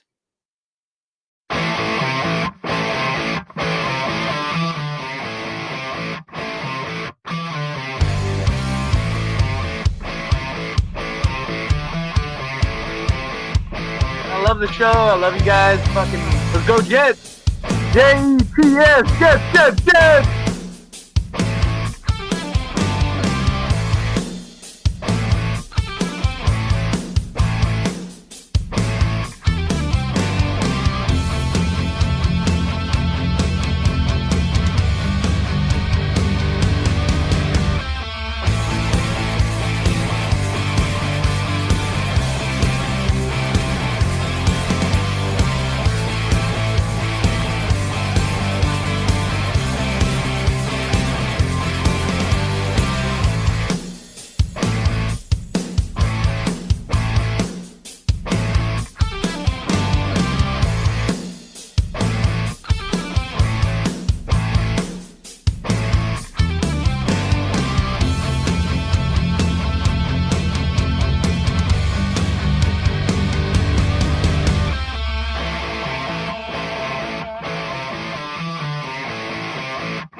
beautiful.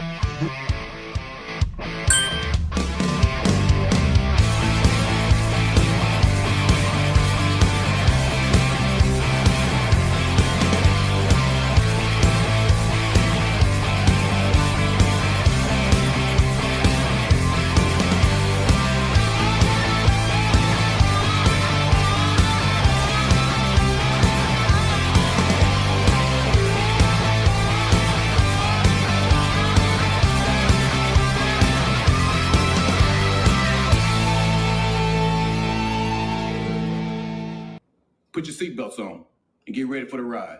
You're in the danger zone. Holy mackerel.